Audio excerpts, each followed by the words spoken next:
Hey, good morning, colleagues, and those are all online. We're connecting our Zoom and also just getting our live stream up. So just give us a few more minutes, but roll call is open for our work session.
Good morning again, colleagues. The Naa'bik'iyati committee, we do have a work session today. It is a 2-day work session. We do have it scheduled for today and tomorrow, and we're here in the council chambers. So thank you everyone for being here. Our first presenters they just arrived, so we can get our work session started. So I'll call this work session to order at 9:31 a.m. And we do have attendance of in person and also via Zoom today. So work session doesn't require an in-person discussion. So many of our colleagues will be calling in from online. So if you do have questions, please feel free to text either Chief of Staff or Mr. Rodney Tahi here if you do have their cell numbers. If you do want to talk through via Zoom, so just make sure just to give our staff a notification, so then I can give you the floor through via Zoom. And this morning, and I would like to call on my brother this morning, Delegate Simpson, if you could do an invocation for us this morning.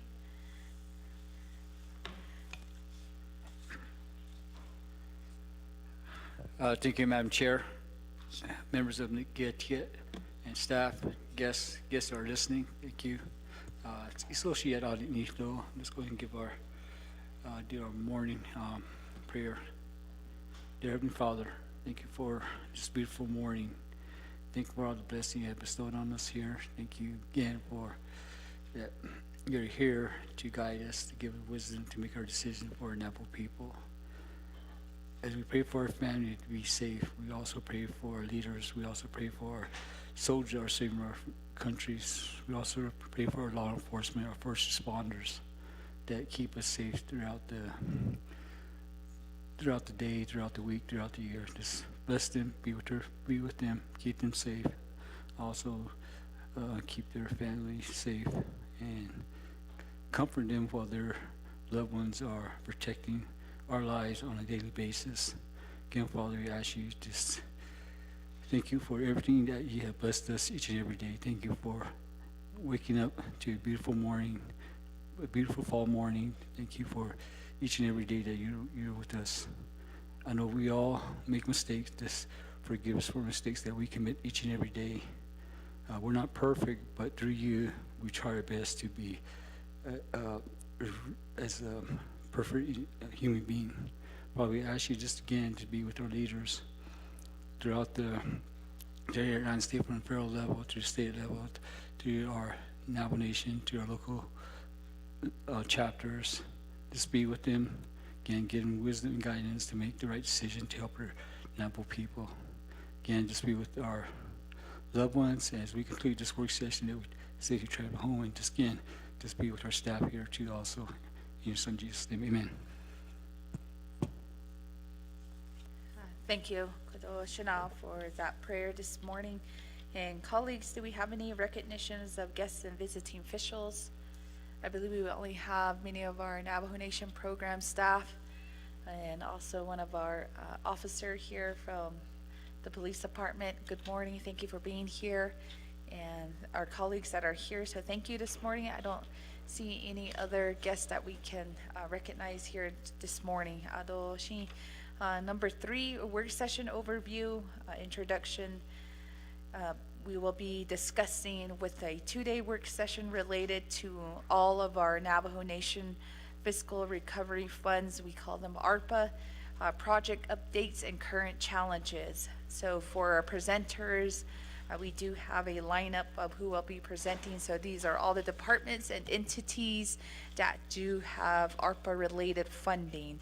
So from this work session, what we as a committee, we want to start noting all of the expenditure statuses. So those are the department should be able to give that information, and also just any projections and breakdown, obligations and spending rates, contract processing, and any future planning.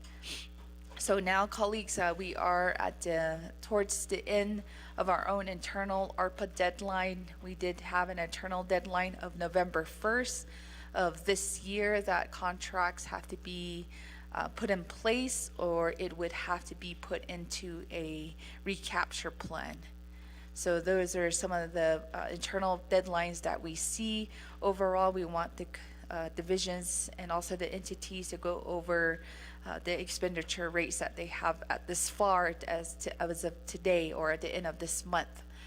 So we want to see how many dollars or funding will be reverted back into recapture plan, or if there's any future directions of the committee that they want to move forward. So those are the highlighted goals of this work session. And we do have first our presenters here from Division of Community Development. So we'll start with A.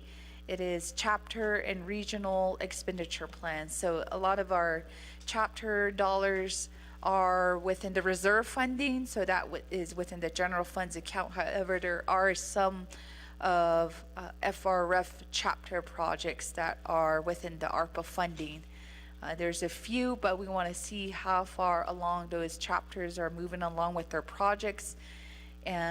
But at this time, we'll give the floor over to Division of Community Development, and this is in partnership with also the Broadband Office, Department of Water Resources, Navajo Environmental Protection Agency, Department of Health, Navajo DOT, Parks and Recreation, and also Division of Economic Development. And this first portion will be from Division of Community Development on all current chapter and regional budget and projects that are not yet financially encumbered. So those are the updates that we will get this morning, and then we will finish that portion of once we get numbers, and we'll have the whiteboard here that will keep track of how much has been expended and also how much is going to be reverted back. So those are the dollar amounts that we will be looking for in this work session. So at this time, I'll give the floor over to Navajo DCD, and then they can start going over their report. Thank you. Mr. Mitchell, just for the record as well, just introduce your staff and also titles, and then the department that they work for, so just for our records. Thank you. Thank you, Madam Speaker. Naa'bik'iyati Committee Work Session. My name is Arpa Mitchell. I'm the Division Director for Community Development. I also have Pauline Thomas, who is the Arpa Manager within Community Development. Also have Mr. Ryan Begay, Danelle Begay, who are estimator planners for ARPA projects. And then we have Edwin Begay, who is the ASO. So we only have 4 employees within community development. Then also previously, we'll probably get into it, is the IDIQ, which we were under contract lay up to when the president signed the resolution, the last resolution. So we'll get into that later. So those are the folks that will be doing the detailed information on the ARPA. We have two reports.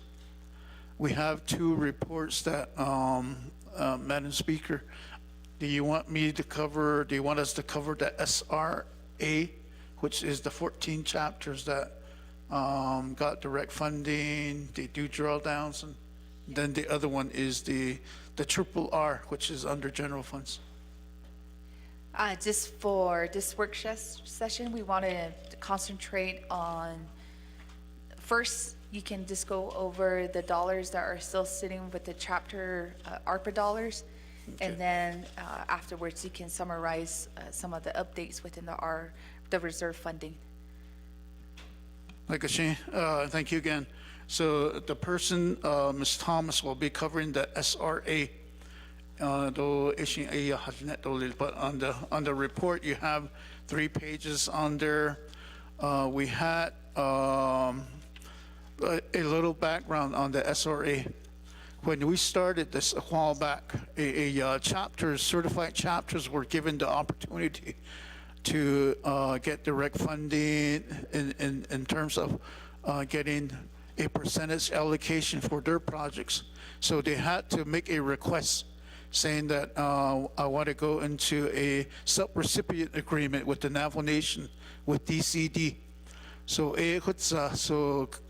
thus far we have 14 chapters that got approved with SRA.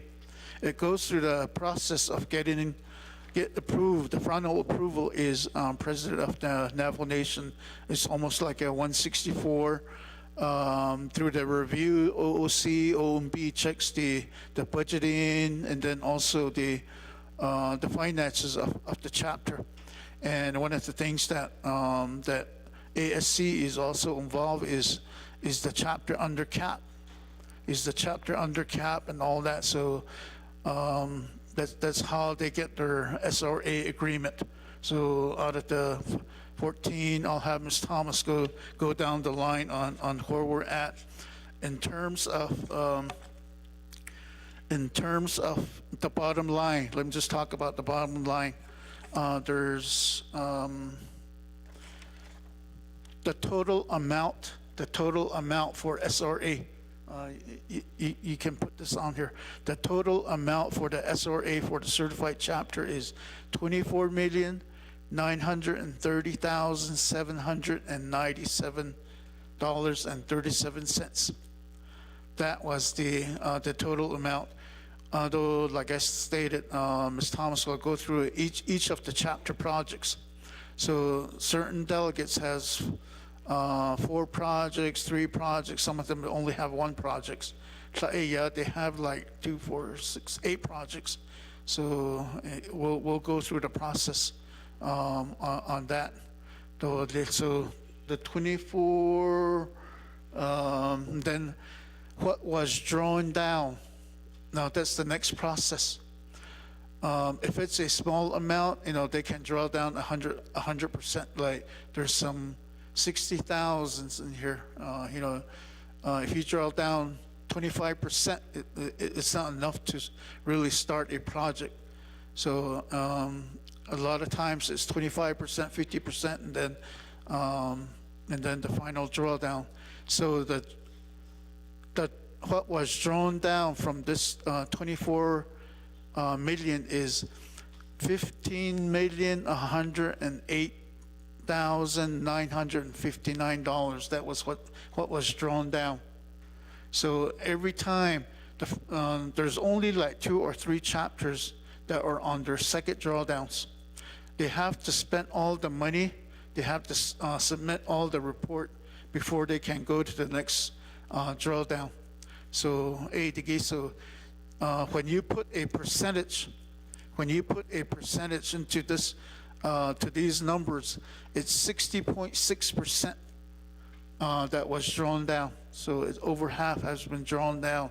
So the rest, once they complete a project, although they're up to date with their reporting, on the 10th month of each month, that's when their reports are due to Ms. Thomas's office here. So those are what is the numbers that we can look at. So let me go ahead and turn the floor over to Ms. Thomas, and she can cover each of the 14 chapters that are under SRAs. Mr. Mitchell, just for your reference, we have this NABI report right here. Can you direct us which page that you're doing that pertains to the SRAs? So just so we can follow along. What pages are those? Is that page 1 of 3 and 2 of 3? Okay. All right. So just for reference, colleagues that are here and also the electronic report, they are going over page 1 of 3. So for presenters, it's for easy to follow. If you do have handouts that you're referencing to, just reference the page number so we can follow along. Thank you. Thank you, Shannon. Mr. Mitchell. Thank you for being here in the chambers, everyone that's here, and then also those who are online. My name is Pauline Thomas. I'm the department manager for the Division of Community Development. ARPA office, and we are the ones that handle the projects that are under the administrative oversight of DCD, and that includes the subrecipient agreements that have been signed with the LGA certified chapters, and that's what I'm going to go over. So, as Mr. Mitchell has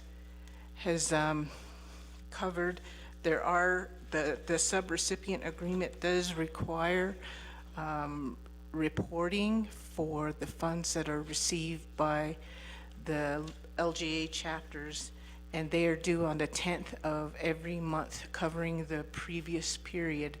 So, for example, the reports that are going to be due on October 10th will cover the period the previous month, so it'll be covering September. So that's how the reporting requirements dictate that process.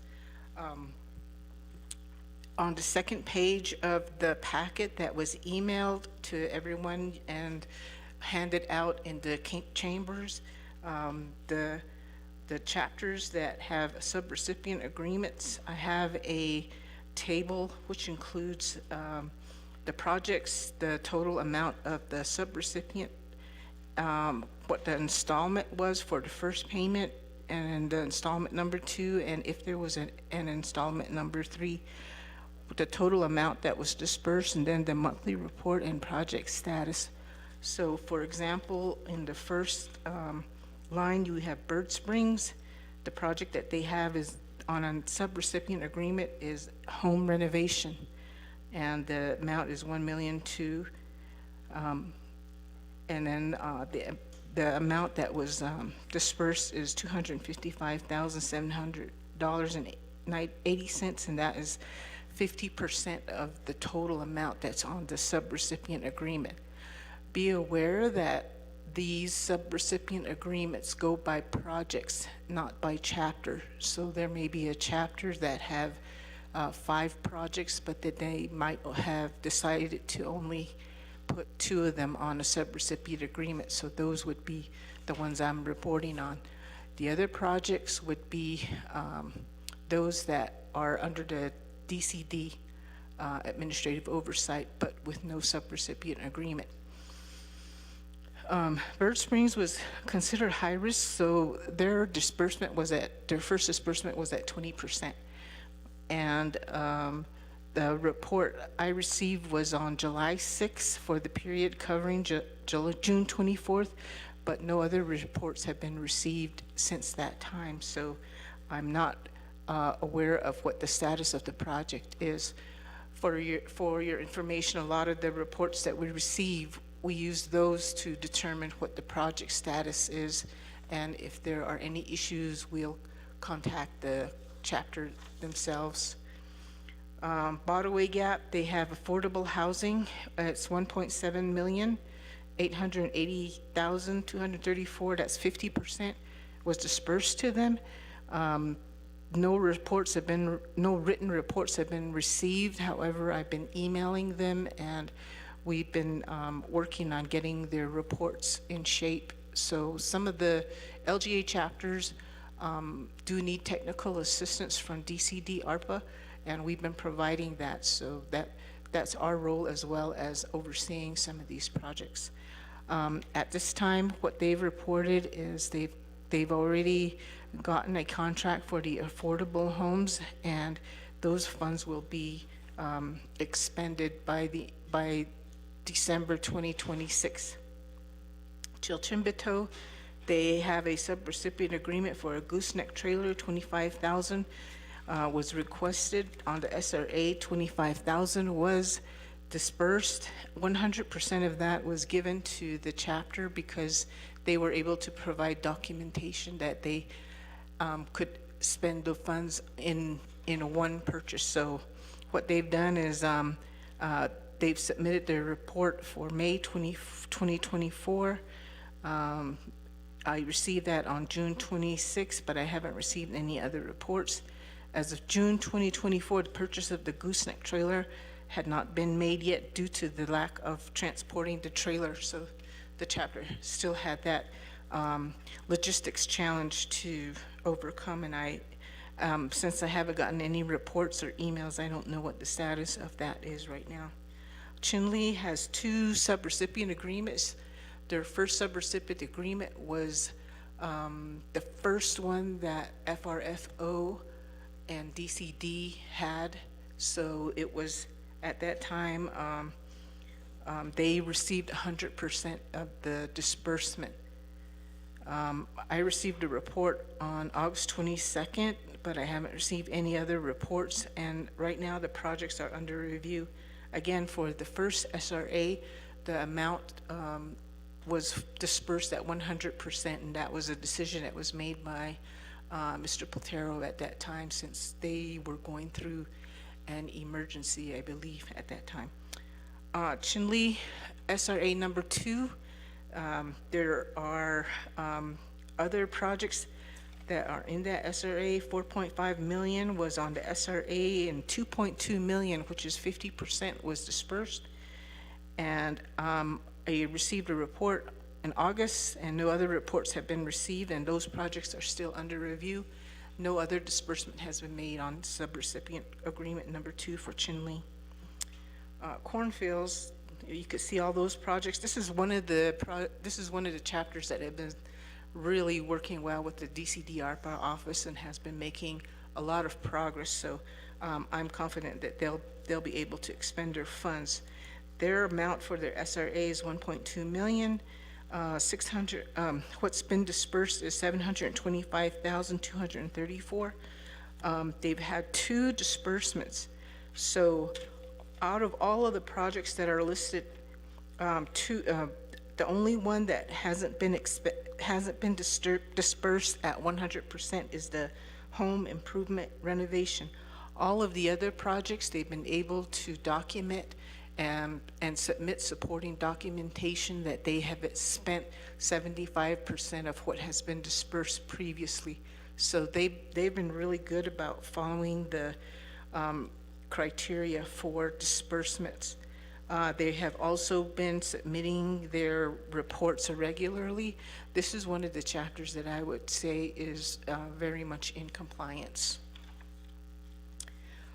Delegate had 2 subrecipient agreements. The first subrecipient agreement was for a truck and trailer purchase, $125,901, and that amount was also dispersed at 100%. Documentation was provided that they could expend those funds right away, and they did. They purchased the trailer and the truck, so that project is pretty much ready for closeout.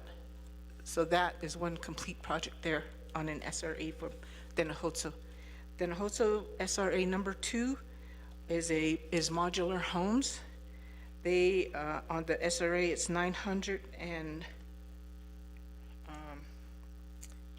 33,672. They have also provided documentation that they're able to obligate all of the funds that were on the SRA, so the funds that they requested have been dispersed at 100%. I receive reports and regular emails on how the project is going, and right now the funds are encumbered with a contract for the full amount, and the funds will be spent by December 2026. Delegate has been one of the first ones that did the modular homes, and they've been doing really well. They are about 75% done with the purchases that they have, and they're continuing to make sure that the locations of the modular homes are ready, and utilities are also connected. So they're doing a very good job. On the next page, 2 of 3, I have Hawk. Hawk has 1.7 million on their subrecipient agreement. 882,500 was dispersed, which is 50% of the total amount.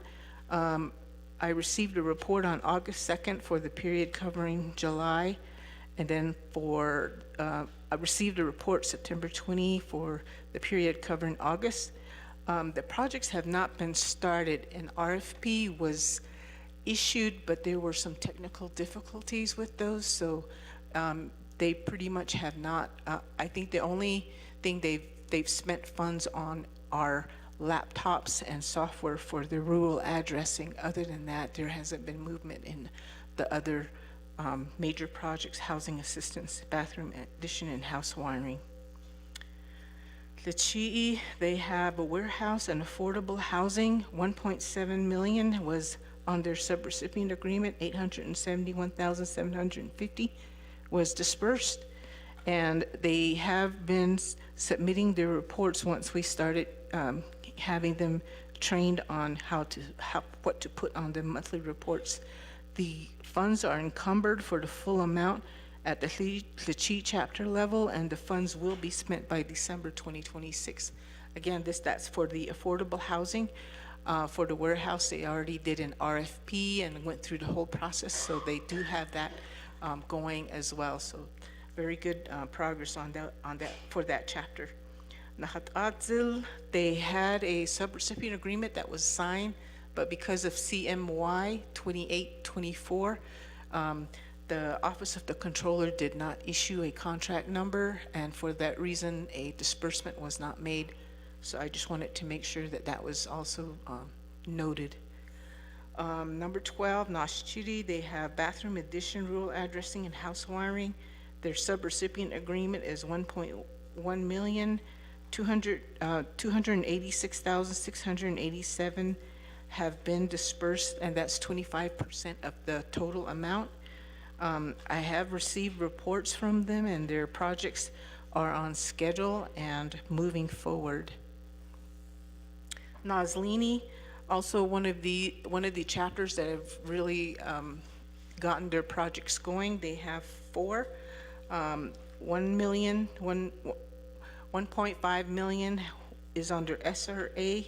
775,000 was dispersed to them, which includes the first disbursement and a second disbursement. They were able to provide documentation that they spent 75% of their previous disbursement for the projects.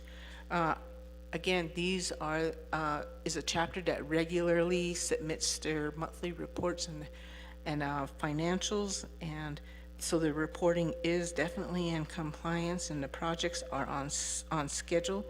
The warehouse, administration building, and cemetery projects are near completion, so we're probably going to be ready to close those out by the end of this year. 14, Pinon, they have housing renovation and repair, and then housing for community. 1.5 million is under subrecipient agreement. 750,000 has been dispersed. I have received reports for I have received reports for those that were due on August 10 and September 10, and Pinon has selected vendors for their projects, so they are able to complete the housing for community project, which is right now on schedule. They're about 50% done, and they've sent pictures of community members helping to prepare the sites for these homes. 15, Tisto, they have 1.7 million under subrecipient agreement. 880,234 has been dispersed, and their report is due on May 10th. Was received, but I haven't received any other reports. They have reported to the FRFO and DCD Arpa office that they've purchased 2 heavy equipment, which are getting, which would be ready for closeout. So that's for Tisto. And on the last page, 3 of 3, Naa'bik'iyati, which is inscription house number 16, have 3 projects which are for 2.4 million. 1.2 million was dispersed, which is 50% of their total SRA. I have received reports on August 20th for the periods covering May, June, and July, and progress is being made on some of the projects, And right now, I'm providing technical assistance so that they're able to keep the projects separate and not combine them, and to show them how to put those on a report. So I'm working with them to provide technical assistance. 17, Whippoorwill Springs has 2 subrecipient agreements. The first one is for elderly bathroom and modification and hiring personnel, $690,517 for the SRA, and right now, as of yesterday, $360,258.50 has been dispersed. I've received reports covering June, and the projects for the elder bathroom modification is on schedule. And at the last reporting, they were also requesting to get the final and third disbursement, which we're working on right now. The last SRA is Whippoorwill Springs number 2 for new house electric power line extension, and that's for 50,000 or 60,000. Disbursement at 50% is 30,000. As of today, I have not received an update or any reports on those. So that is, those are the subrecipient agreements that have these projects and their status. If you have questions, you may ask me that. And just for your information, these projects that are on in an SRA, they are not eligible for using the IDIQ firms. They're pretty much on their own. That's always something that needs to be clarified. So they are not eligible to use the IDIQ firms. They never were for these projects that are on subrecipient agreements. The drawdowns are all in the Navajo Nation's FMIS, but each of the chapters have their own financial management system called MIP, and part of the reporting requirement is to submit financial reports from their MIP, so their expenditures are at the chapter level.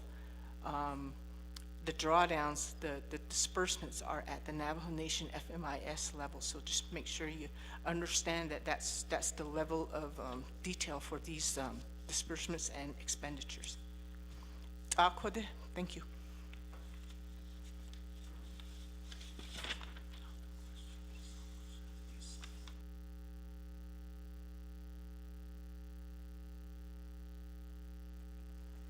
Thank you, Mr. Mitchell, and also for DCD for going over line by line of the SRAs that are in place at our chapters. That is on page 1 of 3 and all the way to 3 of 3. So there is a chart. Colleagues, I don't see anybody in queue, but I do have a question. I know you did, okay, for the no reports received.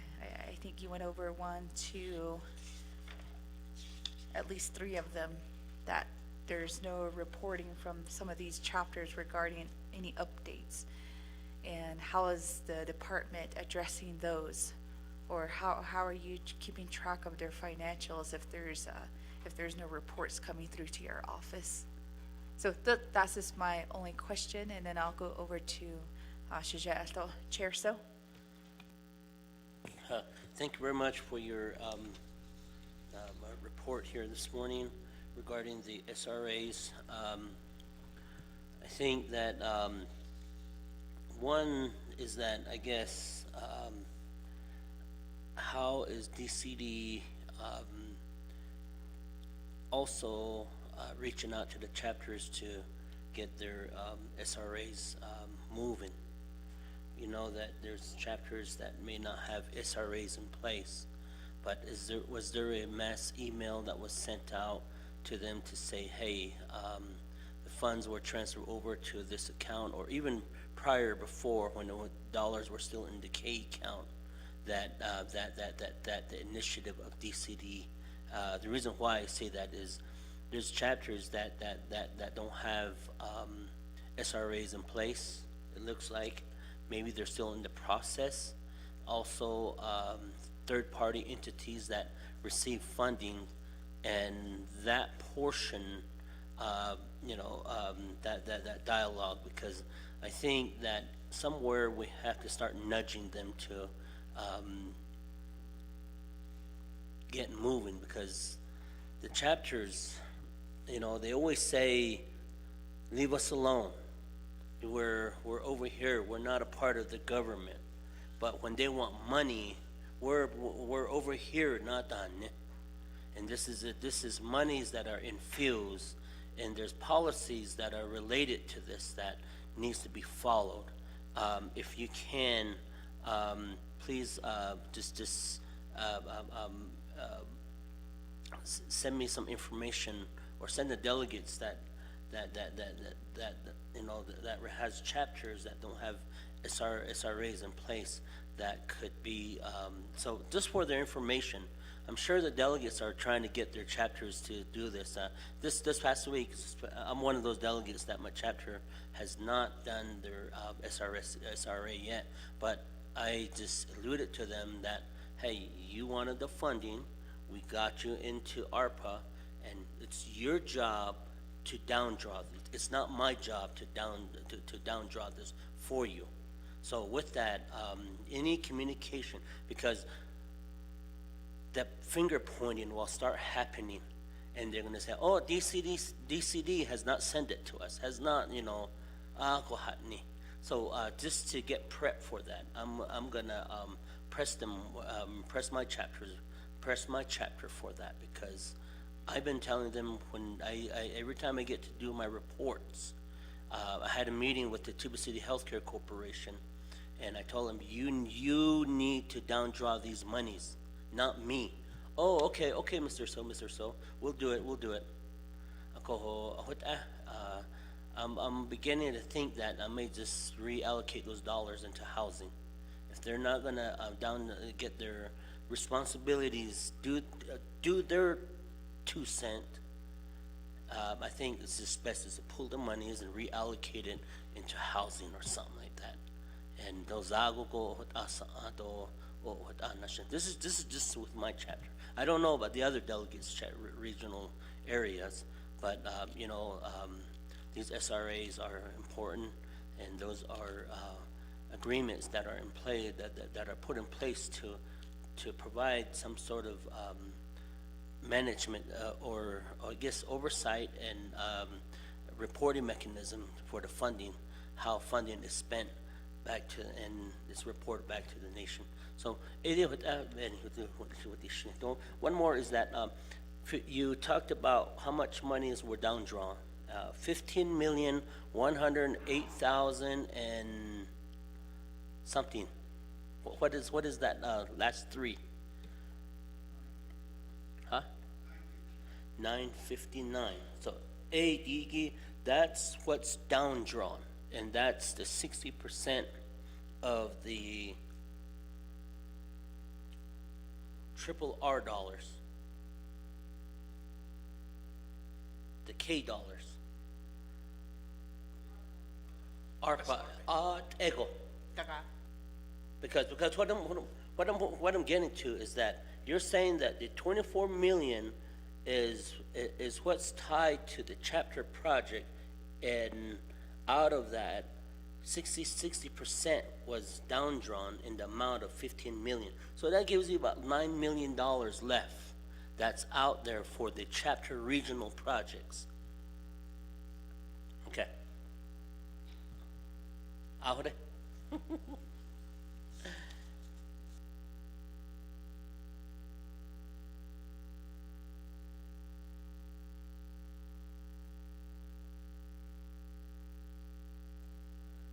Okay, next question. I'm gonna go through all the questions first, and I'll go back to DCD. Vice Chair Yazzie online, Zoom.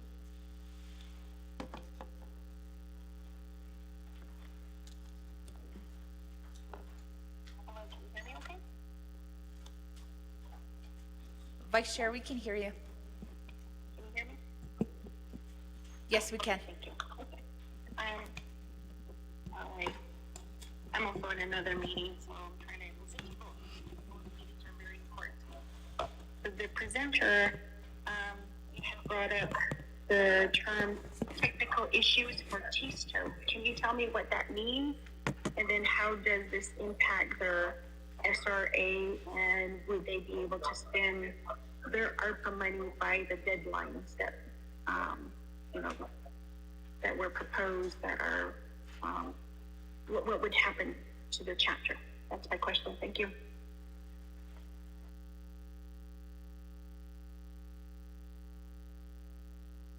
Okay, thank you, Vice Chair Yazzie, and also via Zoom, Vice Chair Slater. Thank you. I have a few chapters that need to move money between approved projects. I'm waiting for some guidance and a staff member to assist with that. So I'd like to get some clarification on what that protocol is and how my LDA and myself can work with you. Thank you.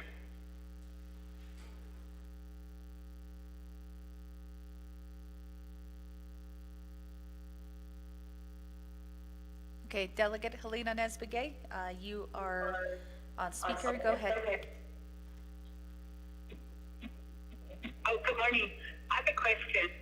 I heard my two chapters, all the way gap and the but the ones that I'm worried about is the non-certified ones, compromise and Kaibito.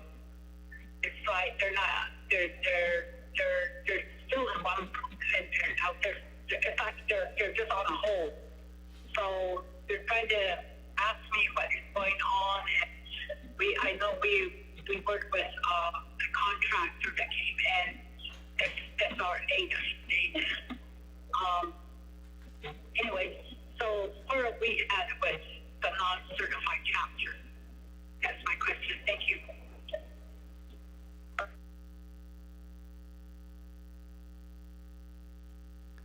Okay, thank you, delegates that have questions. I'm going to turn it over back to DCD for the responses.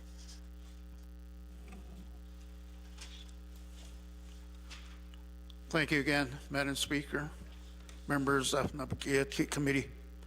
Do kudo daide kidikshin sa dinat I'll go ahead and provide some response, and then have the team members also provide some response to it. So let me go with Shnantai, Honorable So's question. The one that we just did a report, SRA, those are only for certified chapters. They went similar to a 164 to get their agreement approved by the president. So being certified, they had the opportunity to work on their own projects. So a drawdown, sige. So the non-certified, the recent legislation that move all the other, I believe like 149 that was moved to general funds, general funds. So that'll be our next report. That'll be our next report now after this SRA. You have number of pages on each delegate's region, non-certified projects. Again, so we'll go ahead and do that report so we can cover some of the non-certified. Honorable Bikay, the non-certified status. So that'll be in the next report that we'll do. So the FRF and the SRA is still under the FRF, which is still has timelines. It still has U.S. Treasury's guideline. So the 24 million that was requested through the SRA.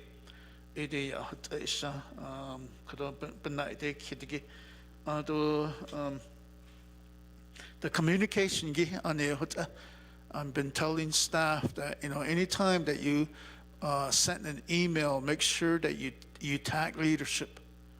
Leadership meaning delegates, and then also if we know the chapter's email, make sure that everybody along the way is tagged to those email. the kojito within the executive branch, because some of these projects tie into F4F office and all that, so we need to let them know. So those are information that I usually sent out. Sunandai, Honorable Slater, Naa'bik'iyati. The one that is the one that we just covered, is still under F4F from the previous legislation. I believe the previous legislation, which was passed a number of years ago, states that, okay, if you're going to make change, these are the process, which is, you go through DOJ and all the other departments to make a change. But the one that is the latest resolution that move monies to general funds, it made it flexible. It made it flexible where within a region you can move do amendment to your project. It's under Section 9. It's under Section 9 of the latest resolution, under Section 9. Because so I don't have the resolution with me, but in there it states how to move projects around. It just needs a few approval, not like the previous one where you have to go through the full process again, where it gets approved by Naa'bi committee. Delegate, it's flexible where you can make those changes within your own region. So I'll have Ms. Thomas cover what I missed. Yeah. Shanandai, Speaker Curley, as far as keeping track of financial, if I don't receive reports, there are 3 entities that receive the monthly reports as part of their reporting requirements. The administrative oversight, so the LGA chapters are under the administrative oversight of DCD, so Mr. Mitchell gets a copy. The FRFO, Ms. Lisa Jim gets a copy of the monthly report, and then of course the controller at the office of the controller, they also get a copy of the monthly report. At this time, I'm the only one within the DCD Arpa office that's reviewing these monthly reports as well as the financials, and I am not sure if there's anyone at FRFO who's reviewing those financials and reports. I'm not sure who's also reviewing those at the office of the controller. It just needs to be made clear, though, Shanandai, with these funds and with the subrecipient agreements, there were a lot of processes that had to be created from nothing. The subrecipient agreements were created for ARPA.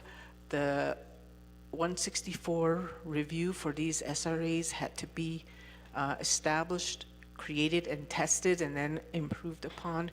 We did that. And then the monthly reports, monthly template was created so that the SRA recipients knew what to put in their reports, and all of the financials also had to be identified from the MIP financials. So a lot of this is new.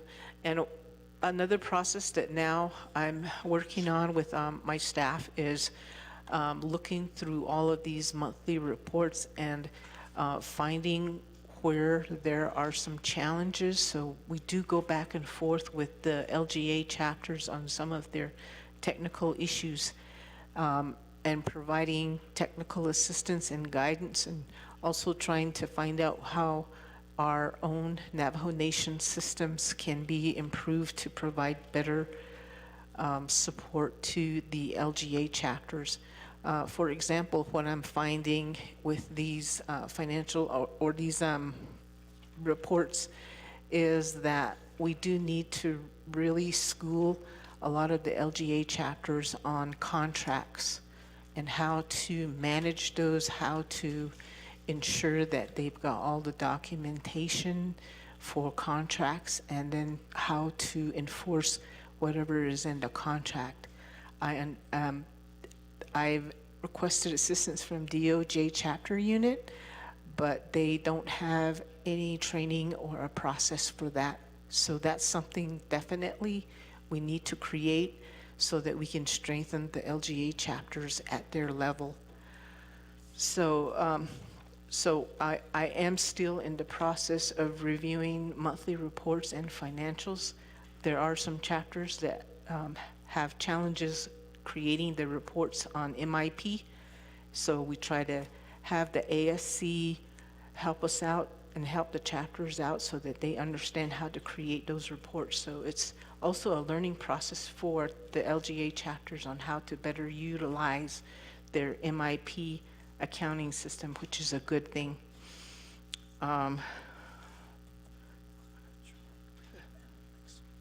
We are also beginning to, as part of the transition plan for the ARPA funds to go to Triple R, we're also providing, meeting with the chapters and identifying areas that we need to train the chapters.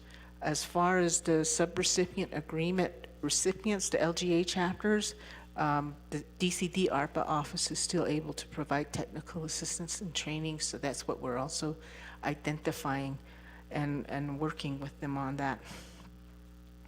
As far for Shenandoah, Council Delegate Yazzie, the technical issues for TISTO, it had to do with the procurement code and whether or not that was followed, and the documentation needed to be identified to ensure that they followed the procurement process. And also under the U.S. Treasury, there's the uniform guidelines that need to also be followed. They have a procurement process that needs to be followed under the U.S. Treasury, federal government. As far as an impact on the SRA, we just need to work with the chapters and find out how we can assist them, provide technical assistance, and that we're at that point right now. We need to get back with the chapter and find out how we can resolve this. I believe that the FRFO executive director has already met with them, and I'm sure that we can build upon whatever meeting they had.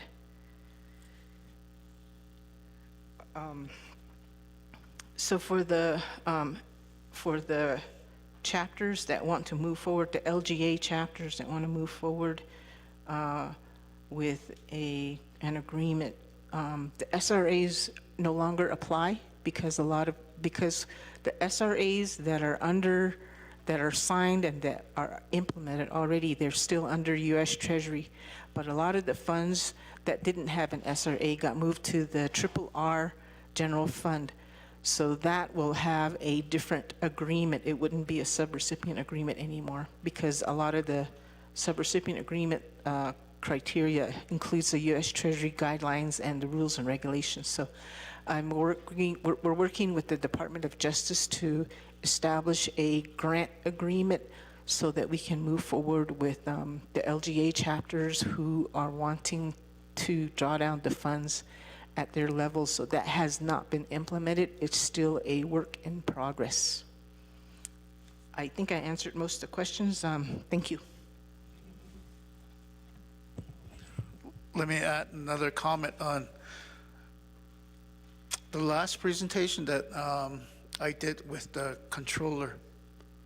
It seems like the problems that the chapters and then also here within the Naval Nation is the procurement. And one of the things that that the controller stated that he's going to make an amendment with Budget and Finance Committee is moving the 50,000 threshold to a higher amount, maybe 100,000. I think he was saying that 250 is probably the maximum threshold that he can do. So right now, the current law says 50,000 on down, you can use PO, which is probably a lot easier. But anything over 50,000, you have to do a RFP, RFQ, invitation for bids. That's where some of these certified chapters needs help on how to do RFP, RFQ. Who needs to be involved. There's certain departments that needs to be involved from the start, like business regulatory, OOC, where they get their bid numbers and all that. So ADG, that's where Ms. Thomas said we wanted to have DOJ, business regulatory, do an orientation again. But what we're going to do, what I told the team here is that we need to meet with the chapter, the certified chapters again, the ones that are on the SRA list, probably next week or within the following week. ADG, just to have a face-to-face meeting. And then a lot of correspondence is done by email, but what I told them is a lot of times, a face-to-face meeting is better than sending email and making phone calls. So that's in the planning stage. Next week is needed, but we have training for New Mexico ICIP for 2 days for all the New Mexico chapters. So it'll probably be the week after that. So that'll be our response back, Madam Speaker.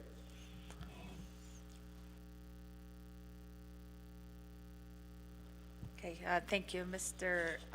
Mitchell, and I'm going to keep going down the line for questions.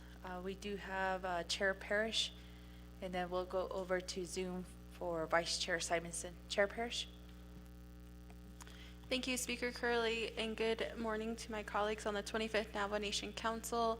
Good morning, Mr. Mitchell, Ms. Thomas, Ms. Begay, Mr. Begay, thank you for being here this morning.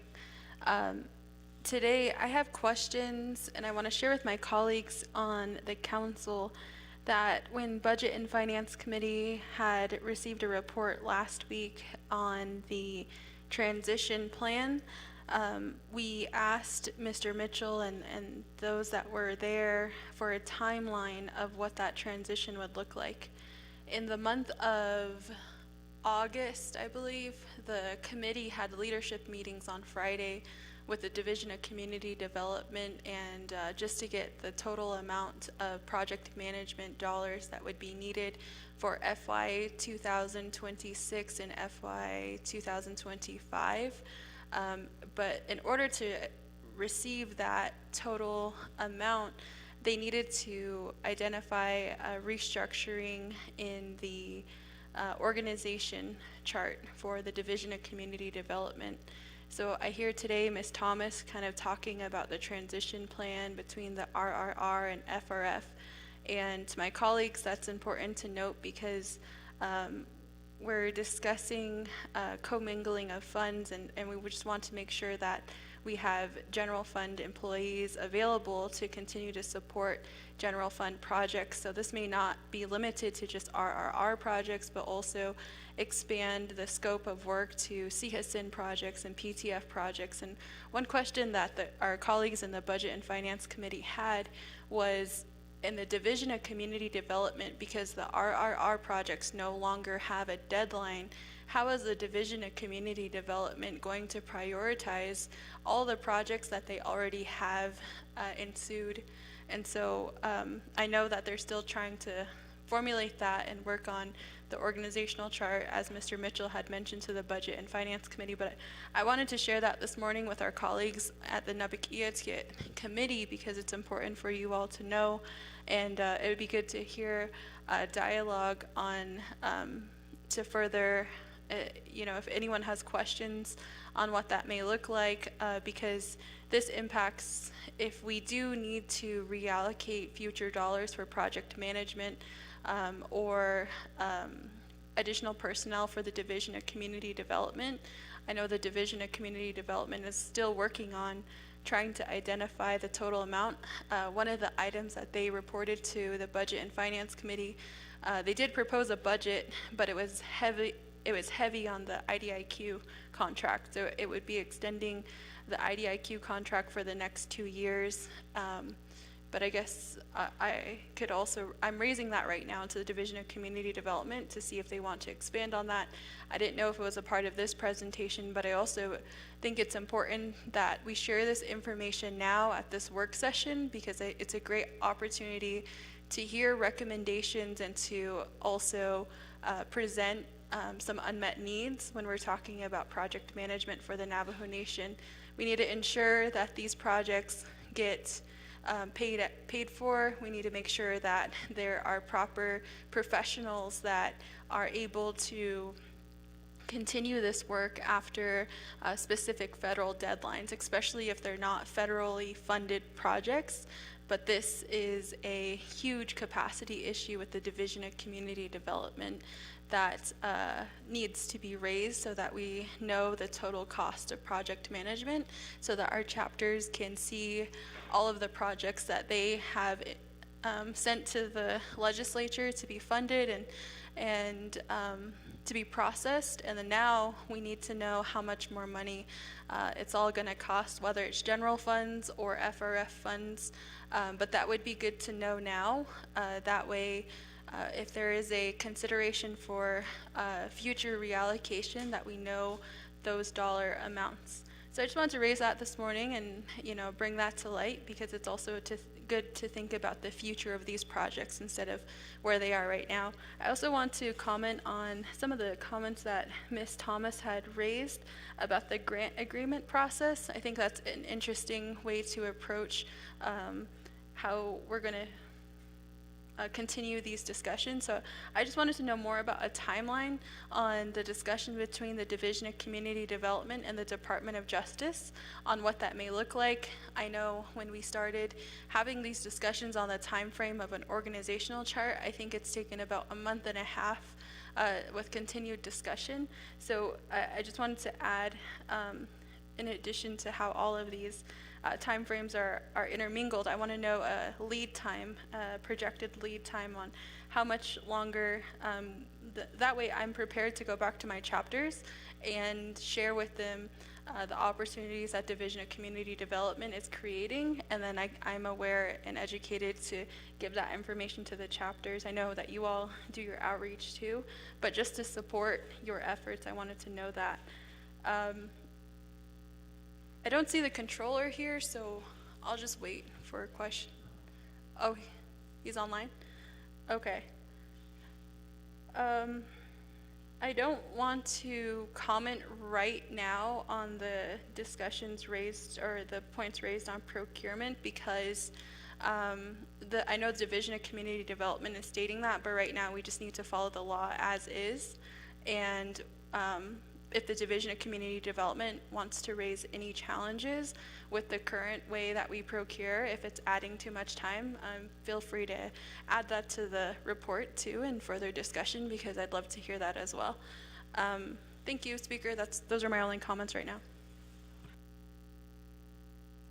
Okay, thank you, Chair Parrish. And just for reflection, highlighting for Mr. Mitchell of what Chair Parrish saying, the unmet need or the shortages of project managers. You did state that they don't have IDIQ firms for the SRAs that you just reported on. So maybe that's a challenge that you can report to in your responses. But I'll go over to Vice Chair Simonson via Zoom. Yeah, okay. Good morning or afternoon, colleagues, as well as our presenters from the from DCD and the Arpa outfit, FRF office. I was at my LDA went to a planning meeting the other day, and I think there needs to be further clarification to our chapters that they were, so basically they were still being allowed to submit proposals, even though there weren't any funds available. And so I think that education needs to get back out there from the FRF office, that they may be submitting proposals, but it doesn't mean it's going to become a legislation. So what they were upset about was that they were submitting these proposals and they were being accepted at FRF and deemed eligible but how come I was not submitting legislation for it? And so that clarification needs to go back out.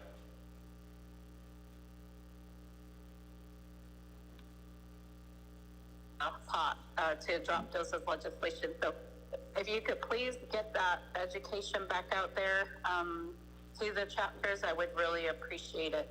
I have further questions on my specific chapters and their SRA agreements, but I am trying to meet with Mr. Thomas. So I'll go ahead and schedule that meeting at another time.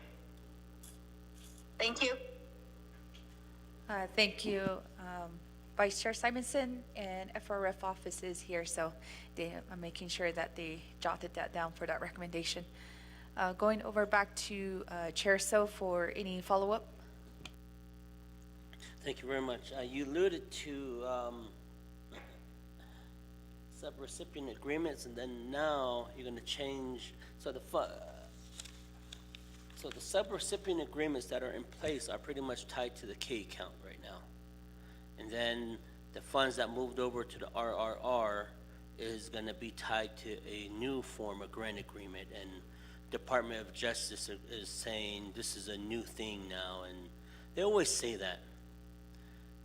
They always say that. It's a new thing. It's the first time we're ever doing this. And there's grant agreements that happen with CARES money. And I really don't know what it is, but you know, I'm sure it's identifying the legal terminology of what's within the Treasury, what carries over, what does not carry over, what does not apply, things like that. And has there been any talks of maybe looking at maybe getting a contract attorney out to start working on that for you guys? Because you know, and right now Department of Justice, we're waiting on them to create that grant agreement, and it sounds like you don't know when that grant agreement is going to be done, so that these certified chapters that have funding that rolled over to the RRR fund, what's their timeline? Even like today, if they move to say we want a down draw, the answer is going to be, oh, you got to wait until Department of Justice creates the grant agreement. And who knows? Has Department of Justice given you guys a timeline? Have they ever given you a just something in writing to say we will be done by by this day, and we should be finalized, and you can go ahead and move forward? Because what I'm getting to is that agreement requires certain documents to be put in place, and for sure they're going to say, oh, we want a chapter resolution. Oh, we want the chapter to catch a wild rabbit and put their paw print on there. I don't know. These are these things, and what I'm getting to is that what is required to from the chapter to additional information that's going to be attached to the grant agreement. What does a chapter need to move forward? Is a chapter resolution to accept funds, or is it a elephant's hair? I don't know. To be attached to the grant agreement. Thank you.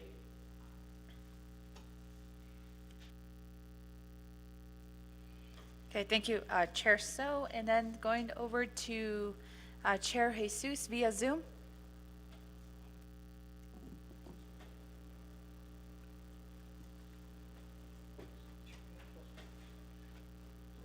Yate, Speaker Curley, can you hear me? Yes. Okay. Yeah, thank you again for this discussion here, and also good morning to my colleagues that are in attendance there at the council chambers. I just wanted to bring up several points. I know that we've been having this discussion with Division of Community Development in regards to the ARPA projects. One of the areas that I want to make clear, and again, as a division director for Division of Community Development, Mr. Mitchell, is Resources and Development Committee had consultation with Naa'bik'iyati Nation Department of Justice.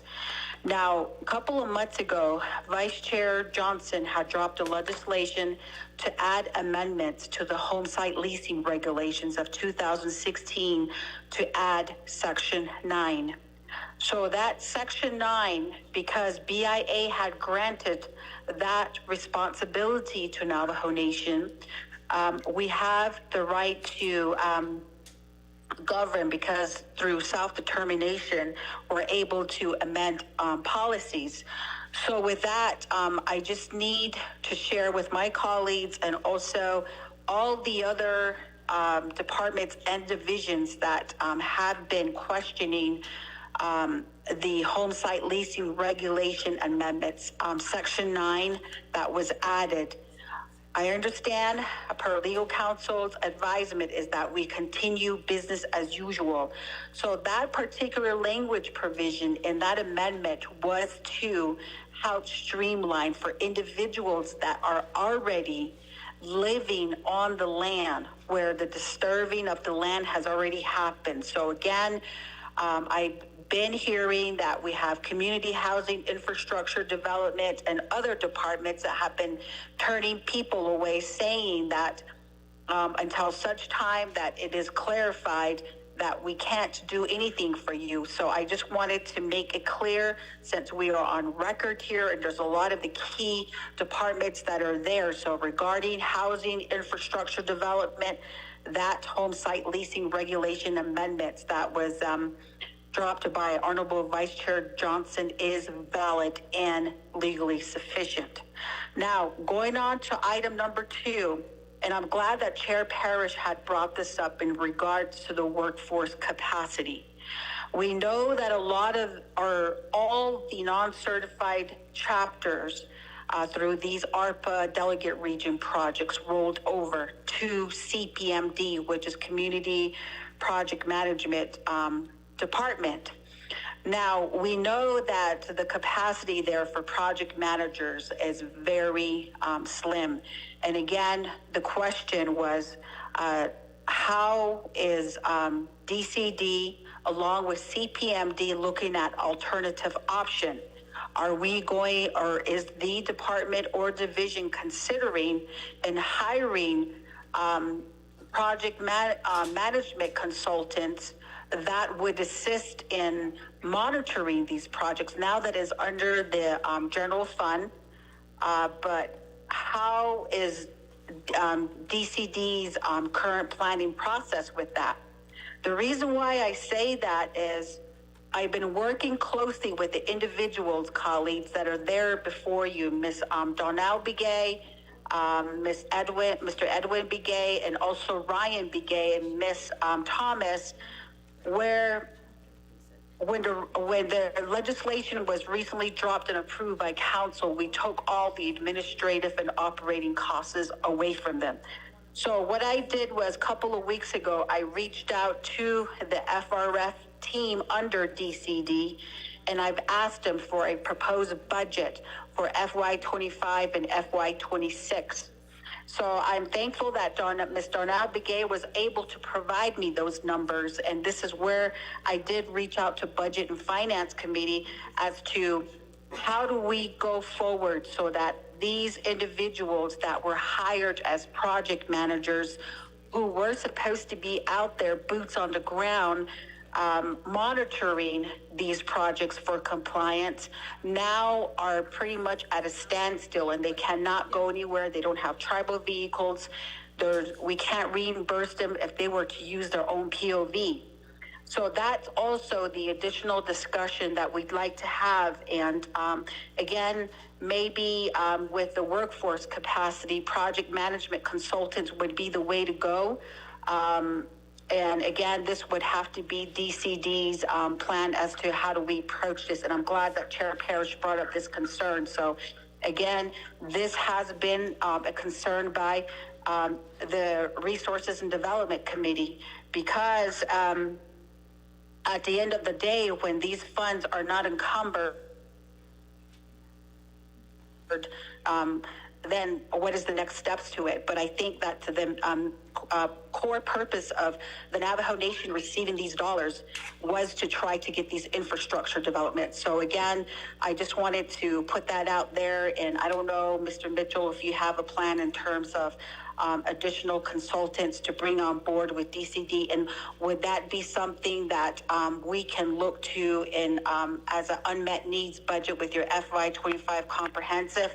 But we have to make certain that these timelines of the RFP for solicitation and then selection, and that these folks need to be hired as soon as possible so that we get these projects built out, because CPMD is already overstacked with a lot of the New Mexico capital outlay projects. And again, we also don't want to lose money there. So that's what I ask, and I will be reaching out to Budget and Finance Committee with the budget that was sent to me by the 4 staff that are currently identified as Arpa under Division of Community Development. So I just wanted to add those comments, Madam Speaker and colleagues. Yeah, thank you.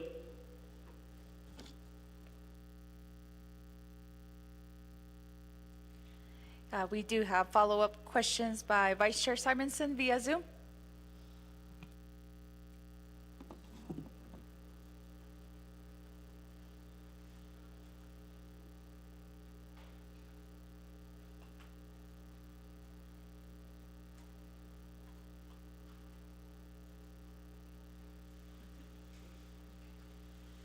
Vice Chair Simonson.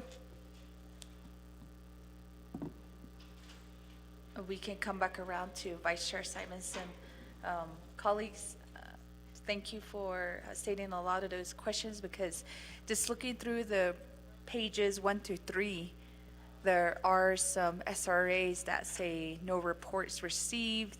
And for me, just looking at that as a delegate, I think those are the projects that are at a high risk of being reverted back. So I'm happy that here some of my colleagues needed what is the manpower that is missing, or what is hindering why we aren't getting these reports from the chapters. So just totaling at least 6 to 7 of those SRAs, have red flags of no reports received. So that's a little bit over $13 million that we're talking about that I see as a risk if we're not receiving any reports, or if we're not lending a hand to them of how we can assist to help move those projects forward. So those are just my highlighted areas, because if we're looking at money that are being at risk of being reverted back, that's what I see it as, if there's no reports coming in, or if there's no progress on some of these projects that are within the tables. So just outlining or just highlighting, I do see about 6 or 7 that say no reports received, or no update, or no progress. And also there's unique cases where in the tables it does say this 2 of the SRAs are under review. How is DCD also handling those 2 SRAs? Or how long is that review going to last? Is there something that we can do to help assist within those efforts? Because there are some do say no reports, and then there's 2 that says are under review. So those are just some highlighted areas, because I'm just totally roughly estimating that it's a little bit over 13 million that we're looking at that has no progress or no reports. So those are just my follow-up questions here to Mr. Mitchell. Chair Parrish, do you have any other follow-up recommendations as well? Nice to see you in queue, or would you want a response first and then? Thank you, Speaker Curley. I can offer some recommendations, but I'd like to also be in queue for your second round of questions. Those are really good recommendations, Speaker. I do agree there is still an aspect of risk when we're talking about the SRAs that are still out there, and the reporting mechanism is so important to the Division of Community Development. So I commend the FRF team at Division of Community Development. They themselves, they are out at the chapters, and then they also respond directly to each of the members here in Window Rock as well. So, you know, there's 24 delegates, 110 chapters, and their team is fairly small.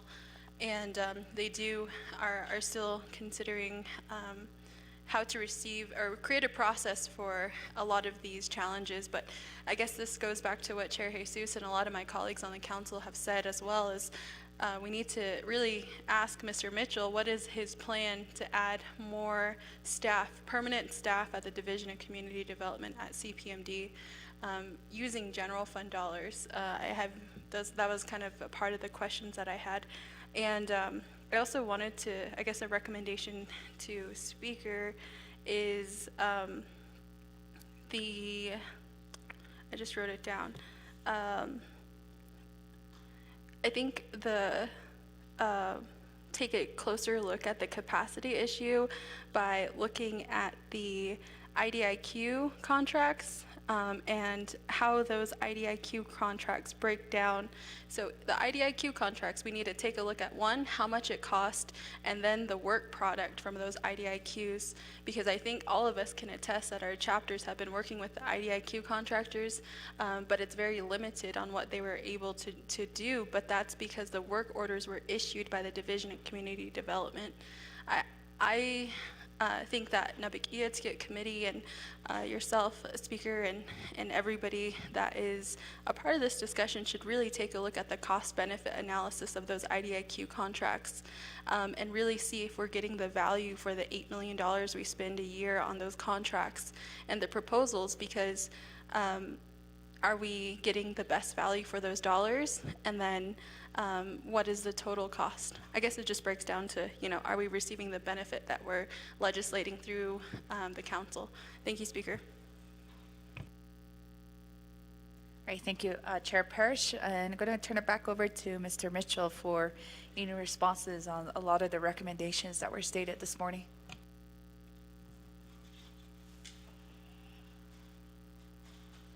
Thank you, Madam Speaker. Adosnant Akwagi. Na doch kitigi donat ansad nahit ahagi kodo benaide kitigi e kodo dinantai.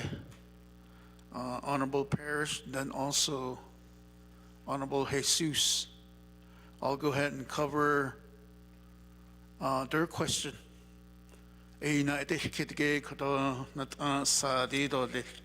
But it's not in your handout, the one that we handed out, because that wasn't one of the requests for this meeting. But we did make a report to Budget and Finance Committee. There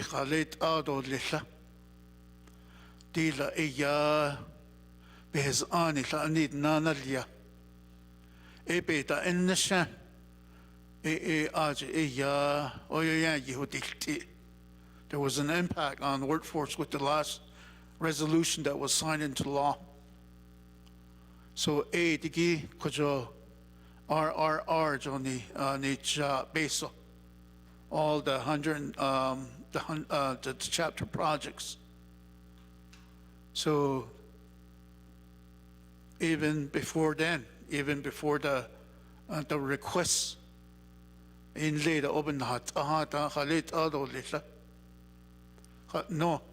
So during that time, there was a discussion that, a lot of these projects, CPMD within community development, also housing infrastructure, ASC.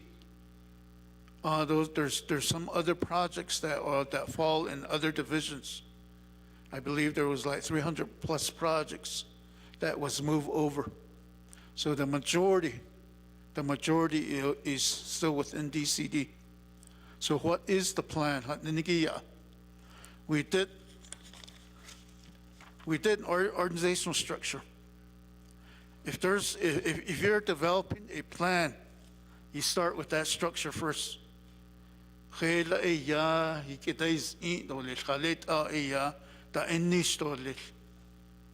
So in this structure, yeah, since it became general funds, community development.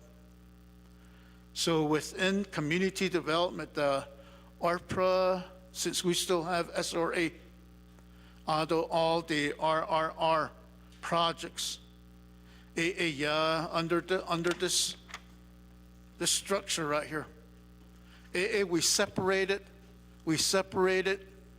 into each department.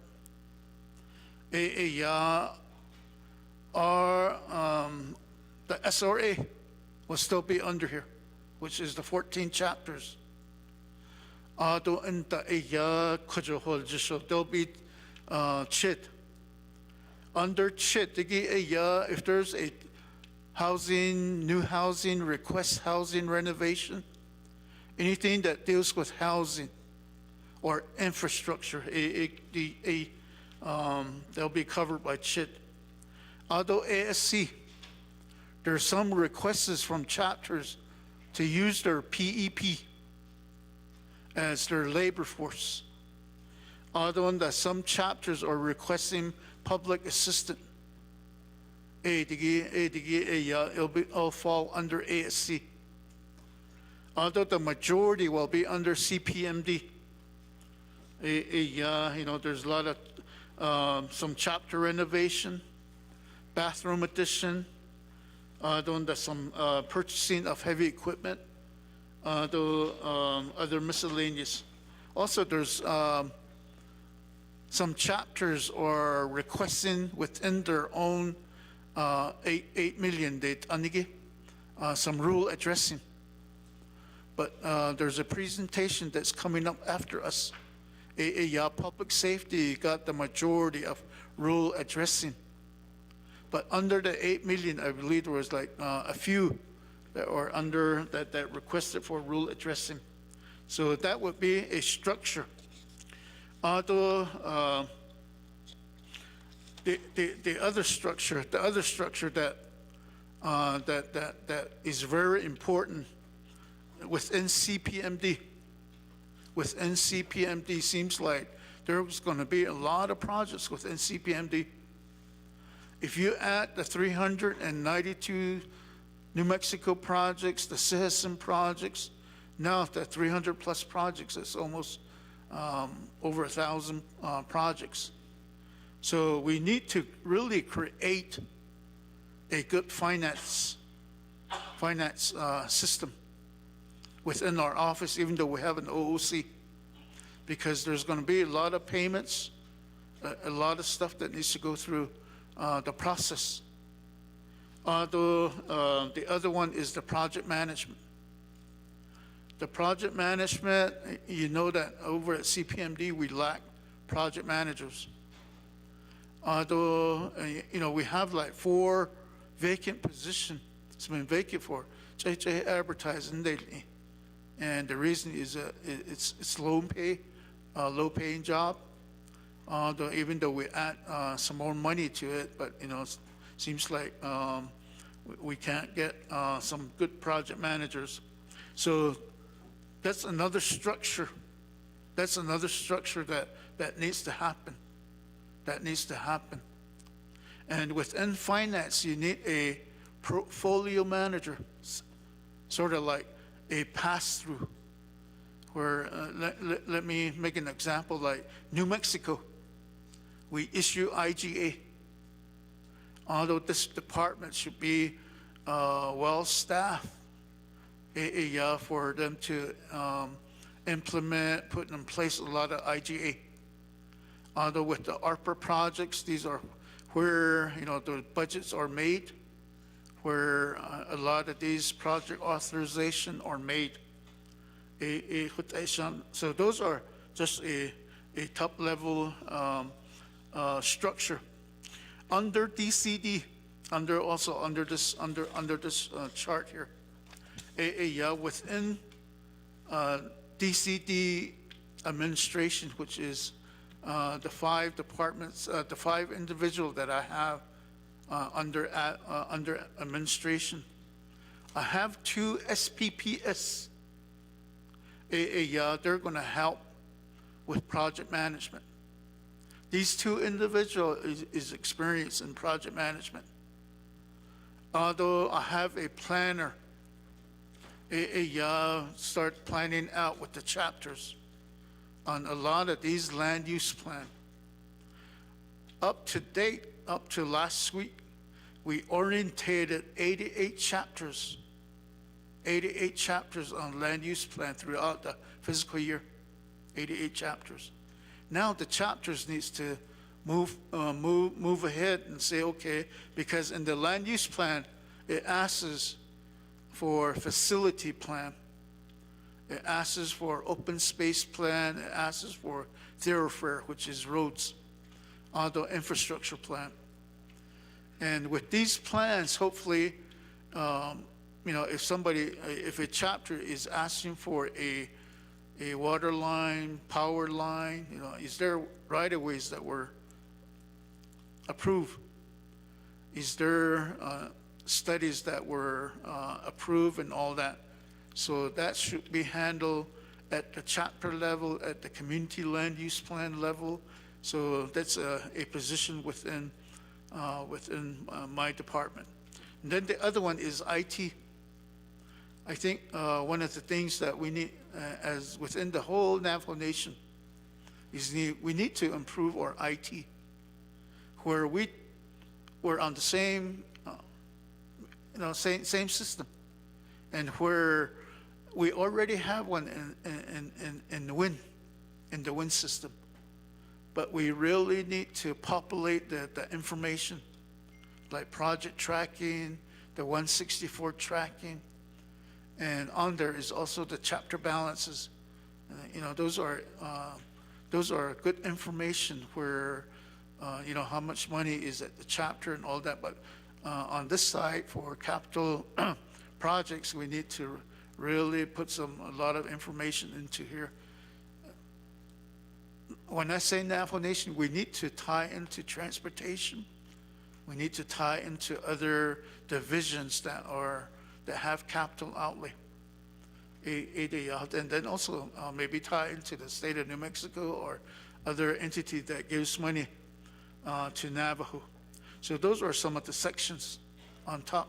Also, we wanted within the upcoming budget, the one that we developed previously, we want to also enhance ASC. Right now, we only have 3 employees at these 8 agency offices. And their main function, just looking at what they do, it deals with dealing with chapters on the financial side. Based on the 5 management system, seems like the one that really takes over their duties and responsibility is finance.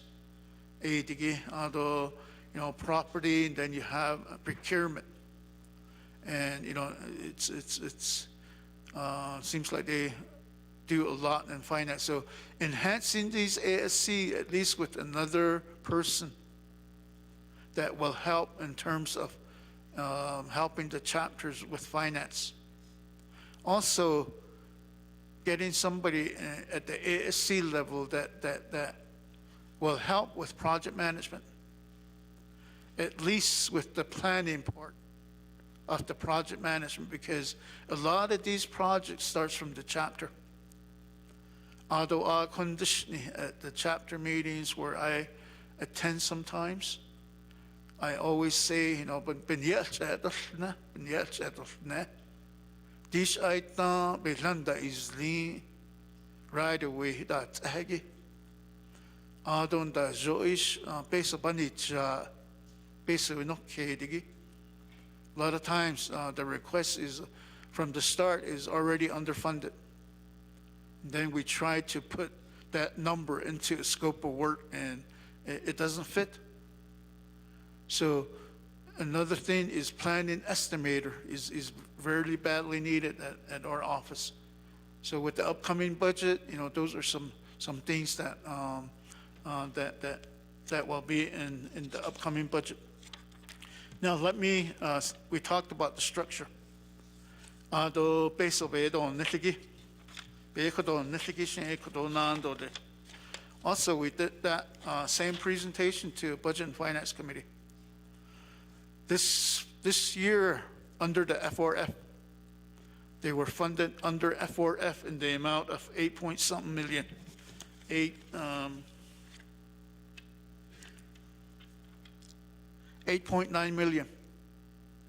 Though in this 8.9, that was under F4F. The October, once the legislation was put in place, approved the 8.9, that was what was in the budget. So in that budget, the F4FA, it handled the 4 employees under community development personnel. Also, all the operating was under that budget. Although the 4 IDIQ, that was under that budget. So when President signed the legislation into law, which was back in June, mid-June, around that time. So after that, we had to sort of figure out, okay, what's next? So we knew that the next thing to do was to move all the projects to in account. So with the controller's office and OMB. So we had to do that, move all the monies. Now came the next part of this, okay, what monies do we use? So the controller stated that also in the resolution states that you can use the UUFP. Although also in the resolution stated that there needs to be some trust fund to be created. So money from that trust fund can be used for this RRR. So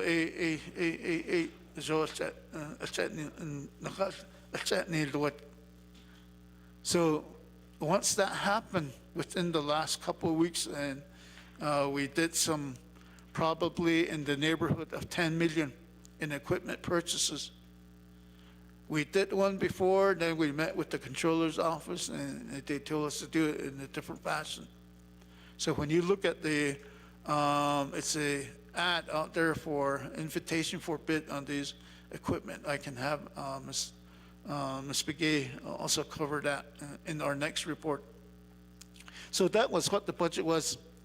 Now going forward with the request that we made,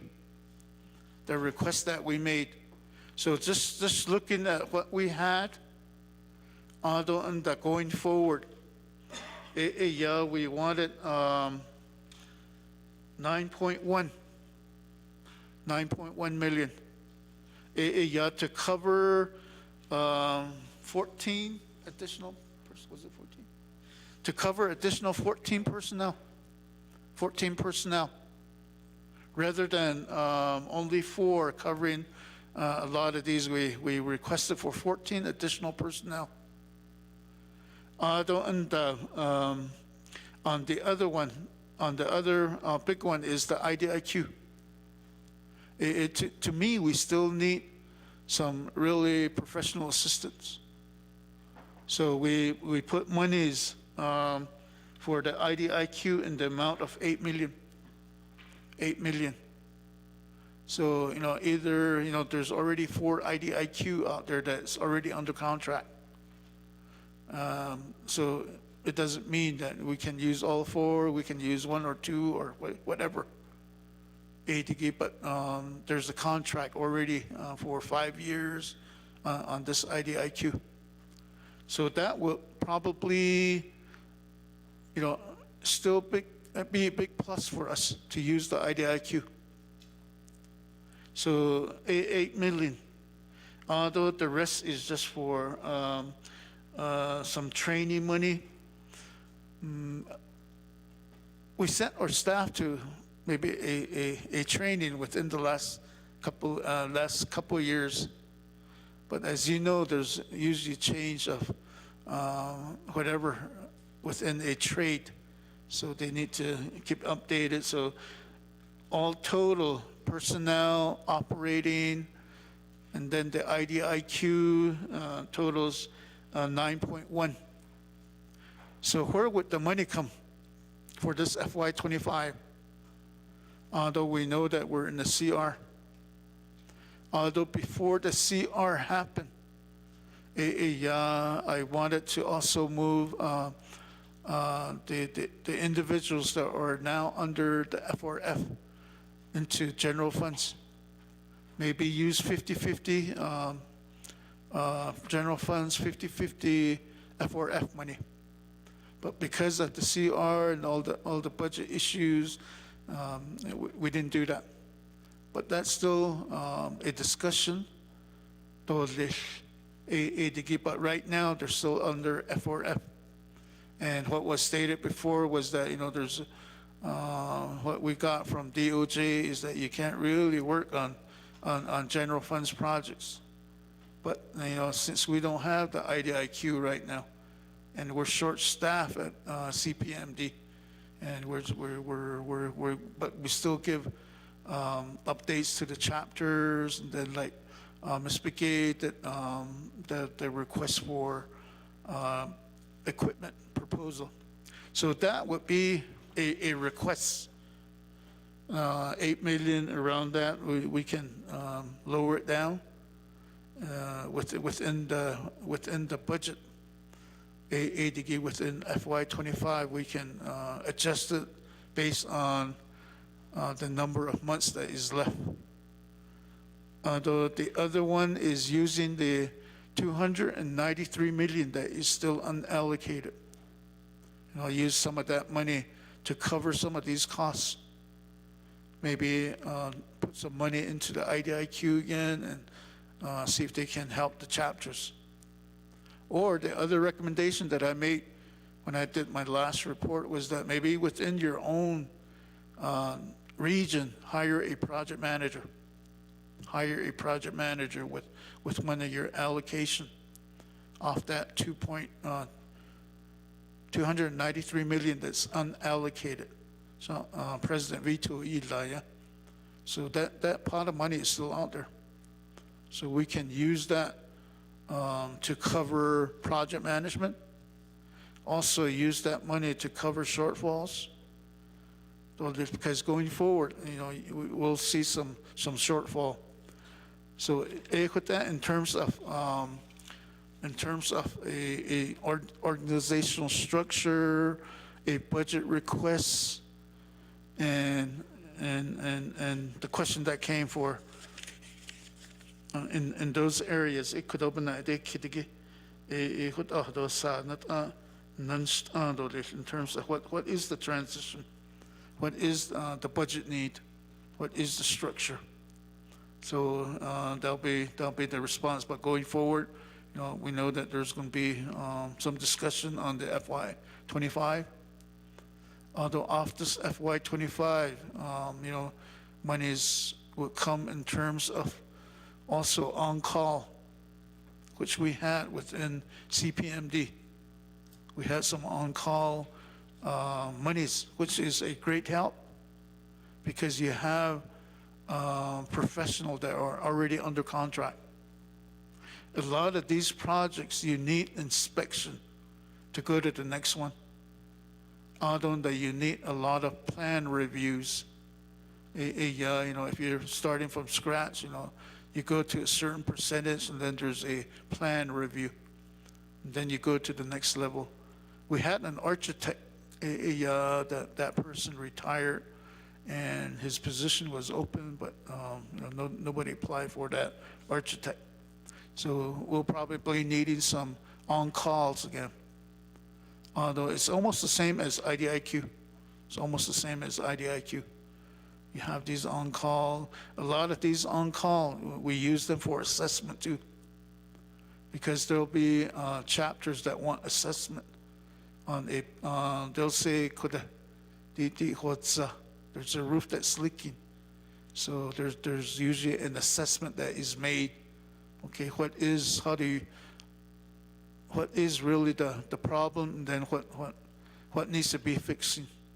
So a lot of times they'll look at the structural sound of the building. You see, yeah, on the next set of you know, they'll do that. Quotation on the request again. Other on Mr. So United Kit, we have an SRA. Although that SRA ties into the Treasury requirement, a Treasury requirement, the EBs, the timelines and all the what was required under Treasury.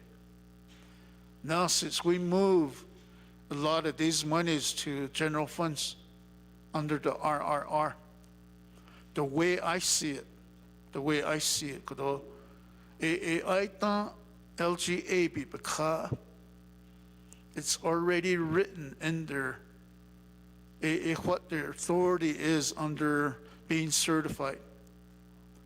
You can do contracts and then you can do because. So, you know, it's already authorized under Title 26.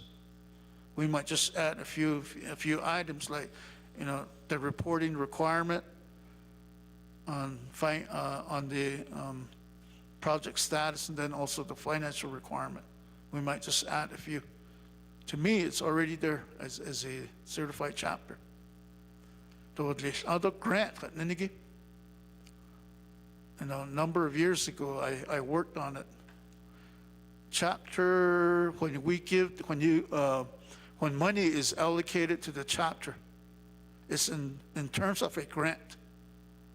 So working with OMB and OOC a number of years ago, you know, they used to require a detailed budget before we draw down. But when money is allocated, it's put into a grant line item under chapters with OMB. So we already do a lot of these grant, although it stays there until chapter submits a budget, and then also a resolution. So that might still be in play, is that if you want to give monies to these certified chapters, we'll still require a budget and a resolution because that's what it states in the budget instruction manual right now before you draw down any monies. So it could on the grant approval again.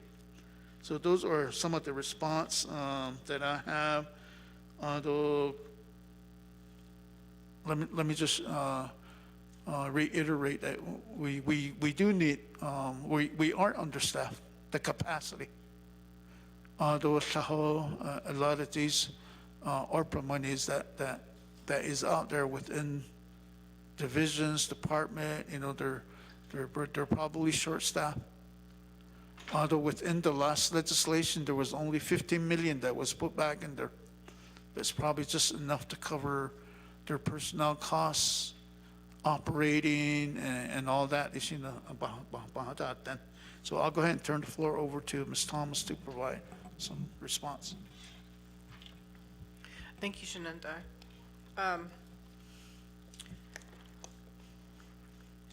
Chair Parrish, your question regarding how we're going to prioritize the projects if there's no timeline for the triple Rs, I think that the way we've been looking at it is some of them are easily implemented because the processes exist already. Those definitely will be moving forward.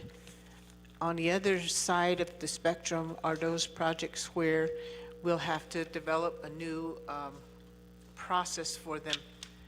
And those will take a little bit longer because we'll have to include other departments. For example, Office of the Controller, FRFO, and maybe some other departments would need to be involved, DOJ, chapter unit.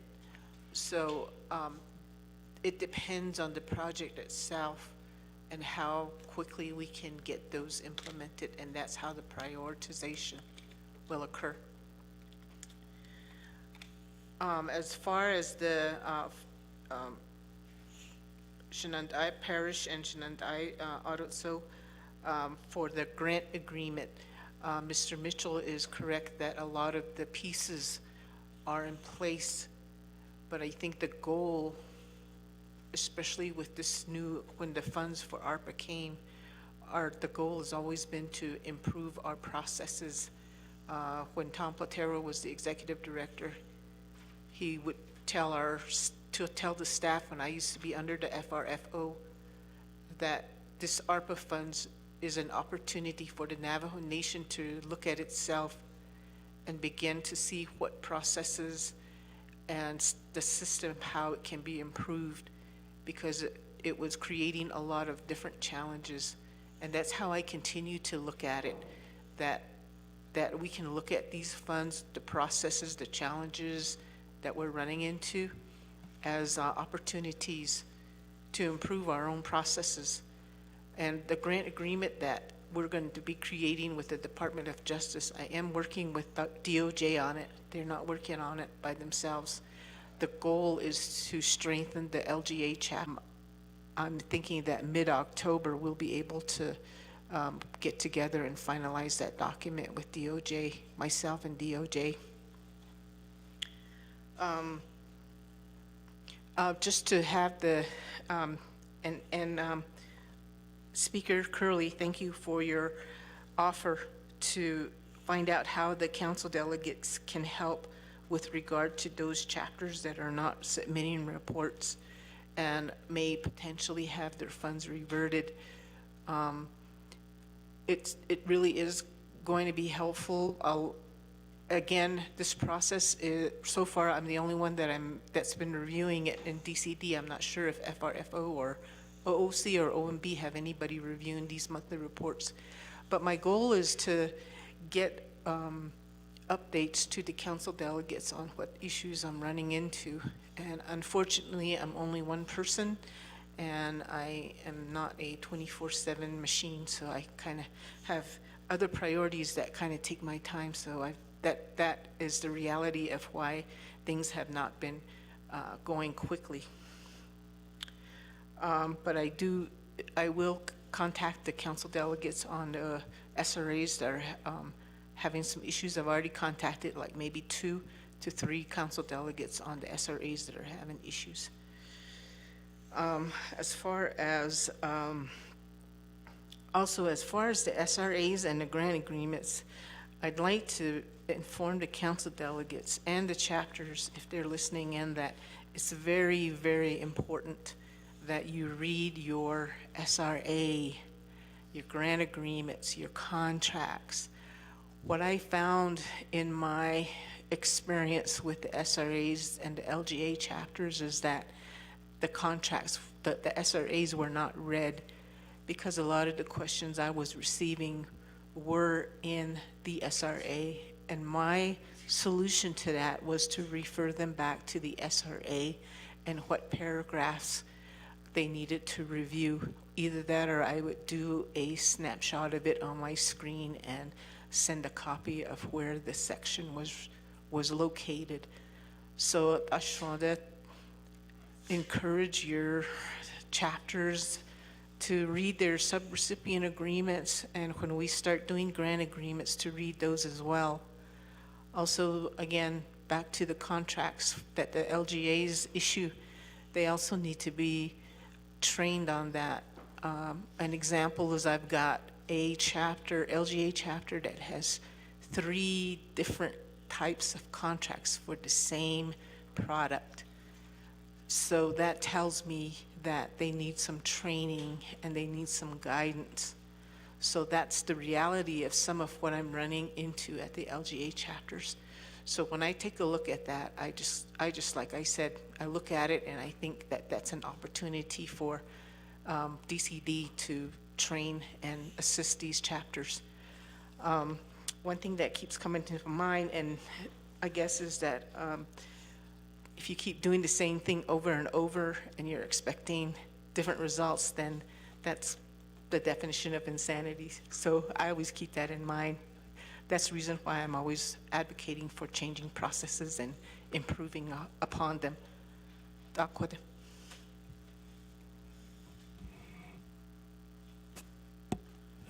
one last comment before I turn it back over to speaker is, go to your last page.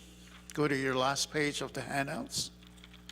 You know, what is the priority? You know, what is the priority? So right now, we're doing 18 and 19. We're doing the RFP, the RFQs for equipment purchases. So once that deadline hits, probably within a week or so, we'll get vendors submitting their bids and all that. So with that, you know, that should be out of the way. The other one is public assistance. Those are probably another thing that is being worked on right now. Now, the way I see it right now, the way I see looking at this this chart right here, there's 307 projects. 307 projects within the triple R, with some LGA. Home renovation. I talked to CPMD and then Mr. Begay here that we need to issue a RFP right away. This home renovation. Home renovation. So if you're asking for priority, that's probably a priority. Though the other one, bathroom addition, do we already have NECA? Do we just tap into the NECA contract with ADG? Although the other one is modular home purchase, we have 7 vendors that are under contract. So looking at this, you know, just getting some idea on what's really needed out there as a priority.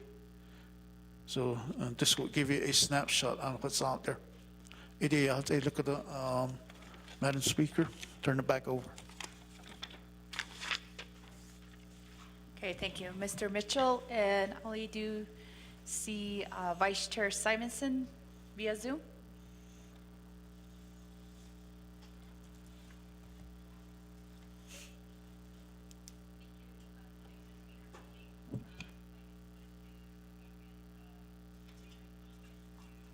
Vice Chair Simonson, can you hold on a little bit? We're going to connect you with the microphone first. Okay, go ahead. We should be able to hear you. Can you hear me clearly now? Yes, we can. Okay, wonderful. Thank you. Thank you again for the information. It's been, it's quite a bit to understand, but I just wanted to go back to the comment that the young lady made about the SRA agreements and chapters being in chapters having to fully understand it. So SRA agreements certainly are legal documents and probably written in that fashion. And so, I don't know if you've really taken the opportunity and time to say, is this something that just, somebody who has no legal background or even knows how to read legal documents, if they're able to understand, is it fairly clear and understandable? That would be a question I think we all need to ask. And so if not, then how else can we make it more clear to the chapters? And I know one of my chapters is having an issue. And so I just wanted to, just point that out. I guess just having respect for, our community folks. Our community folks, I think chapters are really doing the best they can with what they have. And so we certainly should be helpful to them. And just, just getting that communication out to them. Sometimes I know they feel like they're really isolated and nobody is there to check on them, to help guide them. And I think we owe that to them.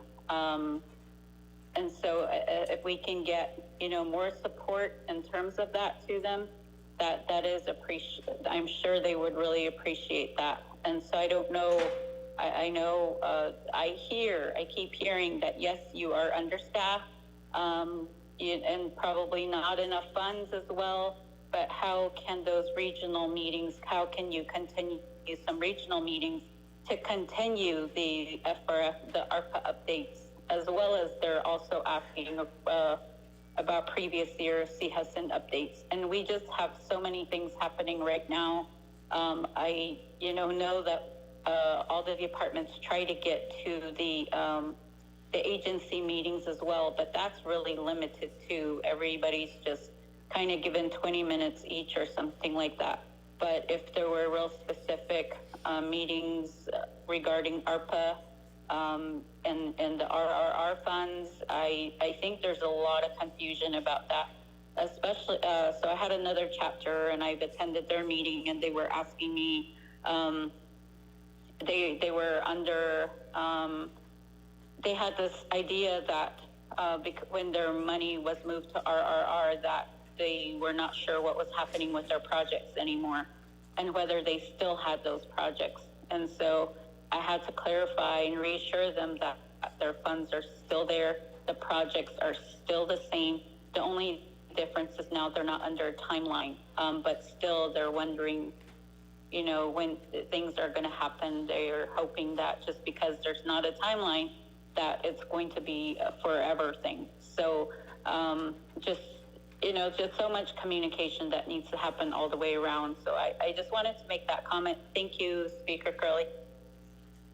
Thank you, Vice Chair Simonson. And just to add to that recommendation, I think if there was just a report that there's only one employee at DCD that are sending updates to delegates.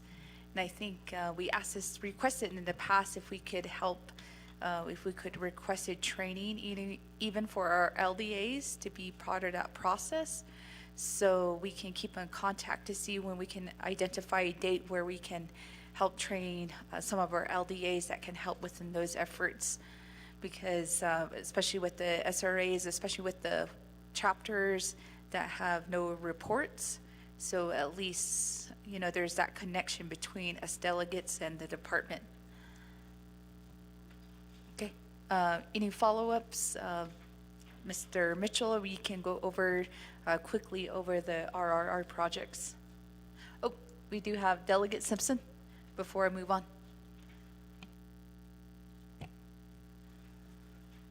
Thank you, Madam Chair, members of Naa'bik'iyati.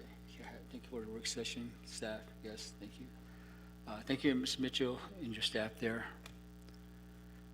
And as it stated, you've always been understaffed in reference to how many projects you had to oversee, in reference to different funding sources that fund these projects, down to the state, down to citizen funds, capital, UFB, and we just pile more projects on Division Community Development on a yearly basis, and that's been conveyed here on the 25th Council. And I know we're talking about, I know we're kind of going back and forth between ROR projects and subrecipient agreement projects. And I know that your Naa'bik'iyati report here talks about both. And I know you say you're going to get to the 3RRR funding source. And it goes back to what we're talking about. We got 110 chapters, and we have 2 to 3 employees at these chapters. So I'm just going to use the 2 employees, which is the CSC or CSC and the account maintenance specialist, or the chapter manager and I guess administrative assistant, but it depends on if they're LG certified or not LG certified. But you at least have two personnel at these chapters, and I believe some of these LG certified should have more staff. We're going to be in the same situation, no matter what. We're trying to come with something, because Division of Community Development has a tremendous amount of projects they have to oversee, and you got delegates going in there. They want their projects to be addressed per their region. So, and that's the problem. I want my regional projects be addressed first. But once I leave, no delegate might come and say, I want my regional projects to be addressed first. It might be funded through citizen funds. It might be funded through UFB. It might be funded through capital, ARPA. So the Division of Community Development has to go back and forth to try to address all the delegates' projects within the 24 regions. I'm a prime example. I'm always at Division of Community Development.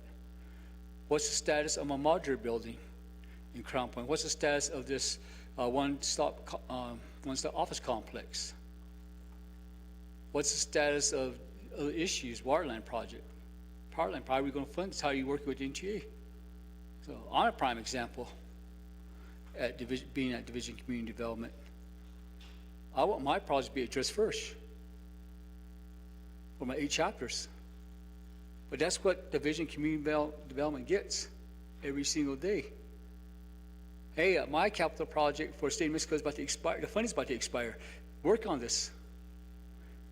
We're just going back and forth, no priority in how we address these issues. And we blame our staff within Division of Community Development. And it's stated there's I'm just estimating over 1,000 projects being funded by different funding sources. And we keep throwing our staff around and say, I want this project addressed, I want this project addressed. And to me, you know, one of the staff within the Division of Community Development, what's the status of the modular building Eastern Agency? We got people that are in substandard offices in Crown Point. I want this addressed. That's how we are. So then the staff has to put the 23 delegates project to the side and works with mine. But again, the following day it probably gets put aside because again, another delegate comes in and saying, I want my project to be addressed. And I'm reiterating that because this is happening every single day. So again, going back to, we got 220 employees at the chapters, 110 chapters. And right now, they're the ones that try to get some type of technical assistance from Division of Community Development. Then it still has to go through the whole process with the procurement, with Office of Control, OMB, to make sure that these things are done. I'll go back to that in a bit here. With all these things that are happening, not expediting our projects, the cost is going up every single day.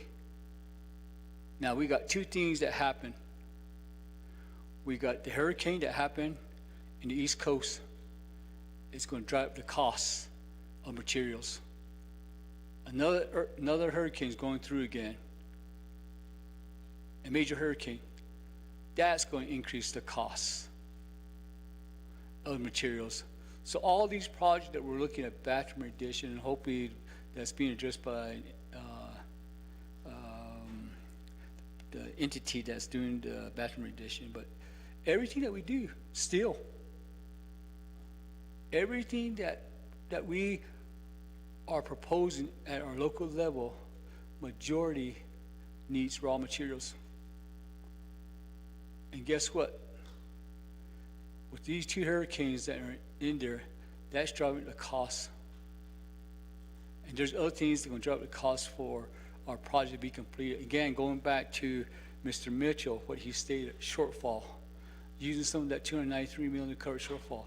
I didn't want that to happen because I sure like to use some of that 293 with my colleagues. Maybe, again, I'm sponsoring legislation in reference to that 293, which will equal distribution from delegates, because our regions, we still need certain things that, certain project that needs to be implemented to address our issues within our regions. So just a FYI on that one. It's still being drafted. I was hoping I'd get that before the fall council. But going back to what we go through every single day of Division Community about do this, we want this done, we want this done. It's not going to happen. So with that, Mr. Mitchell, just giving you information. I'm dropping legislation for my region. because I think they're very simple projects that my 8 chapters have submitted when they had Appendix A we were going through. And I tell my 8 chapters that, you know, as my colleague Delegate Simonson stated, you know, that your project is still there, it's still be funded, even though general funds. But I want to take a load off of you, Division of Community Development, that I think my HR are capable of getting these projects implemented.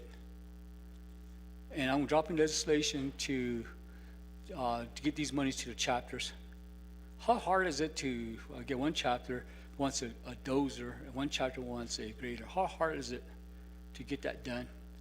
Now, if this money was at a chapter, this dozer and blade, I'll just use those as an example of the project that 2 of my chapters are proposing. They could have had this dozer, they could have had this road grader. If the money was there at the chapter, they could have followed the procurement process. And they could have got that dozer right away, and they could have got the grader right away. But there's so much project that Division of Community Development has. This is where we're running into problems of trying to expedite these projects. So I'm dropping legislation to make sure that I'd like to see that that 8.8 million goes to my chapters and they can expedite their projects. If there needs some technical assistance from Division of Community, I think we can administrative service centers can help out with that. I know you mentioned about getting additional staff or project management, estimator, all this stuff. I understand that part. But these are just simple projects that can be implemented, expedited right away. Now, my question to you, Mr. Mitchell, how come this was not? How come you did not come up when we are moving ARPA funds to general funds? And when we just came general funds, $521 million, certain money was taken to cover the admin costs, to cover certain things. We had work sessions, numerous work sessions for 3 or 4 months before the council considered this. But that was not, I was not even informed that this money was being taken from the administrative costs. I believe that 24 member council would have addressed that issue if this was brought to our attention, not until afterwards. So that's the first question. Then we're talking about ARPA. And I know we're going to get from NTA. So as my brother stated here, Delegate that he probably is going to move some money around for housing. That some of these ARPA monies that cannot be expended quickly, and he's going to put some of his regional money back to housing. Same with me. Some of the money that were allocated for power line, I know that's you kind of work power line with NTA, so a lot of this money is not being not going to be expended because of our land status with the Eastern Agency, and that's what I brought up during the last Naa'bi. I like to talk with NTA and see all the money that's going to get channeled through NTA to get power line to our people, but they get service from like Hames Electric Co-op, Continental Divide, Socorro, City of Farmington. But with our land status, it's impossible. It's impossible to get these project construction ready by the date that NTA gave us, December 31st, 2024. And going back to that, the reason why I'm bringing this up is that some of these ARPA money that still needs to be expended, now some of these ARPA that wants to be transferred to other projects, this is where DOJ needs to come in. So I'm glad DOJ is here. And they can't just keep saying no, no, no. You can't do that. Find ways for us to expend these ARPA monies. At the same time, again, going back to what I stated, a lot of our projects, power line projects, because this is the community development, and again, what was stated by my brother, he likes to push this towards housing, ARPA money. Emergency procurement can take care of that. Emergency procurement can take care of that. So my brother here can get, if the money's not being spent in ARPA on certain things and move to housing, emergency procurement, so we get these contracted. Same with me. I got 3 projects that are construction ready. Two senior centers and 1 Head Start.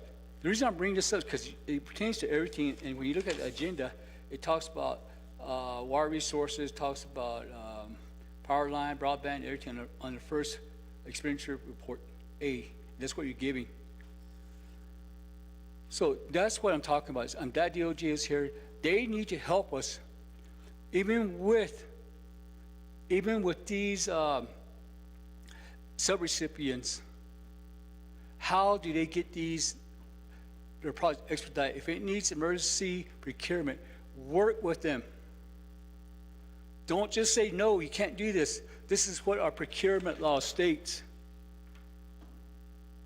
The only way we can address this is we do a procurement, emergency procurement process where the council can approve it and sign it. Those are the things that we need. I'm tired of DOJ's, no, you can't do this. This is what the law says. Well, find a way for us to address it. Find a way where the council can amend these laws to expedite these projects. I'm glad DOJ's here, and I hope the Attorney General is listening, because this is where Division of Community Development needs help to expedite their projects, expedite chapter projects that they're giving technical assistance. We got, again, to conclude my comments here, again, we got 220 employees sitting at a chapter, and I believe they are capable of overseeing these funds to complete their projects. Administrative funds that became general funds of $8.8 million per delegate. That's what I'm saying. We need those types. We can just do it by email and say, yeah, you go this process, instead of we go out there. This is where DOJ needs to be open to the chapters and say, yes, you can go this process, but if it can't be done, or something needs expedite, emergency procurement process needs to be in place to get these money expended. So again, with that, Mr. Rich, the only question I'm asking right now is that, again, I'll be dropping certain legislation to address these issues, but the only thing is, with all these money that was lost, returned to administrative process, administration, all this stuff, to help with the chapters, how come you did not bring up those concerns when the council was addressing the $521 million to become general funds? Thank you, Madam Chair, members. Naa'bik'iyati. Thank you, Delegate Simpson. And before I go back over to Mr. Mitchell, I know we do have the controller online, so maybe he can give further explanation on the admin dollars underneath the U.S. Treasury guidelines after 2024. I know there were several stipulations that we had to reconsider when we did the reallocation of the FRF dollars. Controller, I don't know if you're still online here with us.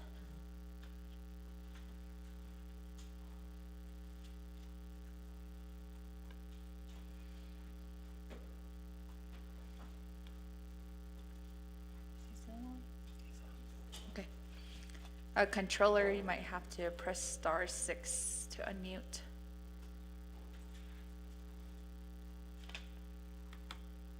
If not, we can come back around to, oh, there we go. We can hear you, Controller. Sorry, y'all. I actually was, I did jump on another quick call. Was there a question that I can answer, Madam Speaker? Yes, we do have a question on the admin dollars within the U.S. Treasury guidelines after the year 2024. Oh, okay. Yeah, thank you, Madam Speaker, and members of the 25th Navajo Nation Naa'bik'iyati Committee. So essentially, there's still the provision allowed by the Treasury to allow the tribes to have up to 10% of the total award for admin costs.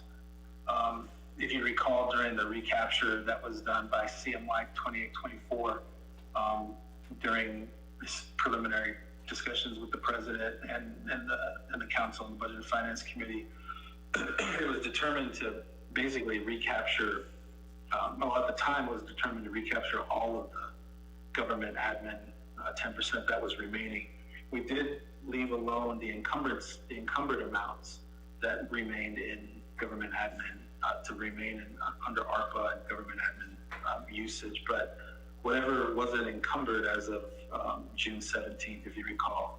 We calculated everything as of March, but then the Madam Attorney General issued a memo that stated we should use the balances as of June 17th, so we recalculated as of June 17th.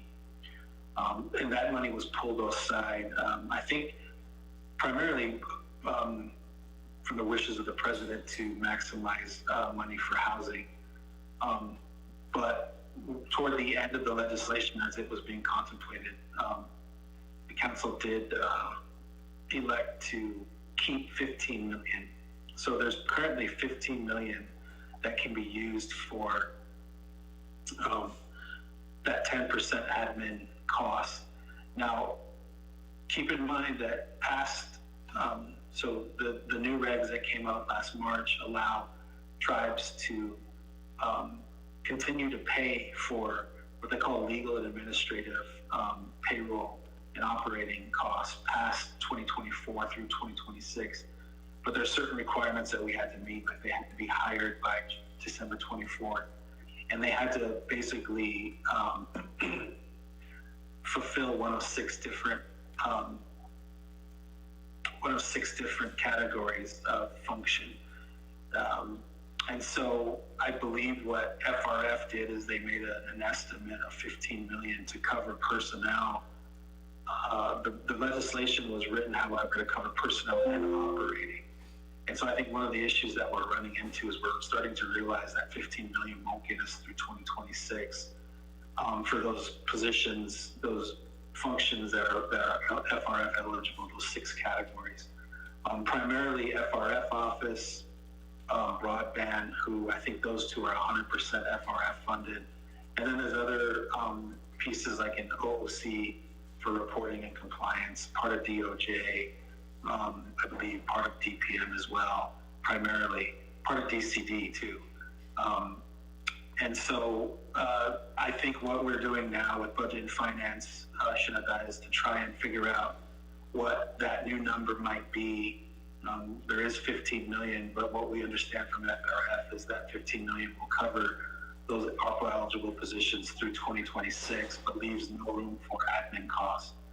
And so I think what we're trying to do is get a recalculation. I believe Ms. Jim has thrown out a preliminary admin cost estimate of 20 to 25% of salaries, which would add on another, say, $3 to $4 million that we would need to carry those functions through 2026.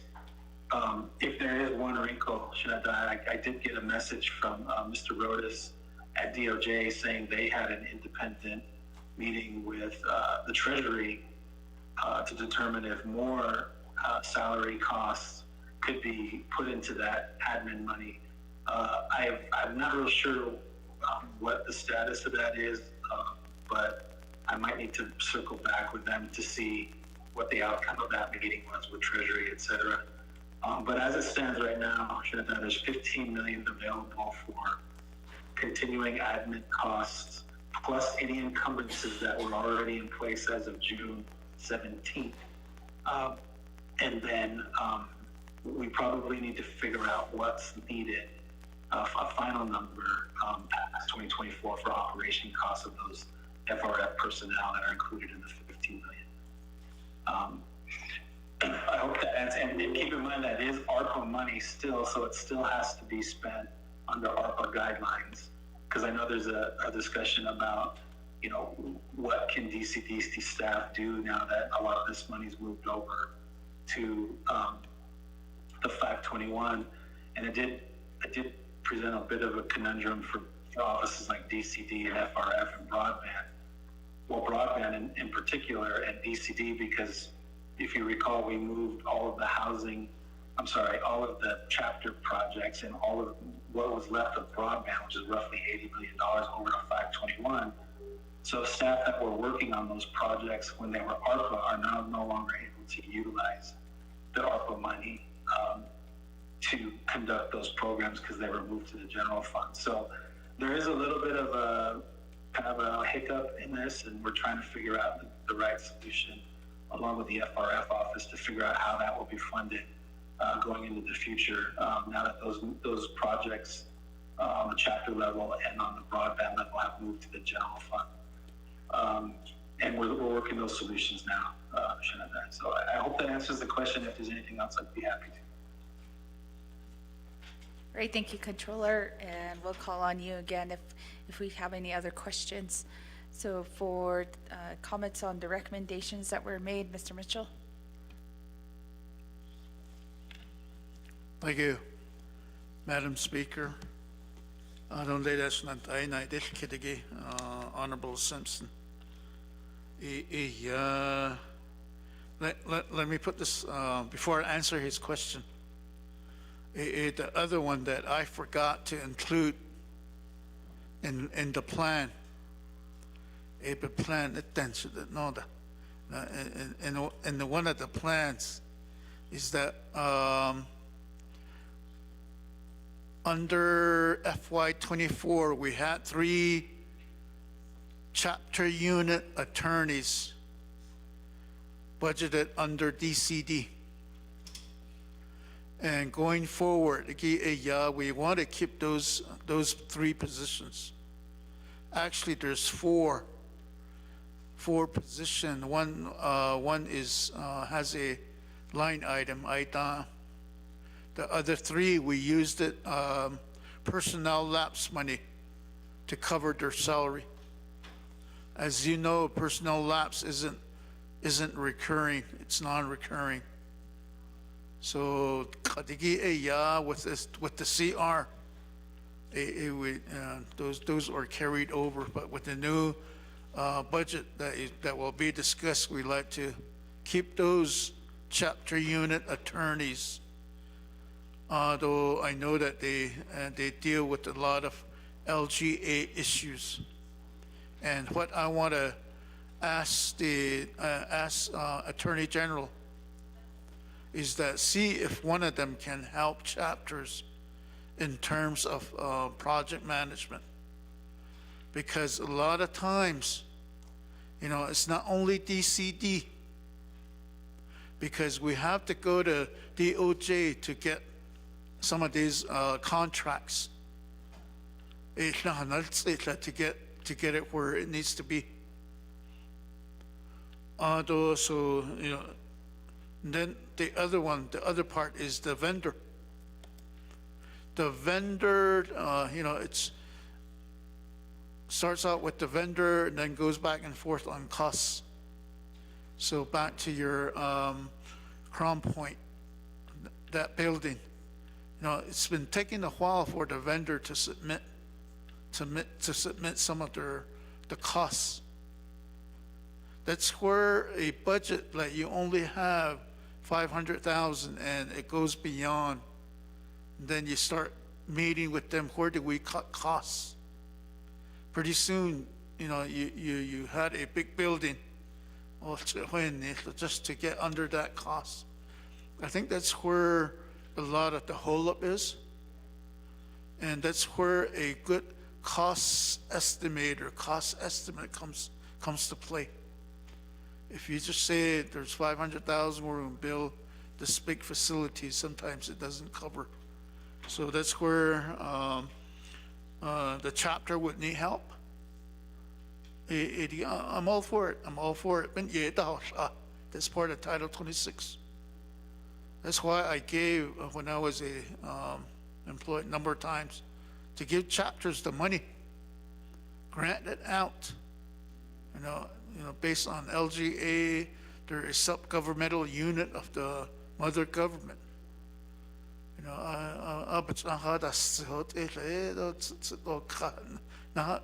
always put a good pitch for them.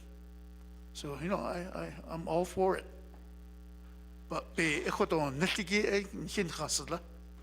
Be de nitlandes nandasha. Be ikoton nitigi ikoton hin khasla. As Navajo Nation Council and then also the executive branch to provide that whatever that needs to happen. So I'm all for it. There's simple projects under that they can take over. Although the equipment, there's already an RFP out there, invitation for bid. So, every day we get chapter emails calling us,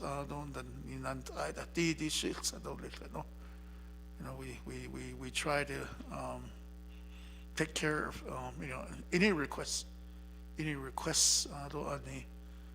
there's lack of staff trying to finish these projects. Although back to your the other one, material costs. Here again, the budget and the scope of work. That's what's required under a contract. A good scope of work, because you have to protect Navajo Nation. You have to protect Navajo Nation, so a good scope of work, that will fit the budget. Like right now, with all the hurricanes that are happening on the East Coast, the material costs probably goes up. Although, and these contractors usually a contingency. At then, where do we find the money to cover some of these shortfalls? So, on the material costs, it costs. Now back to your question. I was in one of the meetings about this. I said, I need 20 million more for, that time it was under Section 3. I said, I need 20 million more for Section 3. You have 211 million altogether. But budget, in these plans, there's a lot of A&E that still needs to happen. That needs to happen under these, and in the monies that were put in the budget doesn't cover A&E. It doesn't cover site development. It doesn't cover a lot of these pre-construction even. So that was one of our two meetings that I attended. But at the end, it didn't make the list. It didn't make the cut. So that time, I didn't know that the employees will be affected. I wasn't aware. So it's other legislation. There's attachment of that. So even myself, being good in legislation, I tried to figure what that legislation was. Attachment behind that. Then we figured out that basically it's not no, because you need zidla. So what the controller mentioned, the 50 million, just covering some of the personnel costs. If there's additional money, they can use it, but they can only use it on Arpa projects. So so we're trying to find monies for from the general fund, so we won't be in violation of anything. I did make a request of 20 million during that time. On this topic. Thank you.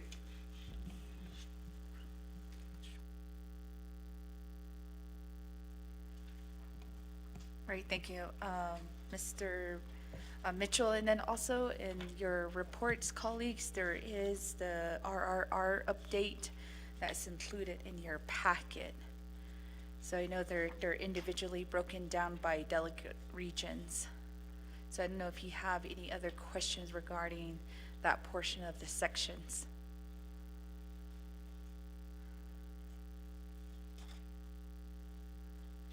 Okay, I don't see any. And then we do have Chair So.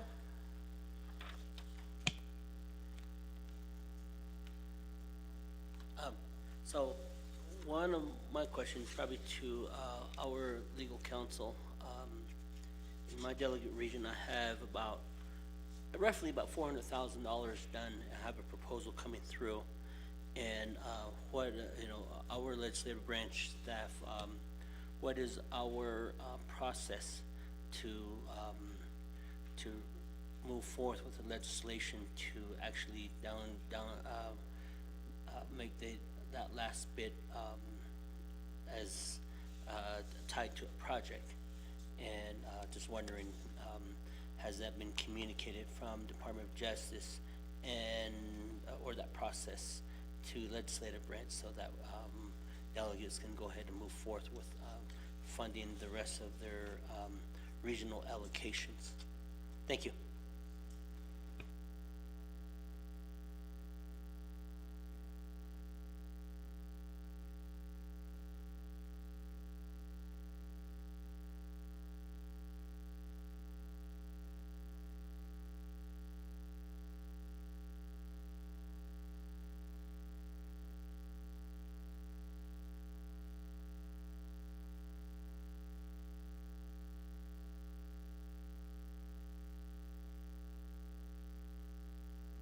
Okay, thank you, Chair So. Well, Mariana is looking for that particular answer, or you have follow-ups, Chair So? Just a follow-up. Just to indicate that we know that programs are trying to do their best on all the projects, whether they're tied to K count or tied to the RRR funding, Revenue Replacement Reserve. But try to continue to do what you guys are doing and work within your means there. Yes, there's issues of funding that was tied to, I guess, support for workforce. But I think that moving forth is that the dialogue of communication from the program DCD to council really needs to, I think somewhere we have to find that, start that dialogue so we could get a legislation rolling, as Chairman Jesus alluded to, that she requests for some information. I'm glad that the staff was on top of it. And then the other is that I think that as you make these determinations, maybe if we can change some of these, the workforce requirement, tying them to maybe some sort of political appointments. That way you don't have to jump through hoops at DPM and things like that, and things like that to say, hey, this is, well, according to the assessment, project manager makes this much, and things like that, and so forth. And that way those things could be determined, and as these appointments are done, just having the program do those assessment, working with the president's office, and try to get these positions filled. Because project management, you need special qualification, and if you use the current pay scale system, it's just like a registered land surveyor. When you look at when it was advertised, and it was $53,000, and when you look at registered land surveyors out there, no one's gonna work. No registered land surveyors and be crazy enough to take a job with the Navajo Nation at $53,000. While out there, when they have their registered land surveyor's certificate, their RLS, they can work privately and make over $100,000 a year themselves, and even potentially more, if it's an environment of a company. So I think there we can find that mechanism and try to attract these individuals. The other is that there's college students out there that are in school, and I'm not too sure if any sort of recruitment's done at the at that level. Like just example, say Lee, or you have NAU, things like that. Maybe you have a individual that's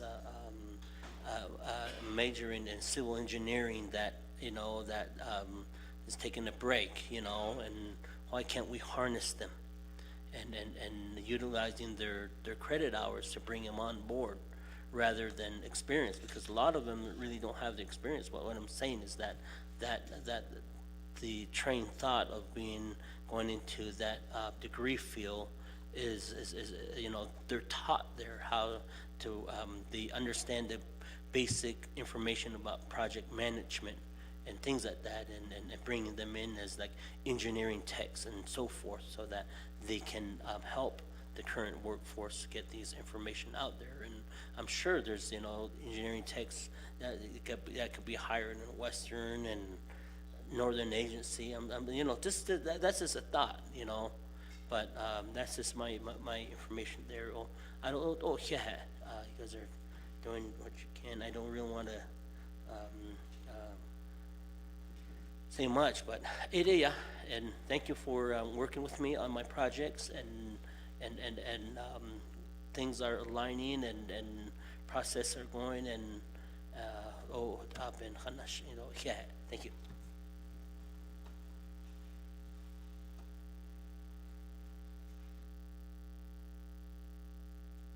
Right, thank you, Chair. So I know that OLC is working on what that process will look like. So if you do have you do have allocation within the RR funding, but you're saying that they're not tied to any projects or changing some of those projects.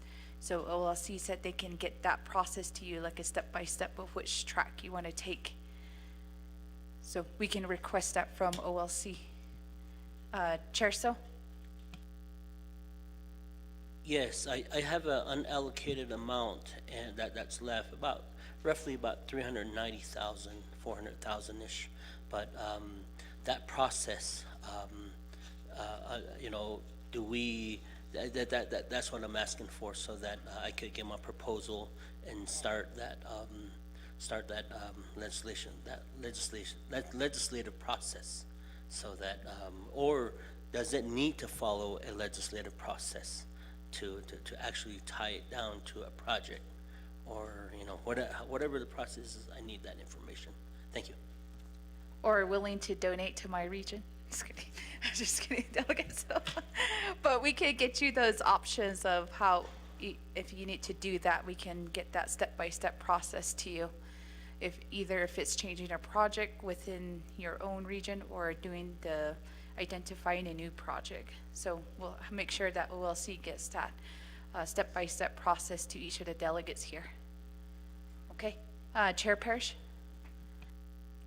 Thank you, Speaker Curley. On the lines of what Speaker So is saying, I don't mean to throw another wrench into this, but one of my chapters, they have expended all of their FRF dollars through their contract, and so they have a leftover sum of FRF dollars. And so my, for instance, Denahoto chapter had 3 purchases with FRF.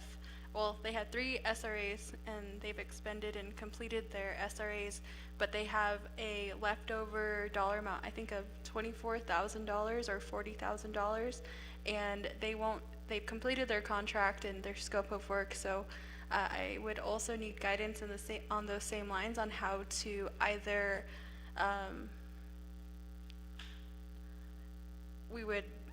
this is a further discussion for the council, is whether I can switch RRR dollars for those FRF dollars because they've completed their SRA. So I don't know if there's other chapters or other SRAs that are also in that same boat where they have leftover FRF dollars, even if it's $1, $3, and we need to make sure that we recapture the total amount and then have a further discussion about how we're balancing that. Thank you, Speaker Curley. Okay, thank you, Chair Parrish, for highlighting that idea, because I think what Chair Parrish is saying, that some chapters already have SRAs in place and their projects are most likely to be done by 2026 or before. And then if there is a possibility to switch. So you're taking RRR dollars, and then there's there's that option if that we need to have that discussion as colleagues as well, because some of your region and the RR fundings, I'm pretty sure that they're already near completion, or, you know, what happens, or do we just save some more from the FRF money to be switched? Because I know the cap was 521 million from the lost revenues. So that's just something to keep in mind as well, maybe for Mr. Mitchell to update us is on your listing for the reserve funding with the chapters, how much of those have SRAs or contracts in place, and how much of those are already near completion? So maybe you can give us an insight on how much those dollar amounts look like. So I know Chair Parrish, you had a follow-up.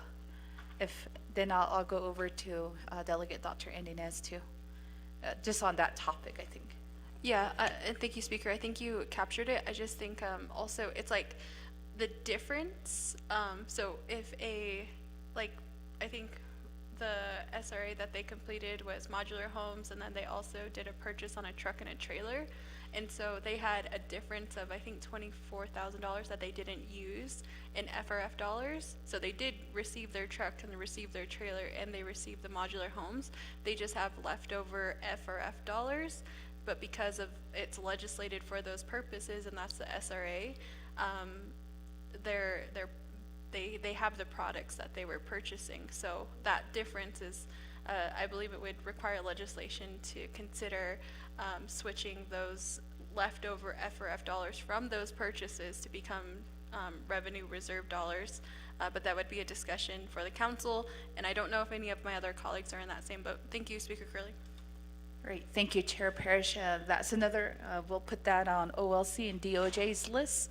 I know we were talking earlier about the step-by-step process of identifying projects or changing projects in the reserve funding, but also within the the FRF funding. So if you do have a project that used their money, but there's leftovers, how do you reallocate that back within your region, because they're still tied to deadlines? So we'll make sure that OLC and DOJ, I know Catherine Bazalski is also here to come up with a step-by-step process of how that will look like. Okay, we'll go over to Delegate Dr. Endinez. Oh, yeah, Speaker and then colleagues, everyone, good morning or good afternoon. So my question then is on the analysis part, like when or how soon would we be able to receive those numbers, not only from DCD, but there are additional projects, like for example, water resources coming up. So that figure, or a projected or estimated figure, how soon would we get that? Because after December 31st, we can't necessarily do anything more. Everything is pretty much set in stone. So I think to further that discussion along, if that's something as soon as tomorrow, just like a projection, something to get the discussion going. I see the point here, but it'd be great to kind of have an idea of what we're seeking as far as the funding. Thank you. Okay, thank you, Dr. Endinez. And there was a request for this work session. All the departments and entities that are on our work session schedule, they should have those dollar amounts already, because we did notify them that any encumbered amount or any reversions of funding that needs to be identified should be provided at these work session for today and tomorrow. So they should be coming with dollar amounts for each of the programs and entities. Delegate Dr. Endinez. So that analysis includes funding from specific chapter projects that are closing out. That figure would be presented, or it was corresponded with the teams, the programs? Because I felt like that was a new idea, but if you're saying that there should be prepared with it, if they just now learned about it. I just need clarity there. Thank you. Okay. So for the legislative process, the step-by-step that we were just talking about, like what steps needs to take place if there's like remaining balances left, or that's a legislative fix. But with it, the entities that are here that are really executing their projects, because like how much does that dollar figure look like? And they should be coming here with those today. Like, for example, what Chair Parrish alluded to with one of her chapter project, there's a balance left. Now she wants to know how can I fix that before, November 1st. So those are just some of the issues that we should be identifying. But really back to the dollar amounts, then Mr. Mitchell and DCD should be able to have those numbers today for us. So if you do have particular questions on any of your chapters, they should be able to answer that today. So if you have any particular precise numbers, because from the SRAs earlier, we said it's a little bit over $13 million that is at risk. So now within the RR funding, I know there's no deadlines to it, there's no restrictions to it, but we're talking about if we need to switch out. So those are just some topics that I think we can highlight for recommendations. I'm going to go over to Mr. Mitchell if you have any responses for some of the suggested ideas that were stated here today. And then earlier my question was how many of our reserve chapter projects are near completion, or how many of them already have SRAs? Mr. Mitchell? Thank you. To answer some of these questions out there, and then I'll have the team answer some of the questions here. Back to Delegate So's question. He gave me a great idea. There's the workforce. I know that it takes time if you're going to be a regular, if you're going to post a regular job title. It goes through all this. Doing your advertisement, do your assessment, do your hiring, then you stay within your step increase or whatever. It takes time. But I like the idea of not political at will, but professional at will, because you can hire some of these professional that are within the trades, and you can negotiate their salary. If you have enough money in your budget, you can bring some folks on as professional at will.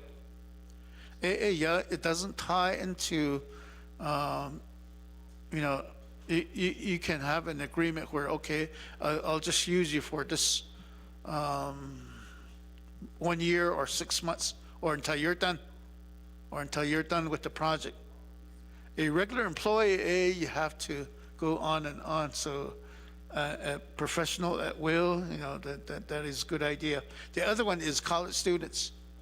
I think we need to start going to their job fairs. Our personnel within DCD, I sort of brag about it at times when we have division directors meeting, is that back in around this time, November, we had 47 vacancies at the chapters. 47 personnel. That's almost like a fourth vacancy. So with the executive order, we sort of created our own personnel assessment department within DCD. So as of the last report a couple of weeks ago, we only had 11 vacancies. So, we've been ASC, doing advertisement, then our department over here with the assessment, and then moving that forward. And our turnaround has been very quick. So need be, we can start going to these college campuses, do job fairs, saying that, okay, we know that you're part-time. If they're part-time, they can help us in certain ways. We need, well, for their breaks. Sometimes their breaks are like a month, just for them to give us some help. At the same time, give them some experience. So that's another idea that Mr. So came up with. So those two items, the unspent, the way I understand the previous legislation that put the Arpa money in, is that if you're going to make any changes, you go back to the process, which is getting it approved from DOJ and getting it all the way to Naa'bi, getting it approved by President. So I think that that's still the process for ARPA, F4F. But for the RRR, it was sort of made it flexible where you can do the changes within your own region, then going all the way back. So, Chair Parrish, probably a legislation fix needs to happen. We'll get some more financial information. Like I know that the Nahotso Eitsko although there's certain chapters that are doing good, like what was mentioned before, cornfields is good, and there's a number of chapters that are doing good. So some of them just needs a little help in terms of procurement. So I know that one of the recommendations is on the state side, New Mexico. If they give you this money for a certain thing, it'll have planning, design, construction, equip bakata. So if you get an equipment and then you have some money is left over, what we tell them is that go ahead and purchase some extra tires. That way that money doesn't go back. Maybe over here, let's say that there's a modular home that was set up. Maybe to improve that modular home, we do ramps, because a lot of our folks, steps on them. If we do ramps, if we do steps, if we do porch, just to spend the money, because the modular home, that porch is attached to the modular home. So that might be a justification, but I know that DOJ might have a different opinion, just to spend the money. But the other one is, of course, just put it back in the RRR, and you probably need to change two legislation, amend the two legislations that are out there. So those would be my comments, and then Dr. Naz, I'll go ahead and turn the floor over to the Naa'bik'iyati. I think she has some preliminary numbers, so we'll make that final probably by the end of the day.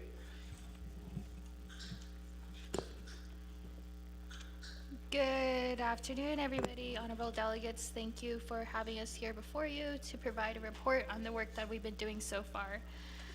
So preliminary-wise, as far as the amounts that are identified that needs to be reverted back under ARPA, would only be those that are in SRAs that are not deemed to be, that have cost savings and or completion of their projects.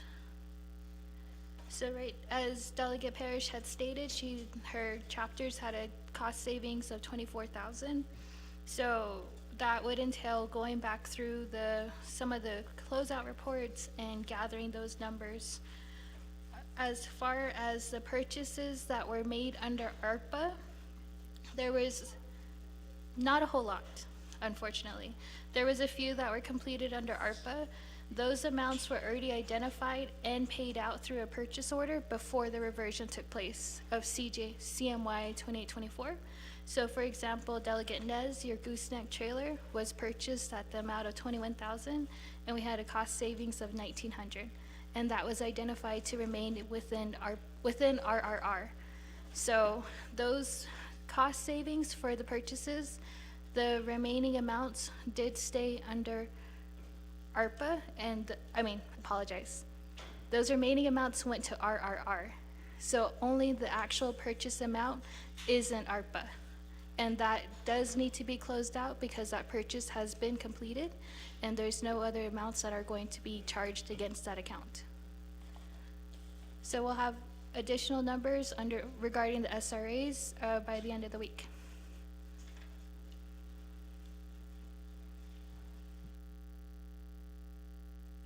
Okay, thank you for that. And I think that would be appreciated for each of our delegate regions, like for each of our reserve funding, and then also for our SRAs chapter projects, like if there's remaining balances that are highlighted, if we can get those to us by the end of the week, that would be really appreciated. So for the legislative or policy fixes, I know that OLC and DOJ, we're just meeting in the back here. So I know that Catherine has been taking a lot of the lead from DOJ's end. So maybe I'm going to give her some time to see what her thoughts are on any policy changes that need to take place on just some of the recommendations that were highlighted here. Thank you, Speaker. And I just wanted to, I think, address, Ms. Khan was letting me know that Delegate So had a question about accessing his chapter funds in the 521 money for the monies that have been moved to the 521 fund. And I just wanted to, and I'm not sure if, I apologize, I'm not sure if DCD already provided this clarification. For chapter, in the example of the Tuba City money, money that was moved to 521, that has not been allocated to a specific project is frozen until such time as the trust fund is established. So the only chapter projects that can move forward currently that were moved over for the 521 are ones that had approved expenditure plans. Expenditure plans were approved by council prior to the move. For all other projects, I know there's a number of delegates, like Shiprock didn't have any approved expenditure plans before their money was moved over to 521. So now they have to wait until the trust fund is set up in order to access the money in the 521 and utilize it for their projects. For chapters that had approved expenditure plans at the time the money was moved to the 521, those projects can continue to move forward. The comptroller is supposed to be utilizing either UUFB or a line of credit to fund those projects until such time as this trust fund is established. And I think there was a question on, like, let's say you did have an expenditure plan that was approved by council prior to the money being moved to 521. The Office of the Comptroller in CMY 2824, Section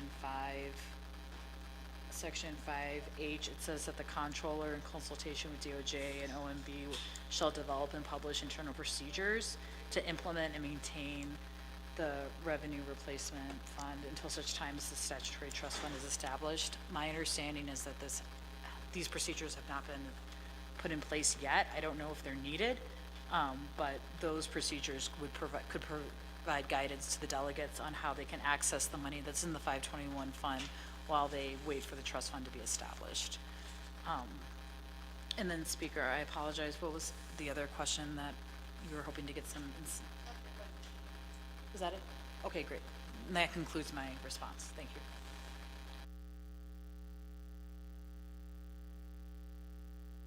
Great, thank you for DOJ from Catherine. Colleagues, are there any other questions on any of the SRAs or the reserve funding of 521? Chair Parrish.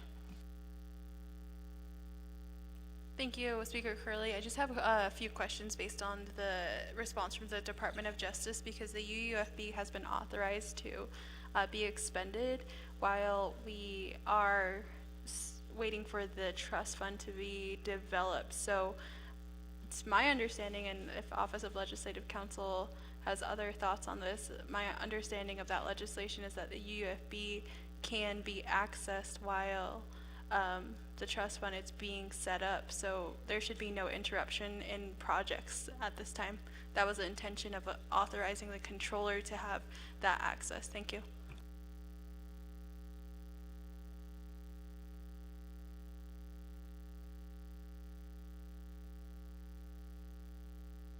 Okay, I'm going to give the floor over to Ms. Khan to give her response on that as well.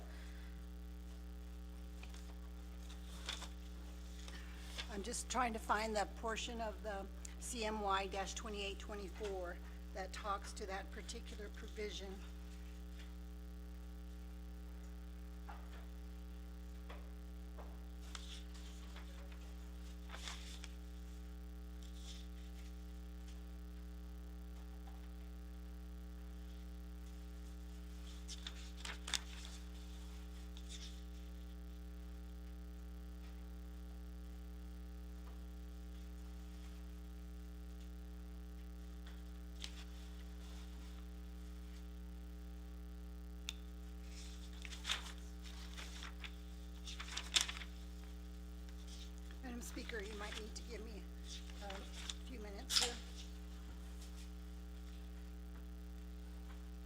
Okay, we'll give Ms. Cons a few minutes. I believe it was within the directives portion of the resolution. All right. Chair So? And since we're on the 521, and this is probably to the Department of Justice, the trust fund pertaining to the that needs to be set up. When the 521 legislation has gone through, and we know that there was a certain amount that was line item vetoed, $293 million-ish, and does those dollars have to be appropriated before the trust fund begins, the process to create the trust fund? Thank you.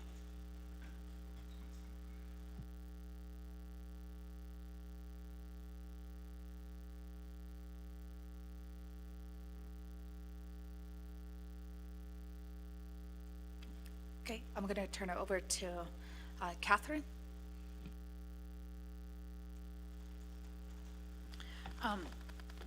Thank you, Delegate. So, no, it doesn't. The trust fund can immediately be used once you guys establish it. It'll be available to be utilized. You don't have to reallocate the money that was vetoed by the president. And then just to note on Delegate Parrish's statement, if in section 5F of the 28-24, it does say that until the statutory fund is established, the comptroller is authorized to use the UUFB to temporarily fund any immediate encumbrances for approved delegate region projects. And this is what I was stating earlier, is that the comptroller can use the UUFB to fund approved delegate region projects. So if you had a delegate region projects approved prior to the 521 being established, that council had already approved, the UUFB can be utilized to complete those projects. However, if you didn't, and to use Shiprock as an example, they don't have a delegate region project. They didn't have any approved delegate region project plans prior to 521 to be established, so they can't utilize the UUFB to fund projects, right? It's only the projects that were approved by council prior to the 521 being established that are able to access the UUFB to have their projects continue. And that's my understanding. I will say that definitely open to hearing if comptroller or anyone on the call has different thoughts on their interpretation of that section. Thank you.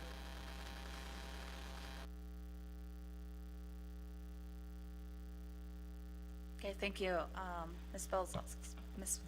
Catherine Belzalski. I'm having trouble. I always have trouble saying your last name.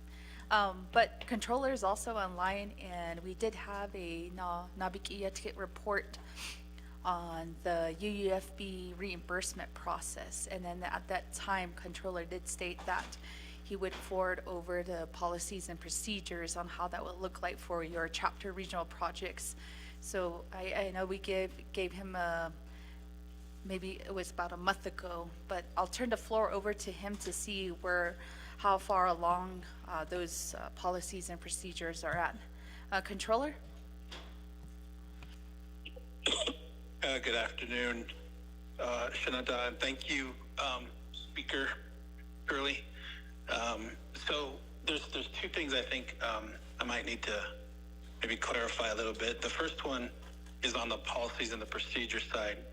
I spoke to members of my team. I've met with DCD and FRF on this.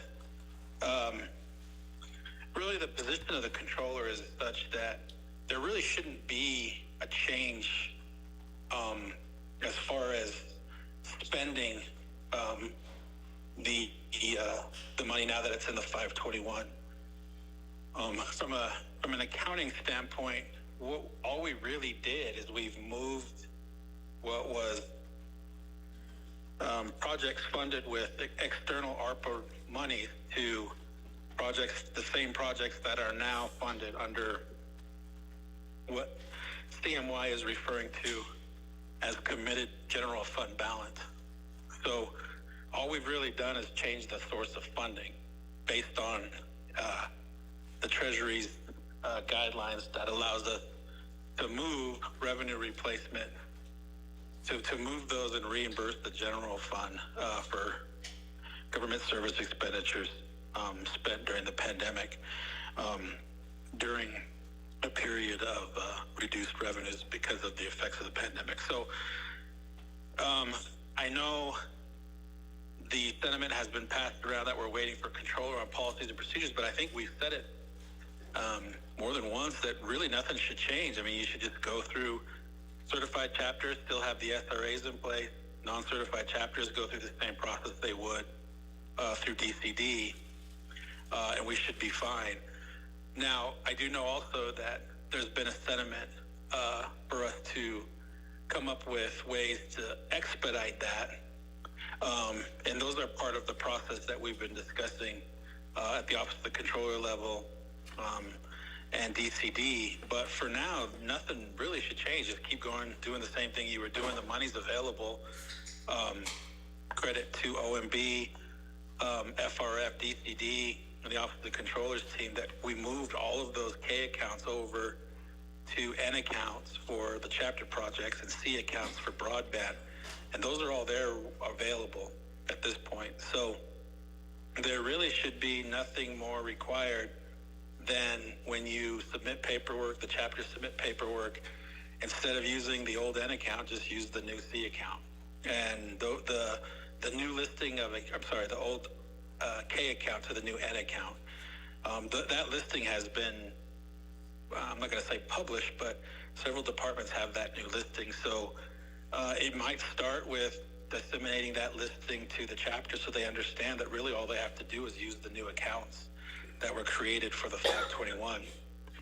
Now, the second issue is what can the controller do now to fund these projects under 521 in light of the trust account not being established as of yet.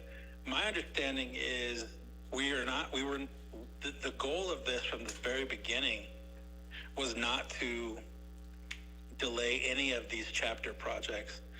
And so anything like Ms. Belzowski is saying that had an approved expenditure plan that was encumbered on or before June 17th, or was encumbered for an approved expenditure plan even after, just push those forward. I think the question remains, however, what is the chapters that don't have an approved expenditure plan supposed to do? And obviously, I think that still needs to go through as an approval. But again, as we've spoken, a lot of that stuff, doesn't need to have ARPA eligibility anymore. Those expenditure plans, I think, have a lot more flexibility. And it even lends the question that I don't think we've really addressed on current approved ARPA plans. Can those be redone now that there's no more ARPA restrictions on it? I don't think that's been contemplated at all either. I would say that that's probably something we should do to provide even more flexibility for chapters now that ARPA eligibility requirements are no longer there, et cetera. So the simple answer, Shanata, I mean, if I have to, I can write a memo and just disseminate it to the divisions, but there really should be no delay as far as a process goes. It's really just, and Mel and I actually had a conversation on this. Essentially, I think FRF was on the phone and DCD. Essentially, all we've done is change the funding source.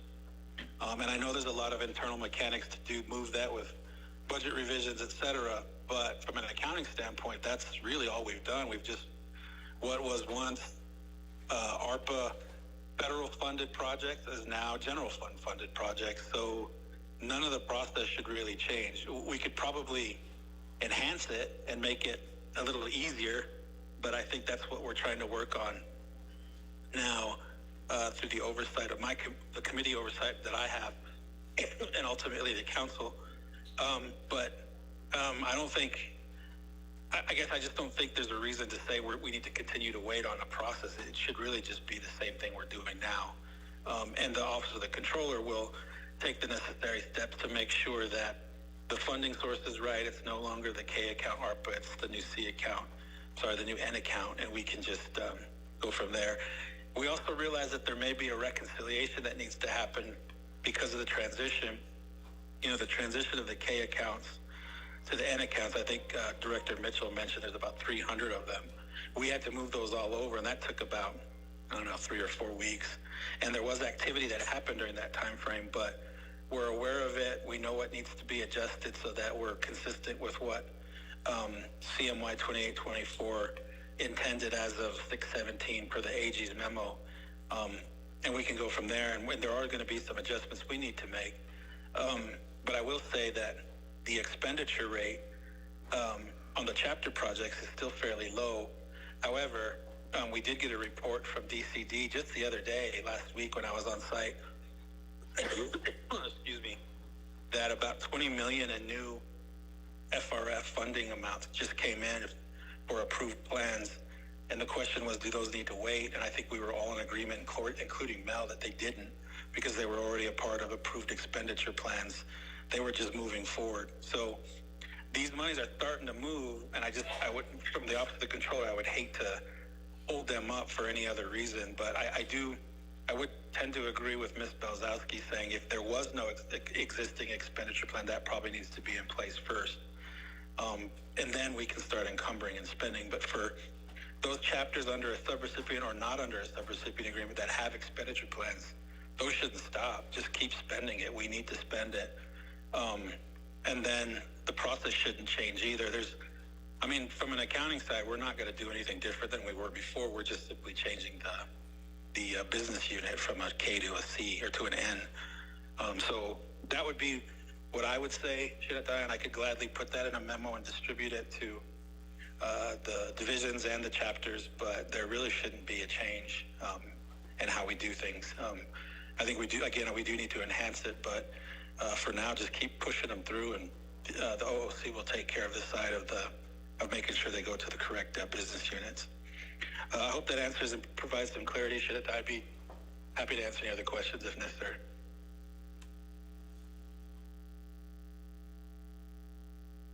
Okay, thank you, Controller. And colleagues, are there any other additional questions or clarification that you may need? And then we did give some homework assignments to DCD on some of the remaining balances for each chapter regions. They said they'll get that to us at the end of the week as well. And then also requesting your action steps for the non-reporting SRAs.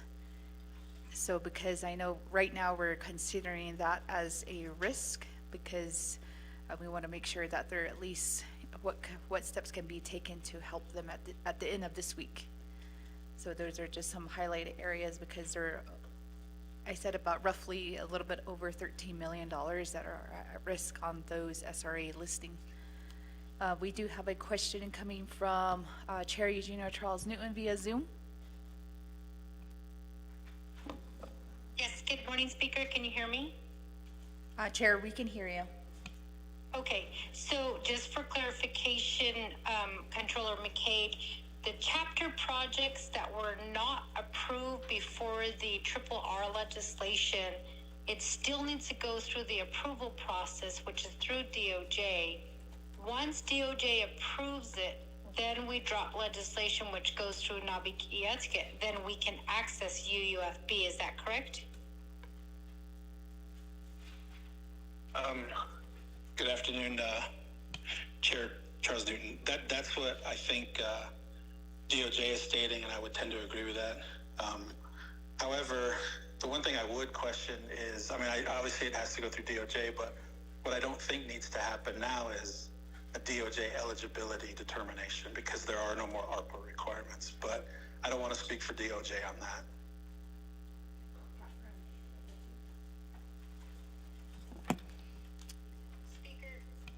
This is Delegate Charles Newton. Chair, go ahead. Thank you, Speaker. Well, the reason why I'm getting clarification is because Ms. Balzowski, I do the same thing, Speaker. Balzowski, she said so she used Shiprock. Shiprock didn't go through the process because we got caught up at DOJ. So because Shiprock didn't get its projects prior to the Triple R legislation, she said that we would not be eligible for UUFB. And I believe it was Delegate Crotty at our last Triple R meeting before the legislation was passed. She kept asking, you know, if grandma needed a new roof today, how do I access those funds? And we were told the UUFB. At that time, I also asked, you know, mine is still going through the process. DOJ hasn't approved it yet for housing renovation. So how do I access the UUFB? And I was told, just get it through Naa'bi like you normally would, and then you could access the UUFB. So I need clarification because we do need housing renovations completed here in Shiprock. Thank you.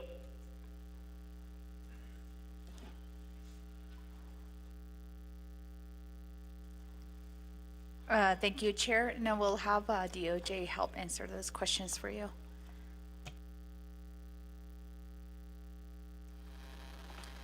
Thank you, Delegate, thank you, Speaker, and thank you, Chairwoman Charles Noon. So I'm going to give you a preliminary answer, and I would like to confer with my colleague, Mr. Rodas, who I know has been working a little more closely on advisement on these issues in the past couple of months. But in just, you know, to kind of take a step back, this eligibility determination process that that we all love very dearly, it was created in CJY 4121. And that's specific, the legislation is specifically tailored to fiscal recovery fund expenditure plan eligibility determinations and application requirements. So if you read 4121, it only applies to FRF expenditures. Once the money my understanding is that now that the money has been moved to the 521 fund, it's no longer an FRF expenditure, and it wouldn't fall under the requirements in 4121. In my work on CMY 2824, my understanding has been that once the chapter monies were moved over to the 521 fund, they no longer held on to any of their FRF properties, and they're now general fund monies. So and the only thing that 2824 speaks to are determinations, delegate region plans that were approved prior to being moved to general funds. It doesn't speak to anything regarding how do the chapters access the monies without expenditure plans after they're moved over. I would say that the expenditure plan process in 4121 no longer applies to these monies, since they no longer are fiscal recovery fund monies, and therefore the process in 4121 wouldn't be applicable to them. I don't think that 2824 provides any guidance to the delegates and the chapters on how they're supposed to access this money if there wasn't an expenditure plan in place the time the legislation was passed. I think that it says that in theory the trust fund is supposed to be established and then everybody can access the money, but it doesn't really, it's silent onto how, for instance, you know, Shiprock is supposed to access its money because it doesn't have an expenditure plan that was in place at the time the legislation was passed, and there's nothing in the legislation that says this is how you can create a new expenditure plan using general funds, or this is the requirement. And that's where I think I had, you know, looked at in section 5, it does say that OOC can put in internal policies and procedures in place, and maybe that would be a way to provide some guidance on this. But this legislation, in my reading of the legislation at this time, it's silent. It's silent. There is no process in place for chapters to access that money until the trust fund's established. Thank you.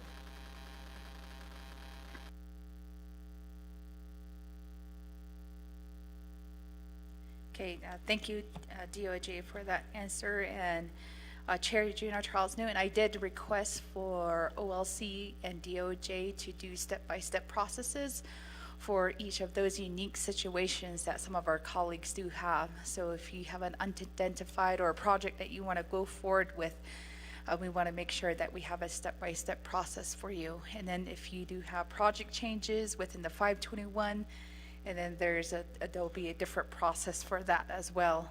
So I did have OLC get notification that they should be trying to work on that within this next coming week or two. Chair, Eugenia Charles Newton, I don't know if you have any other follow-up questions.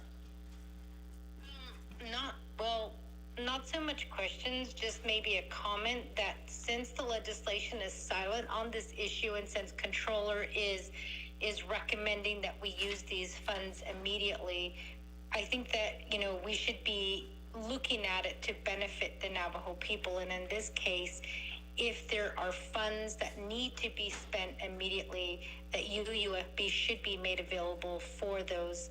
And it shouldn't matter if projects had not gone through prior to the RRR. So I know that DOJ, as Delegate Simpson had stated, is always saying no, no, no. And I really hope in this case that they can, working with Office of Legislative Counsel, that both Office of Legislative Counsel and DOJ, don't put red tape and restrictions in place, because the goal is to spend this money for the benefit of the Navajo people. And my projects got stopped at DOJ. So it wasn't like I wasn't moving them forward. DOJ just had not reviewed them and hadn't gone through the process with them. And so that was kind of the hiccup in this case. So I just want to say that I think that, the projects, I can understand projects that, some of my projects that might, we could wait on, but the septic tank cleaning is needed immediately, and the housing renovation is needed immediately. We had high winds here a month or so ago. Homes were destroyed, blown over. Roofs were blown over. So there are people who do need that funding, and I'm still waiting for DOJ. I just got word today that they approved it, so I can move forward with the legislation on this, which I do plan to, but I just need to get that funding out to the community right away. Thank you. All right, thank you, Chair Eugenia Charles Newton, for that reflection, also just the recommendations and your comments. And colleagues, do we have any other questions for DCD this morning or this afternoon? I don't see any, so thank you, Mr. Mitchell, and your presenters. And then we'll keep in touch on the listing that are due towards the end of the week.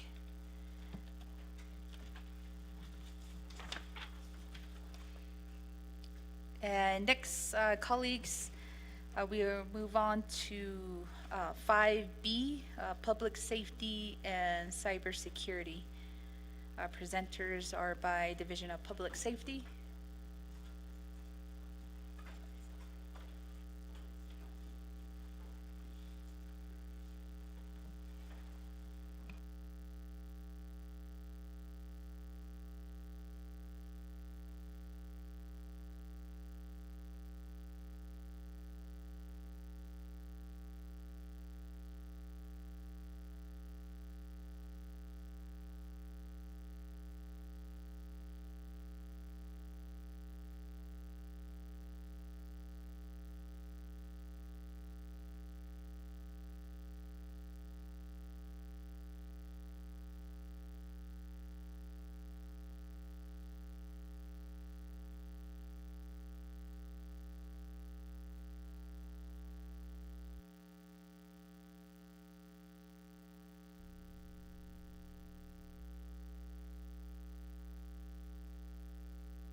Okay, colleagues, just give us a few moments here while the presenters make their way to the table here.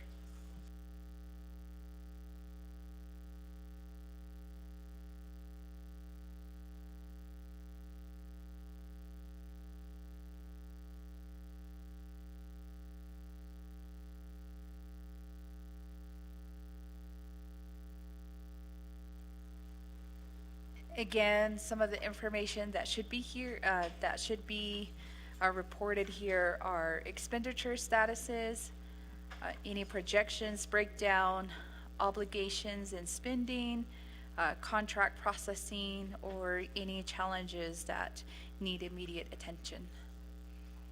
So at this time, I'll give over the floor to Division of Public Safety. So just for the record, to say your name and also title.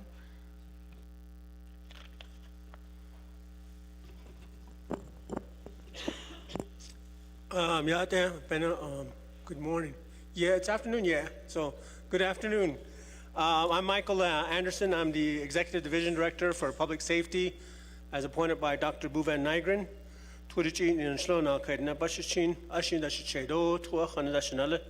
I have Deputy Chief here with me. I'll have him introduce himself. Good afternoon, Chayat Leonard Red Horse Authority and Chia. I am the Deputy Chief of the Naval Police Organization, currently working under the Director's Office for the 911 and the addressing project. Yat Asia Tyler Fraser and Chia. Touching in Slonk and the Chini, Bashin, toward Lini Edashe, what did you national? She I own Aerotech LLC. We're providing the project management services to this project, so glad to be here today. Appreciate you guys.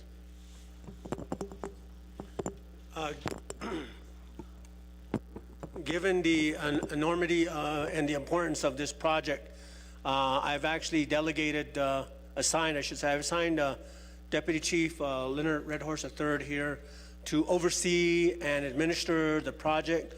So I'm going to have Deputy Chief here do the presentation in regards to our agenda. Thank you. Thank you, Director. I really appreciate the time. Indeed, the opportunity to go ahead and have a narrative discussion about the status of the Next Generation 911 and addressing project. I do want you to know that since the original inception of the ARPA allocation in April of 2021, our program received $35 million in allocation. And in that respective regard, I do want to report to you now that we do have $34,983,737.51 that are either encumbered or being prepared to be encumbered through the purchasing section of the Controller's Office.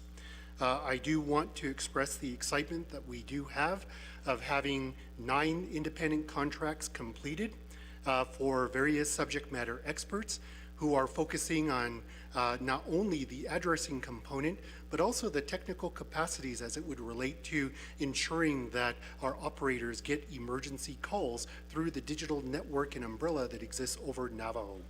And in that regard, I'd like to spend some time in regards to the subject matter experts.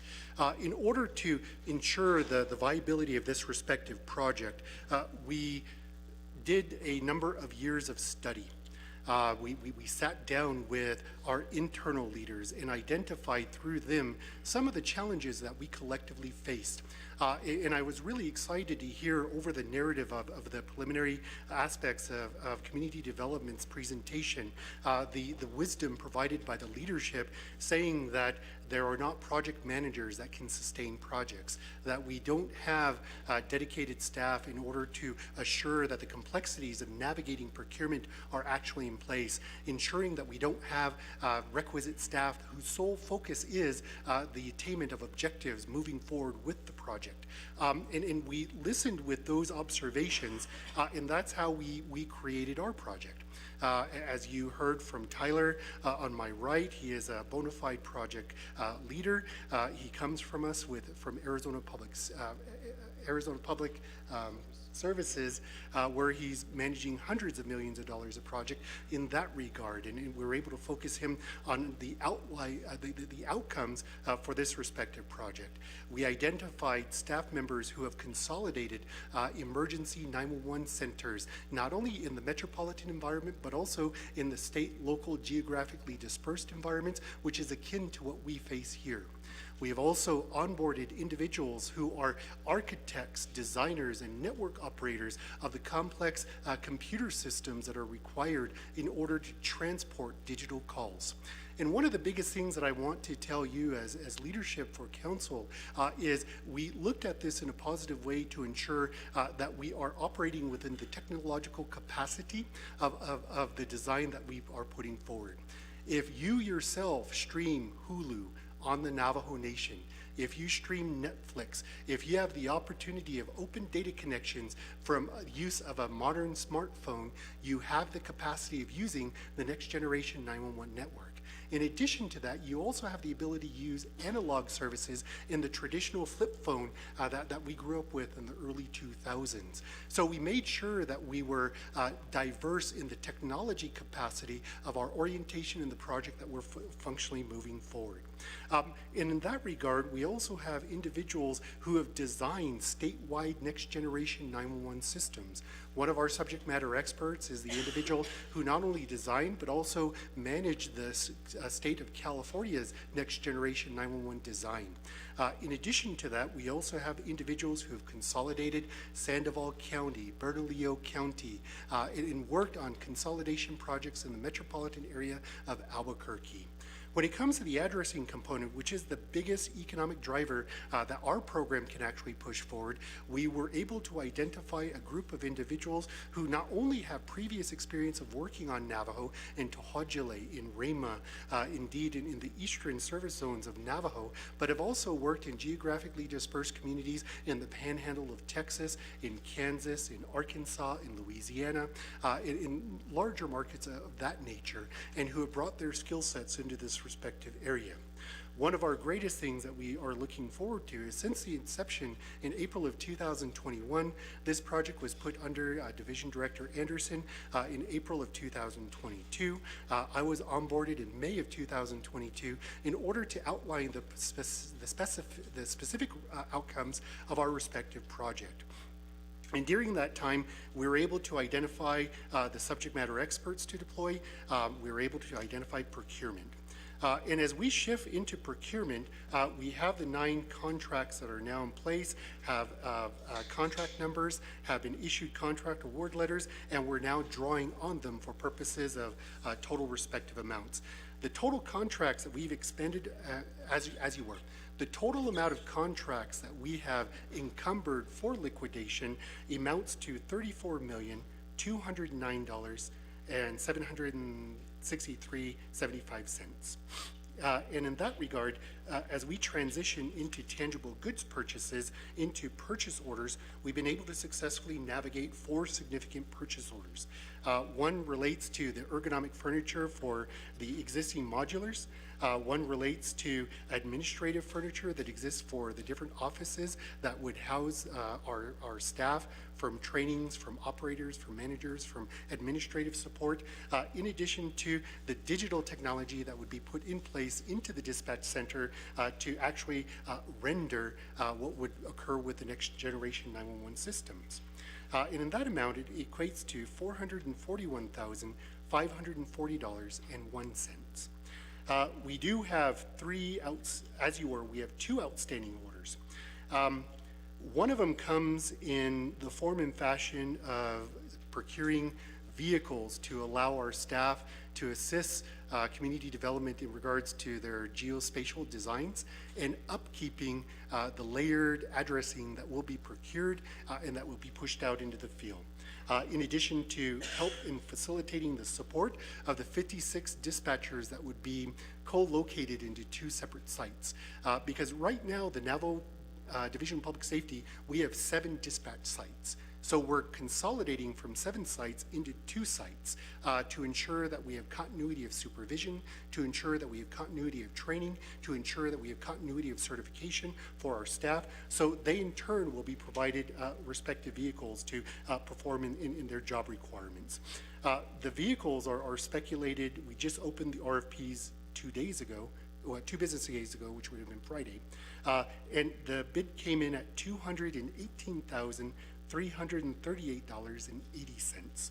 And then that is now going through procurement. We did successfully complete the Motor Vehicle Review Board. We did successfully complete procurement requirements for purposes of accounts receivable, in addition to the tax commission. The only thing we're waiting on now is for our staff to enter it into the requisition process to allow us to then transmit it into purchase order stage for purposes of the 6B. And then the last thing that we're seeking to attain are a series of printers, high-capacity printers, to print out warrants, to print out comprehensive training manuals, to print out the tangible documents that are needed for purposes of our professional staff, and that equates to roughly $24,971.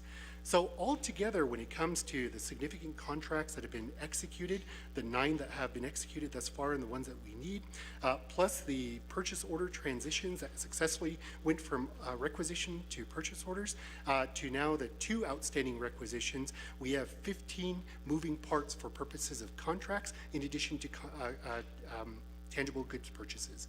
And out of the 15, 13, the 218,000 for vehicles and the 25,000 for printers are still the outstanding ones. So as of today, we have 24 days in order to successfully migrate the 218,000 for vehicles and the 25,000 for purposes of the printer quotes into successful purchase orders. I do want to express to you that a large part of our success has come to some individuals that exist in purchasing, in addition to individuals that exist for purposes of accounts, contract accounting. The first of which is Grace Cohn out of purchasing. She has worked very well with our program. She has been very affirmative in providing solutions, and she has been one of those very rare individuals that understands the reasons why we collaborate and why we innovate in pushing bureaucratic documents forward in order to outline particular success. The next individual, it comes out of contract accounting, is Thomas Bitsoy, who has been very good about working with our staff in order to navigate the complexities of contract dollars for purposes of sufficiency as it would relate to our scope of work. In addition to our friends and colleagues over at Fiscal Recovery Funds, they do magic, they're situated at multiple sites. So working with their respective programs, it takes us those days in order to navigate the paperwork process for their fundamental review. So now we have 27 months to take our first 911 call. So the question begs, how can we do this? I want you to know that the addressing design, the footwork, the actual going out to identify structures in addition to topographical points is ongoing right now. We successfully completed Honorable Delegate Nez's Upper Fruitland chapter, where we were able to design 12,000 address points, and we did so within 6 days. It is now being rendered into the different layers. We're actually now in Honorable Delegate Johnson's Loop chapter right now, as of yesterday, doing the exact program and design. We are now out in Herman Daniels' Navajo Mountain chapter in working out the complexities of how we can push our teams out in that area. And we are now working with other chapters in order to secure and update their respective council resolutions in order to get the teams out there. And as we begin this narration and the complexity of how we're organically trying to push forward the project, I want to express to you that we have done addressing for purposes of chapters, and we've been measuring it in tens of months, even years. But what I want you to know, because we're getting the subject matter experts, we're getting the individuals who have comprehensive bona fides and experience in geographically dispersed addressing environments, we're able to compress the year time frame and tens of months time frame into days time frame. And I think Upper Fruitland is really reflective of that, and indeed what SDR as a program has been able to do for us. We do have some notable roadblocks that we experienced during procurement that we did overcome. But I think it is relevant to the discussion that we do have today. And I think one of the biggest highlights is we had a purchase order that sat in Controller's office for 128 days. And the reason why it sat is because there is a difference of opinion in regards to the amendment that occurred in the 2023 November amendment to procurement, where it transitioned if you have 10% of your labor over the total goods price, you can proceed with a purchase order without a professional service contract. That was amended to 25%. So one of our requisitions that was subsequently translated into a purchase order was at 13%, well within the 25% rule. And I think a lot of that just goes into educating the staff, ensuring that everyone is aligned in regards to the new procurement updates, and ensuring that there's a linear understanding about how these respective documents are actually pushed out. But it took 128 days to make that successful. One of the other challenges that we had was the triple R legislation. There was an assumption at different levels that this respective project, as it relates to addressing in Next Generation 911, that we were within the triple R legislation. But we kept on pointing out that we were one of two exceptions for purposes of the legislation, and that we can proceed with transferring and updating our contracts in addition to our purchase orders. So this added an additional 4 weeks of helping staff understand that we don't fall under the triple R legislation, and that then allowed work to begin anew. But we did lose the 4 weeks in creating that education and understanding. One of the narratives that we heard over community development is the lack of staff and the lack of support and the lack of common understanding for purposes of professional field environment. And as I prefaced our observations from the very beginning, we built that into our framework. We built that into our outlay to ensure that we would hire the respective staff that would be exclusively focused on procurement, that we would hire the subject matter experts when it comes to telephony, when it comes to fiber, when it comes to arc design, network design of computer systems, and indeed the addressing component for purposes of successfully rendering not only the field level verification, but also the state level, county level, municipal level GIS data that's currently available. What I can tell you is that the counties and the states have been very proactive about sharing their GIS data with us, and we're currently rendering that information. Over the course of COVID, we learned that FEMA, the Federal Emergency Management Administration at the federal level, has actually used satellites to outline structures on Navajo. So we're able to gain those respective data sets, and we're able to create layers that allows us to shorten the time frame when it comes to a contemporary addressing process. Because in that regard, one of our biggest requests when we began the original advocacy back in 2020 was this was basically going to be a $68 million project.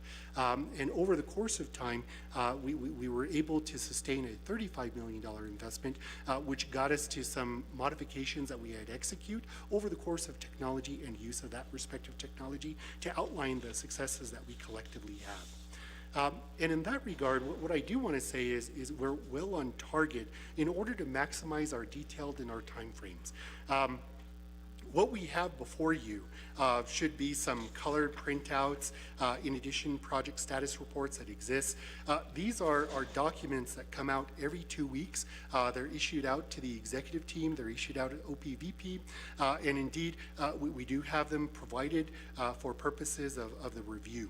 I do want to express to you that we're being as transparent as we can. So we are operating a website that went live during Winter Rock Fair, and that website is addressnavajo.org.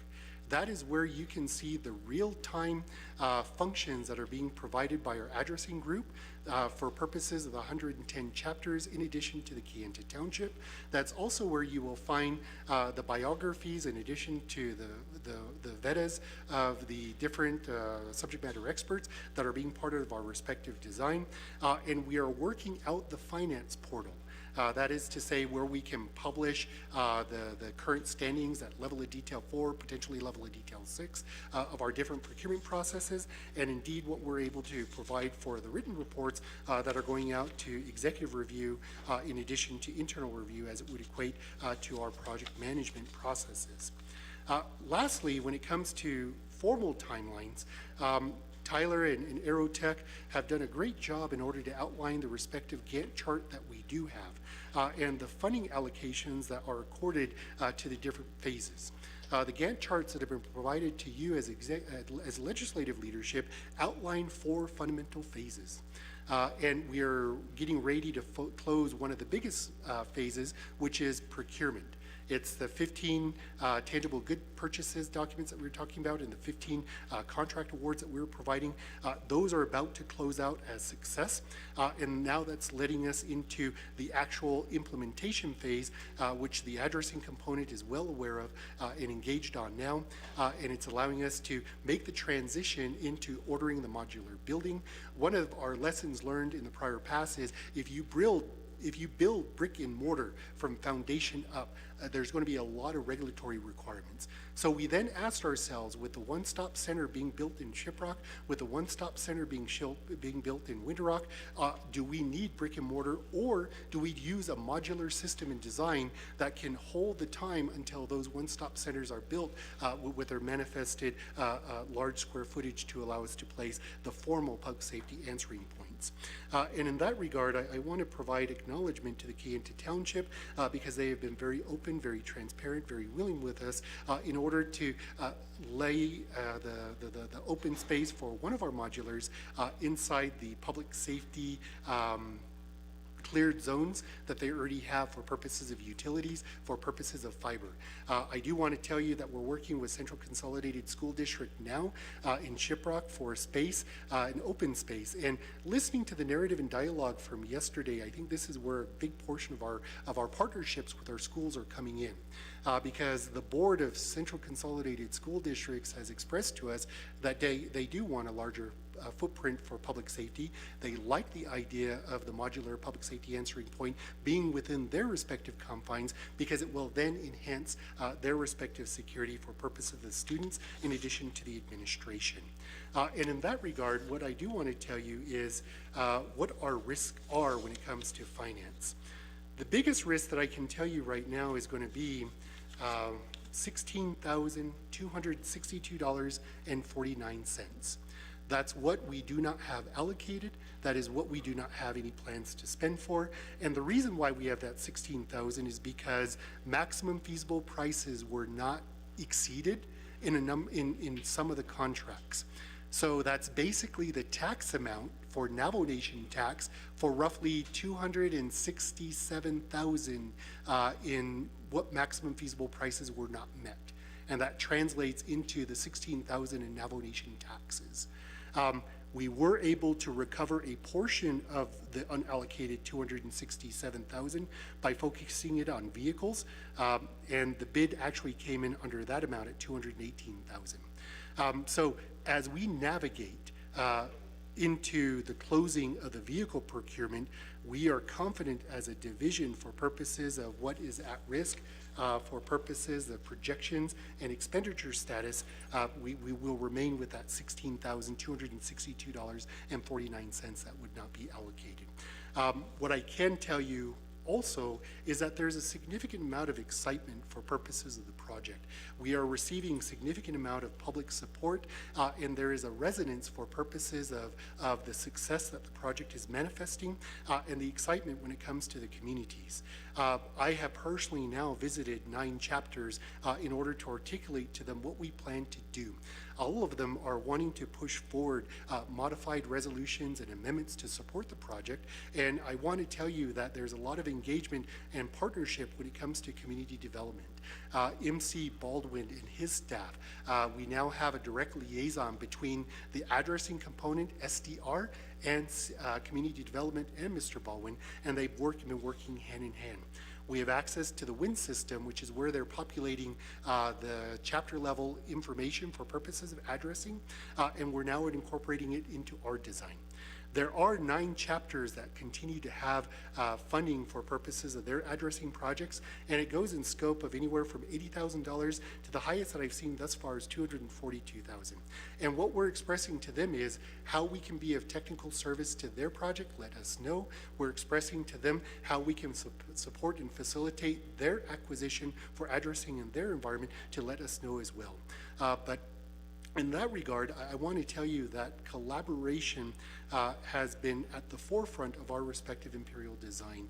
And I would like to give some time to Aerotech in order to provide some any type of overage summary that he may have in order to outline some concerns for purposes of our listening.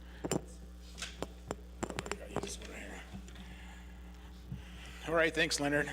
So one of the things that we're going to incorporate, just to give you guys the planned path forward of what we're doing from the project management space, is one of the things that as Leonard talked about, we're going to be transparent. Some of the things we're providing to the public is a website as far as status of where their chapters are, but also internally we have a dashboard that keeps track of schedule performance, cost performance, risk, any issues they have, and we also have regular recurring meetings with all stakeholders. So we try to stay ahead of the game so we're not tripped up with any issues. So that's kind of how we're going to operate going forward. We have quite a ways to go, and hopefully we continue working together. I don't have any much to add other than that. So again, any questions on the project management piece and how we managed to get it this far, I'm here, so let me know. That's all I got. Speaker and council members and those and listening, that is our presentation, so thank you. Okay, thank you for that presentation, and colleagues, I don't see anybody in queue, but I do have a question. So for the $16,262,049 remains allocated, is that the exact number, or did the controller, did you check with controller if these numbers are the same as his?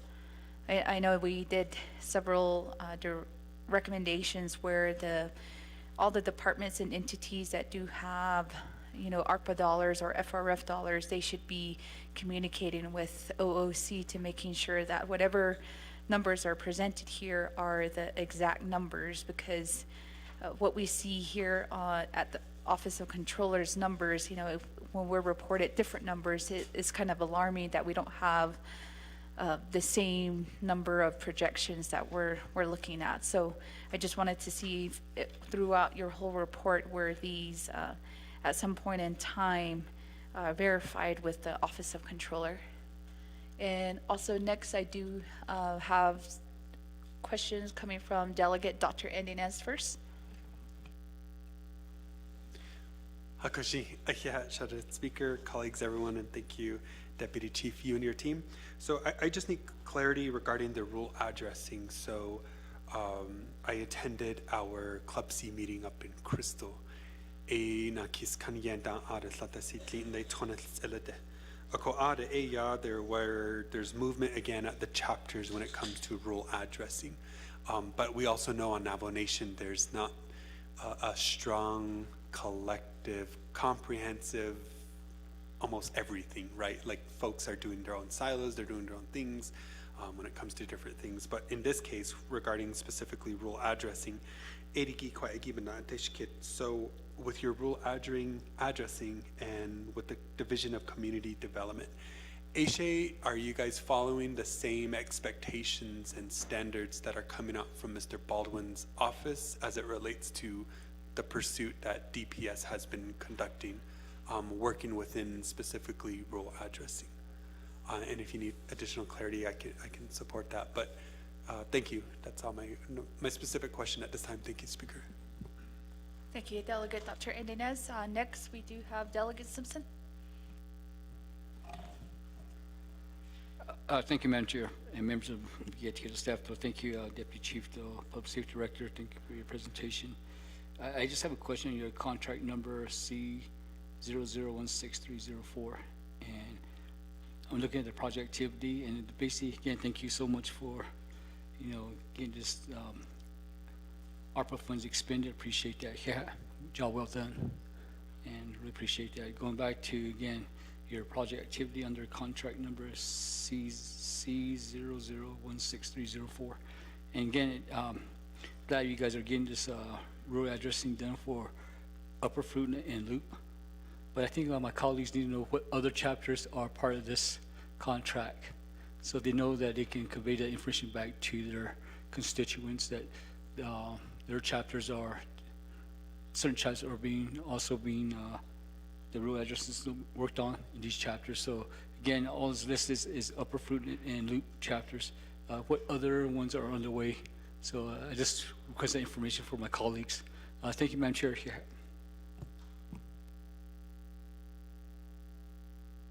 Okay, thank you, Delegate Simpson, for that recommendation as well. I'll turn over back to the presenters here for some of those questions.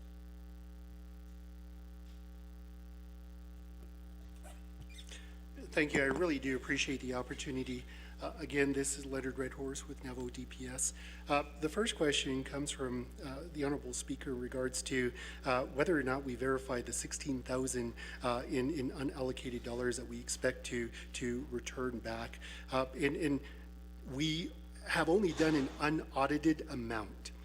So that reflects the dollars that we currently, for purposes of our finance team, our fiscal group, in working with purchasing section of the Controller's Office, the amount that we've declared with them that we expect not to directly expend as of today. I will work with the Controller's Office specific to contract accounting. I can work with purchasing in order to get an audited number, but I honestly don't see it to expand beyond the 16,000, with the only caveat of the vehicles of the 218,000 that we had talked about earlier.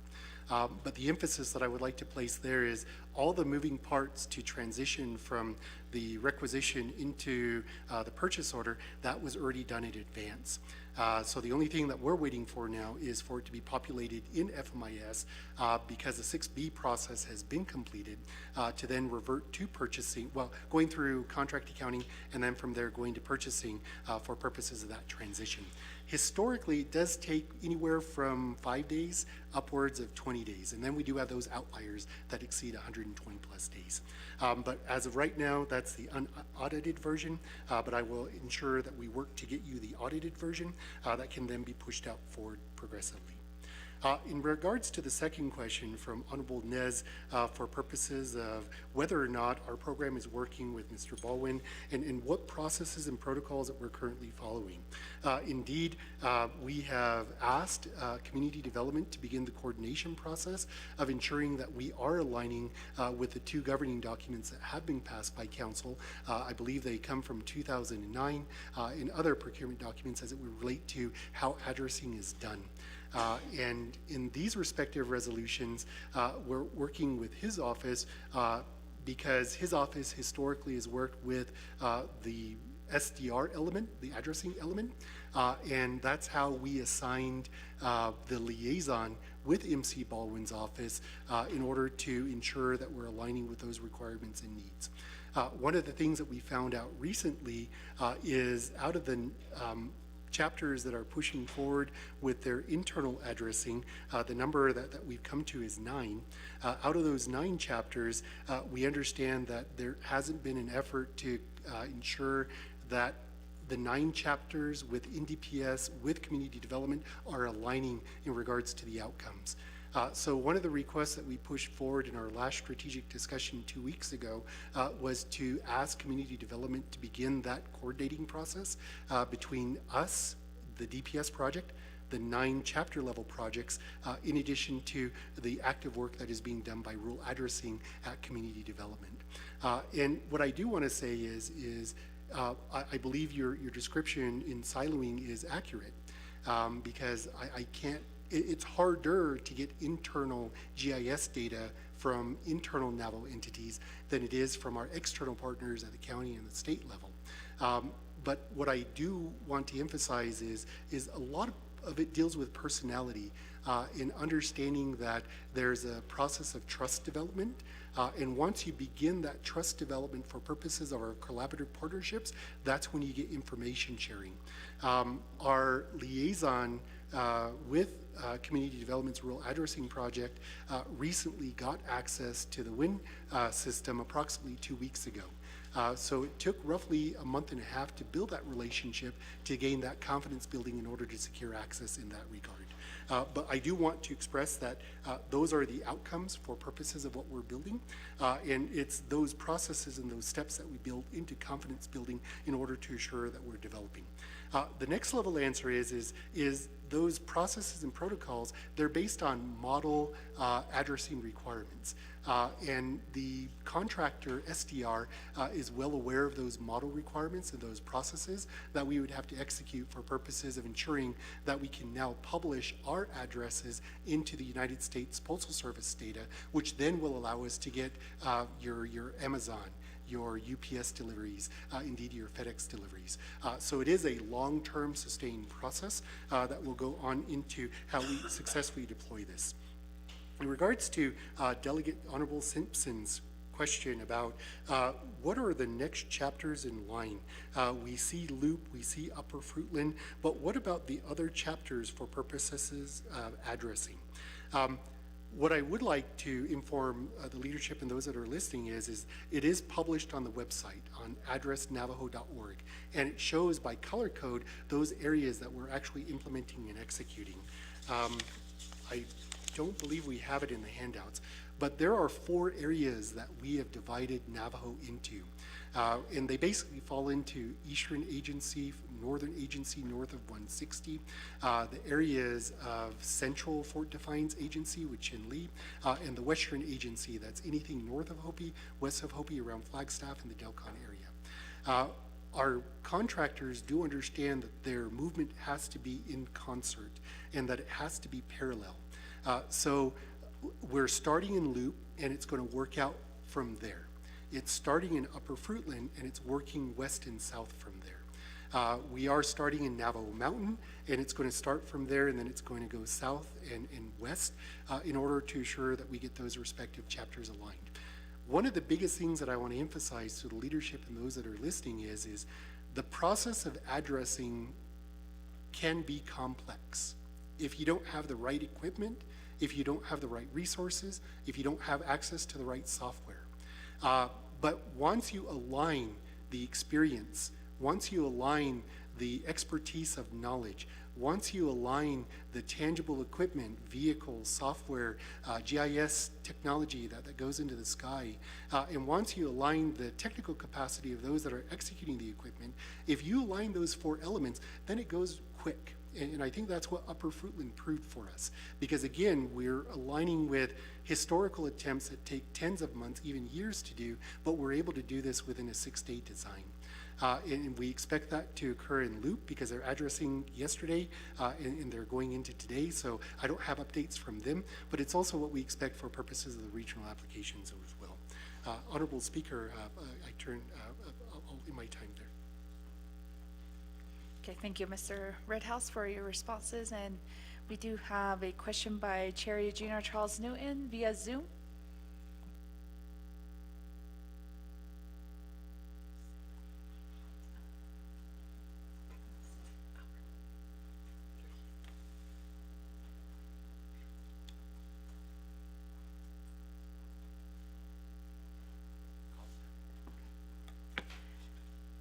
Chair Eugenia Charles Newton via Zoom.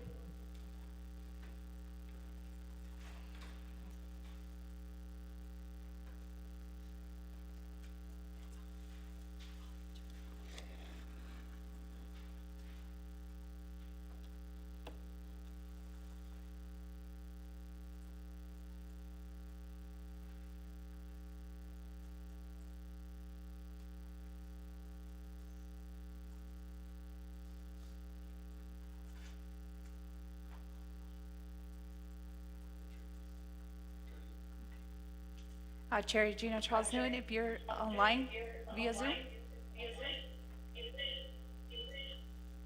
Hi, Speaker. Jalissa said that you guys can hear me. Yes, we can hear you now. You can go ahead with your question. Okay, great. Okay, so I just wanted clarification. So the report that I heard is that you guys are paying $24,000 for printers, and then I also heard that we're using this ARPA money, that vehicles are being paid for contractors to use. So I want to make sure I've got that correct in terms of what was being reported to us.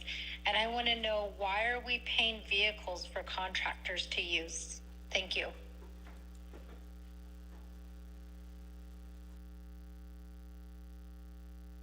Okay, thank you, Chair Regina Charles Newton. And I also want to make time for a controller. I want to make sure that the correct amount of the 16,000 is accurate. So if we can have controller also get online to answer that question as well.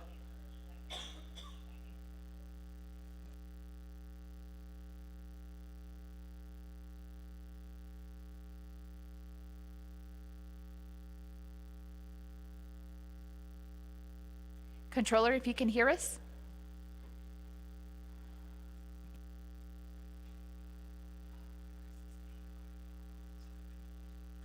I can hear you. Okay, we can hear you now. Oh, okay, okay, I'll ask my question too then. I thought Delegate Charles Newton's question, but anyway, thank you, Madam Speaker and members of the committee, as well as members of public service. I just wanted to comment, Speaker, on your question regarding the numbers, and I do feel like I mean, on a bigger issue, I think it's prudent for the council to consider some sort of a legislation that when numbers are presented, especially publicly, that they are verified with the Office of the Controller first before they're made public. And I'm not saying it specifically to this, but other instances, but I will comment on this one. So I appreciate the numbers being presented by the presenters. However, just as I was hearing them, I was looking at the numbers we have in FMIS and what was committed, encumbered. And our numbers aren't anywhere near what's being presented. Now, I'm not saying that their numbers aren't correct. It's just FMIS is not reflecting the same numbers. And I believe the reason is, I turn your attention to the memo that I got that they're presenting.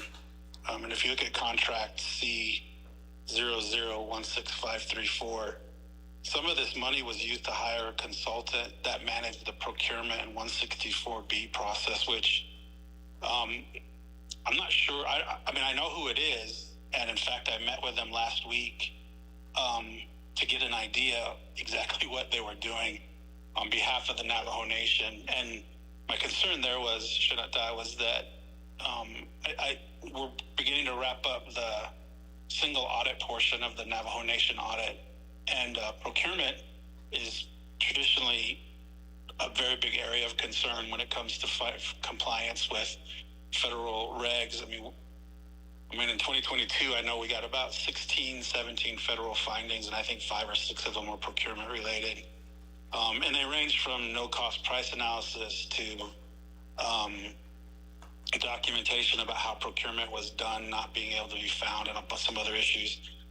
And so when I found out that this third-party consultant was hired in order to do this on our behalf, I called them, well, actually emailed them and said, hey, I think it's important that we meet, because I was meeting with the auditor about our current findings, and I asked them, you know, if we are having procurement done if we've hired a third party to handle procurement on our behalf, that doesn't skirt federal procurement requirements, right? Like, you'll still audit it as such. And they said, yeah, I mean, just because you subcontract someone to do procurement for a federal project doesn't mean they don't abide by federal procurement standards. So I was able to talk to the group last week with Mel Rodas on the line and Robert Willey and their attorney.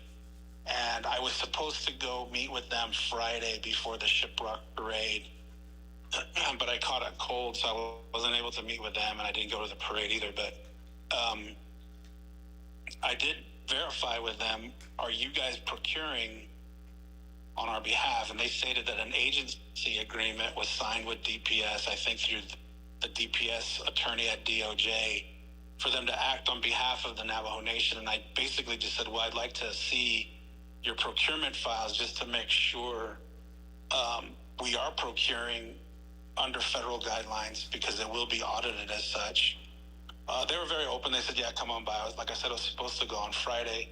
But the reason why I'm stating all this, Shinada, is because I believe that they may have, in their role as, sounds like in an agency agreement, in their role as a procurement, says subject matter expert, they may have procured things that maybe they're reporting as encumbered or obligated, but we haven't obligated on our side yet. So there is a disconnect somewhere, because I can tell you we don't show anywhere near that amount of money being procured on our side or encumbered.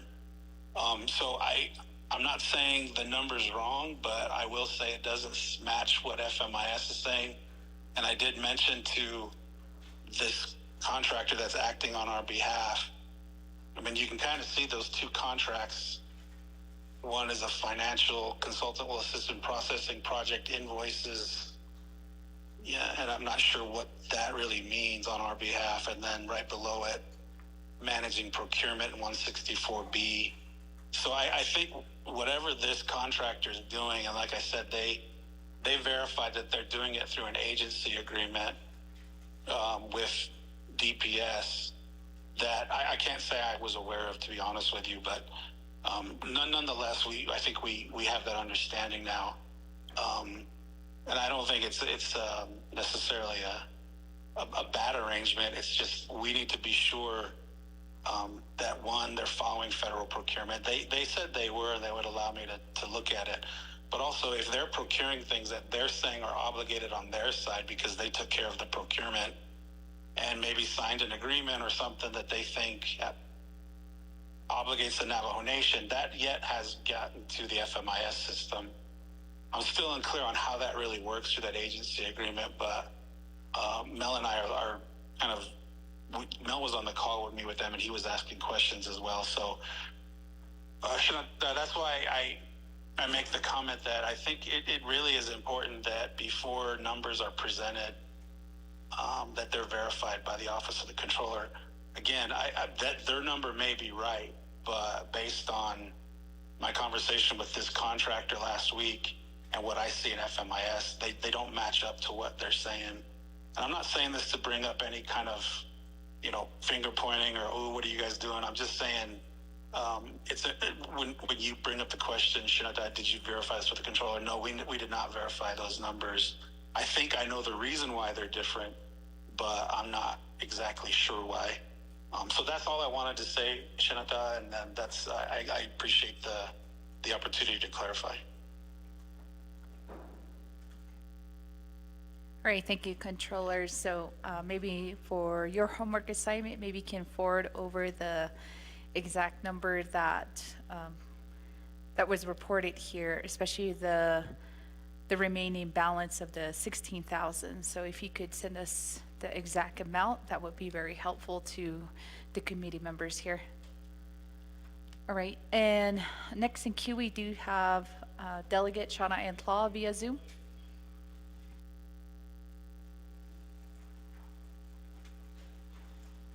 Thank you, Shadeja. Well, Mr. McCabe asked the question, and that's what I was looking at on the paperwork that I wanted to know who their subject matter expert is, and then also just question why they would need a consultant to conduct their procurement. I think that from what we've been hearing today, we've heard that chapters and as well as delegates have moved their ARPA funds through the system, through the 164, and then also their own procurement. So this also is concerning to me to know that a consultant was paid. And if you look on that budget that was sent out, there's 2 line items there. And just as we heard from Mr. McCabe, we're just wondering why, I'm wondering why there's 2 line items for a subject matter expert. And already to me, that's a red flag. So that's what I was looking at. And then I also wanted to hear if they are working with the addressing program with the DCD I know there are two different sources, but I think that that was the whole inception of having that program at the very beginning. And so I just want to know, once the ARPA is done and complete and there are no more FRF positions, I think that there should be a transition plan going forward with DCD as well as DPS. So I don't know if there's been a MOA or an MOU within the two divisions to ensure that they are working cohesively. And when they're thinking long-term, I want to hear long-term. How are these programs going to be sustained, especially with the decrease in revenue for the Navajo Nation? When you talk about fiber, when we're talking about all of this technology, that comes at a cost. And when our Navajo mine shuts down, the Navajo Nation will be hurting for revenue. So to me, I think that we need to build in sustainable plans. Being with RDC and just from what we've seen with contracts, we have seen some that were implemented without the forethought of how they're going to transfer the information to the Navajo Nation. So most times when these contractors leave, they leave with all of the data, they leave with all of the information, and they leave with all of the software. So in order for us to retain all of that intellectual property, that's what I was hoping to hear today. But from what I'm hearing, it sounds like all of that responsibility was once again given to a third party, which is very unfortunate. I don't think that the ARPA funds were given to the Navajo Nation for that money to be outsourced and for that money to be used by contractors. And then also, I know within our committee, there's been a push to get some of these contracts to be annulled, to be rescinded, so that the preference can be given to priority one. And I think that if that's going to be the case, that should be the case all across the board. There should be consistency. But to me, I'm not sure how these contractors were given the contract, the agreement. We don't see that as delegates. Maybe that's something we need to look into. But those are just the questions that I have. And if I could get those answered, I would appreciate it. Thank you, Shadeja, and I'll turn it back over to you. Yeah. Thank you, Delegate Law, for those comments. So I'm going to give the floor back over to Mr. Redhouse. Maybe you can elaborate on some of the recommendations and also questions that were asked. Thank you. I really appreciate the opportunity of the six, as you were, the three, the two delegates, and indeed the controller's observations. So the first one comes from Chair Eugene Charles Newton, where she outlines a question about $24,000 for the respective printers and why vehicles are being purchased for the consultants to use. In regards to the printers, the $24,000, that is actually the maximum feasible price that has been outlined. When you begin the process of purchasing large capacity printers and copiers that have multi-functions for scanning, high capacity printing, they do run pretty significant in costs. They can go anywhere from $6,000 to $10,000, and these are long-term investments to go over the course of time. Our smaller network printers for purposes of high capacity scanning and high capacity printing, and these are just printers, are roughly about $4,000. But now we're designing and centralizing all type of copier processes at one location inside the respective modulars for all the data and network points to be connected to. And that's where a portion of the cost is attributed to. In regards to vehicles that are being used by consultants, the $218,000 that was outlined for the RFPs that were just opened with Phil Long of Denver, those purchases are actually to be used by regular status employees at the field level. They're to be assigned to the respective PSAP centers for use of PSAP staff, public safety answering point staff. And they're also to be used for part of what Honorable Claw was referencing to for sustainability and long-term planning. Those are the vehicles that we intend to use for the long-term maintenance of different addressing requirements as it would exist when you have to start maintaining the different addressing layers that we're actually going to publicize internally and for the benefit of the Navajo Nation. So that's how those vehicles are actually being used and for purposes of their respective procurement. In regards to controllers' observations in regards to the disconnect between what we're reporting for purposes of the 16,000 versus those larger numbers that exist, these are internal numbers that are outlined for purposes of the spreadsheet. They outline successful purchase, as you were, they outline successful requisitions that were transferred into purchase orders. They outline successful dollars that have been outlined for purposes of contract awards.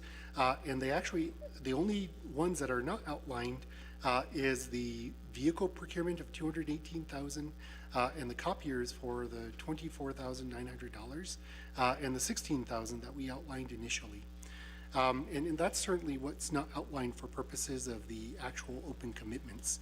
One of the things that I did not print out was the open commitment report from yesterday afternoon. There is a variance for purposes of what the original commitments are to liquidated expenditures to current commitments.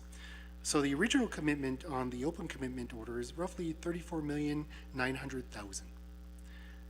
And the liquidated expenditures is roughly $2 million, which leaves a current commitment of roughly $32.9 million. So that's where that respective alignment goes for purposes of what we're articulating, that there's $34.9 million that has been outlined, and that's consistent with the numbers that we do have here. But we do need to work with the controller's office in order to really focus and localize on that respective number that we feel that will potentially not be spent at the conclusion of the 24th day for purposes of our procurement cycle. In regards to the status of consultants making purchases and consultants independently making purchases on their own, what I do want to express is that's not what is happening. As we reflect back on community development's narrative, as we reflect on the pitfalls and obstacles that they have had, matter of fact, I do remember delegates referring to outsourcing and having competent project managers, ensuring that we bring in individuals to assist our staff in respective levels of procurement, that we need to begin the process of looking at external sources in order to enhance the skill capacities of our staff. That's one of the lessons learned that Navajo DPS began to deploy. What I do want to emphasize is no one at Navajo DPS are independently writing checks. We are following 6B procurement for anything under $50,000. We are following the 164B process as it would relate to anything over $50,000. That all procurement is going through the controller's office for purposes of issuing receiving records and transitioning receiving records into checks being submitted for services rendered. We are ensuring that as we obligate timesheets, as we obligate mileage reports, let's say for the individuals that did the driving in Upper Fruitland, there's mileage that attended to that. We are ensuring that those receiving reports are properly documented. They are the individuals that have to internalize the documents, that is to say, ensuring that they are successfully navigated from point A to point B for purposes of the 6B. I do recall when DCD was up here, they referred to themselves as one-person shows. And that's really what we are functioning under for the $35 million project. It's me exclusively, plus Police Sergeant Dwayne Hogue, who we have maybe a quarter of the time to assist us with his total time allocations. Beyond that, there are no other staff that are assigned to helping navigating the procurement process for Navajo in regards to these different allocations that are being doing. So these individuals, for one component of their scope of work, was to assist us in navigating the paperwork process to successfully encumber and to assure that we could complete phase 3 of our procurement cycle. Understand that there is a reference to two levels of consultants. We have procurement and implementation, and then we have a modification number 1 that was made. So under the totality of this respective contract that's being cited, we have the subject matter expert that deals with consolidating of 911. So they're the individuals that are working with Motorola, they're the individuals working with the fiber-based entities to assure that call transfers occur.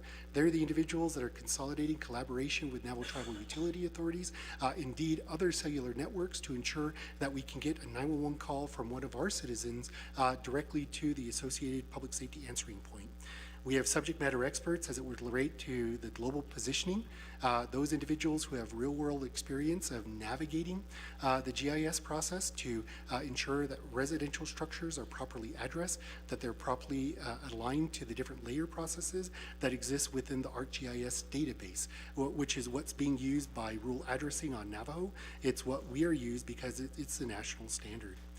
We also have individuals that also work with Navajo Social Service, I believe they're family services now, that deal with the complicated aspect of the ARC and design and the network processing for purposes of the computer side, because you have to ensure that the different systems are appropriately talking with one another in order that for them to successfully communicate.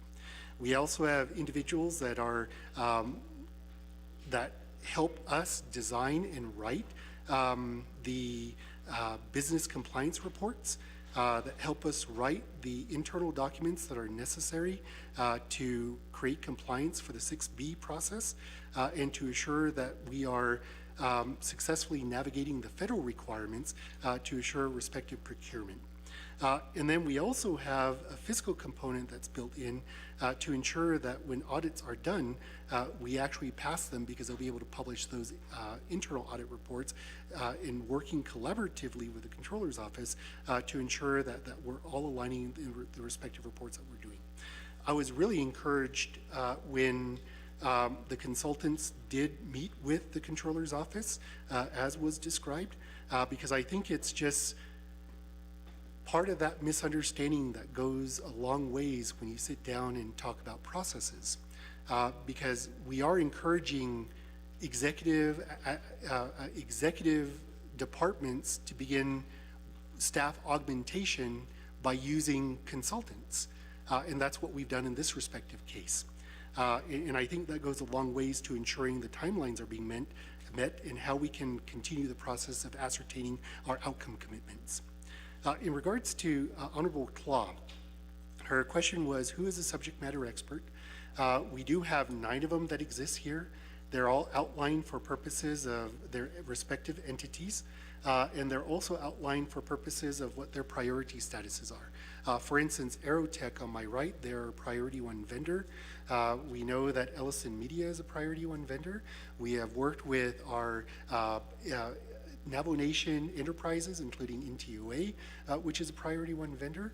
But the more specific that you go into the technology, the more specific that you get into the complexities of 911 fiber-based transport, ensuring that you have appropriate linkages to the different 911 software for purposes of ArcGIS IS, the higher you get into those architectural compliance requirements, the harder it is to find priority 1 entities that are focused in those respective areas.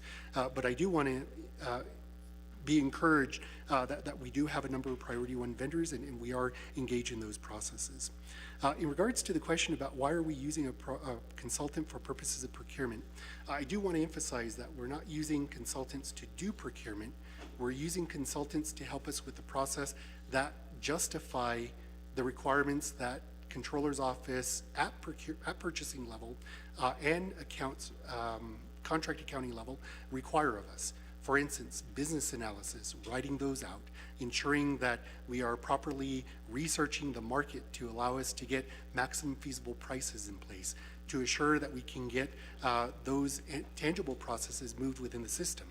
But when it comes to actually doing the publishing of requests for proposals, that's done through the controller's office, through IT's process. When it comes to the review stage of 6B processes and 164B, that's done through the normal contemporary Navajo Nation processes. When it comes to implementing and using FMIS, that comes with our finance personnel who actually do the respective inputs at those respective levels. So it's less that they're doing procurement as much as they are enhancing the capacity of Navajo DPS to do the bureaucracy that we had just talked about when community development was up here, when they were noting their limitations of staffing. When it comes to the transition plan, the long-term plan of how we're going to maintain the respective project, that is the partnership that exists between not only us, but also community development in executing the long-term range processes of how we keep up our standards. One of the things that we learned at Upper Fruitland was they've been addressed a number of times, but no one comes back through in order to get the new homes, the new trailers, the new irrigation markers, the new fire hydrants, and populated into the addressing plans.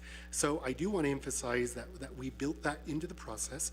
We've also outlined potentially 4 GIS specialists within Navajo DPS that can help improve that sustainment process after December 2026. In regards to the dialogue and the narrative processes that exist between Navajo DPS and community development, this was a conversation that occurred between then Director Jesse Delmar for Navajo DPS and then Director of Community Development, Dr. Pearl Yellowman, and how that outlined the respective performance metrics for both the programs. And then there was a conversation that occurred between Division Director Anderson and indeed our Director Mitchell in regards to how we would move forward for purposes of continuing the partnership between NDPS and community development for that synergy and that collaboration between our two different divisions and programs. And what it came down to is we're going to follow the regulatory requirements that have already been established under Community Development's Office for rural addressing and what we're executing, because we're only following the guidelines that have already been published. In regards to the intellectual property, how we're utilizing the software, all of our contracts make it very clear that this is Navajo work product, that we're designing it for purposes of being housed in our internal data centers, and that all the records are still within the confines of our control, and that they are within the program processes. We regularly publish them inside our records management system. We regularly put them into the folders that exist that Laverne Buffalo, who was our administrative assistant who has since retired, was maintaining, and now her successor. So I want to make it very clear that the contract is very clear that who owns the data and how we're actually putting it under the auspices of Navajo DPS and subsequently the Navajo Nation. And in regards to the priority one vendors and how we need to assure that they're supported, I do want to say that we've done that Aerotech is an example, Ellison Media is an example, and indeed that we do have the enterprises that are on board for purposes of those contracts that have been awarded. And I do strongly encourage the transparency that does exist for purposes of the dialogues that are enhanced. Director, anything to add? Madam Speaker?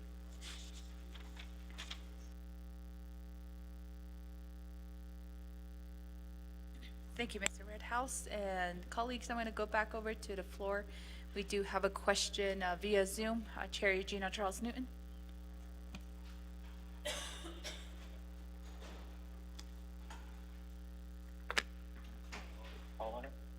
Speaker, can you hear me?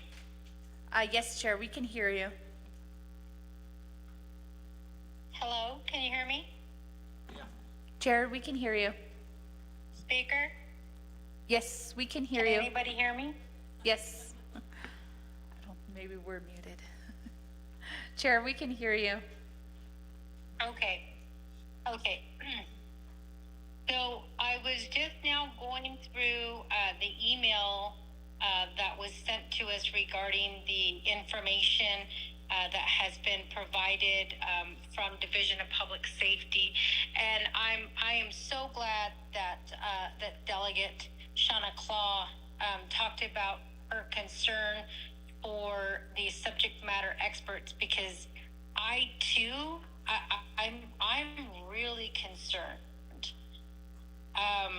And I know that right now we have $299,999.20 that's going to a consultant who is processing project invoices in order to help with internal workloads.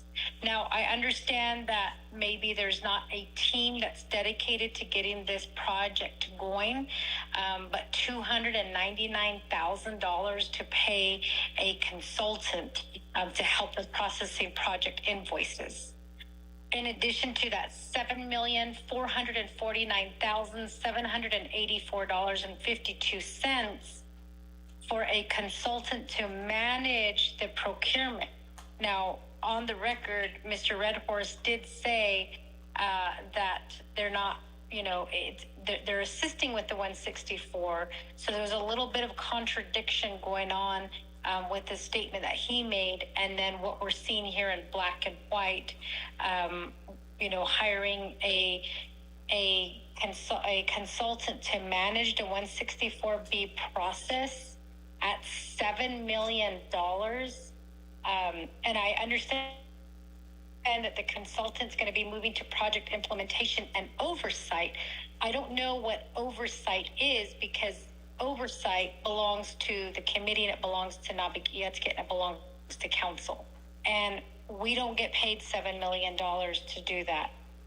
I'm really concerned at what I'm seeing here, and I know I asked a question about the vehicles, and we have heard, that OPVP recently purchased vehicles. We have been asking, where did they get the funds to purchase those vehicles? We still have not gotten a report on that. I want to know how many vehicles were purchased and what kind of vehicles were purchased at $218,000. I did hear that you said that these vehicles would be used by regular status employees, such as PSAT workers, to use these vehicles kind of long term. But I want to know, in regards to the vehicles, we have 218,000. How many were purchased? What kind of vehicles? And then I did hear, that Controller McCabe said his numbers are different. If we're paying a consultant $7 million to handle the 164B process, why is there miscommunication? At $7 million, I would expect that there would be constant communication, since that's why you hired them. So I kind of almost feel like we need to pause this project and investigate the whole process. I'm looking also at the website, and according to the team, project leadership, Carrie Gonzalez, I did read her, her bio. I see, her subject matter expertise. Tyler Frazier, who also has a little bit of, I'm not really sure, honestly, what his expertise is in this case. Susan Cunningham, President of Spatial Data Research. Tyler Ellison, who did social media stuff, but he's also deemed a subject matter expert. I'm really concerned about what I'm seeing here. And as Chair of Law and Order Committee, this is the first time that we're actually seeing the breakdown of funding, as well as information that is on the website regarding the team that is being put together here. Based on what the controller shared with us, and then based on what we're seeing in black and white and on the website, colleagues, I'm really concerned about this. And I wonder, Speaker, what can we do at this point? I feel like there is no, I guess maybe there's no supervision right now with what is happening. I kind of almost feel like contracts are being entered into willy-nilly, and we don't even know at this point what contracts. So I would like to request a copy of each of the contracts. I think that at the beginning, it was stated that there are 9 independent contracts right now that have been completed. I think we just need to, as a council, be asking these questions. If the funds were being spent just to be spent for purposes of meeting the deadline, then and there are some value to those funds being spent, then I can understand that. But $7 million for a consultant to handle the 164B process, when as Delegate Claw stated, our chapters maneuvered through the 164B process. As delegates, we sometimes become project leaders in our community. We maneuver through the 164B process. So how is it we're hiring a consultant at $7 million to do this? So I am really, really concerned. And now I'm questioning the leadership in place right now.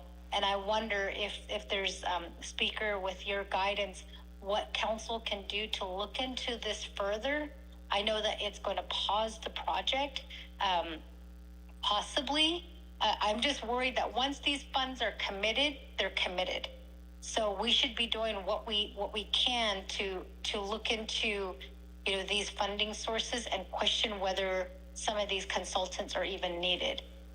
And the other thing too is I'm just thinking, if you need help maneuvering through the 164B process, then hire, as was stated previously by Arvin Mitchell, professional at-will employees or professional people who could work for a short time. Navajo people, I think he pointed out, students could be hired on.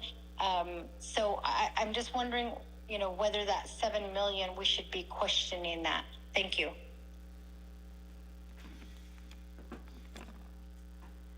Thank you, Chair Eugenia Charles Newton. And just for reference, I know we have been doing assignments or things that need to be forwarded to us as a committee here towards the end of the week. I think those are one of the things that we can get a handle on, is getting copies of the contracts and also double checking the numbers with controller. I know that he said he will help us within those efforts to make sure that the report does include reconciled numbers with the controller's office. So at that point in time, I think there's just every possibility that as LOC can have an updated report on some of these subject matters that were brought up. So I can have, you have my support to do that at a committee level as well, Chair.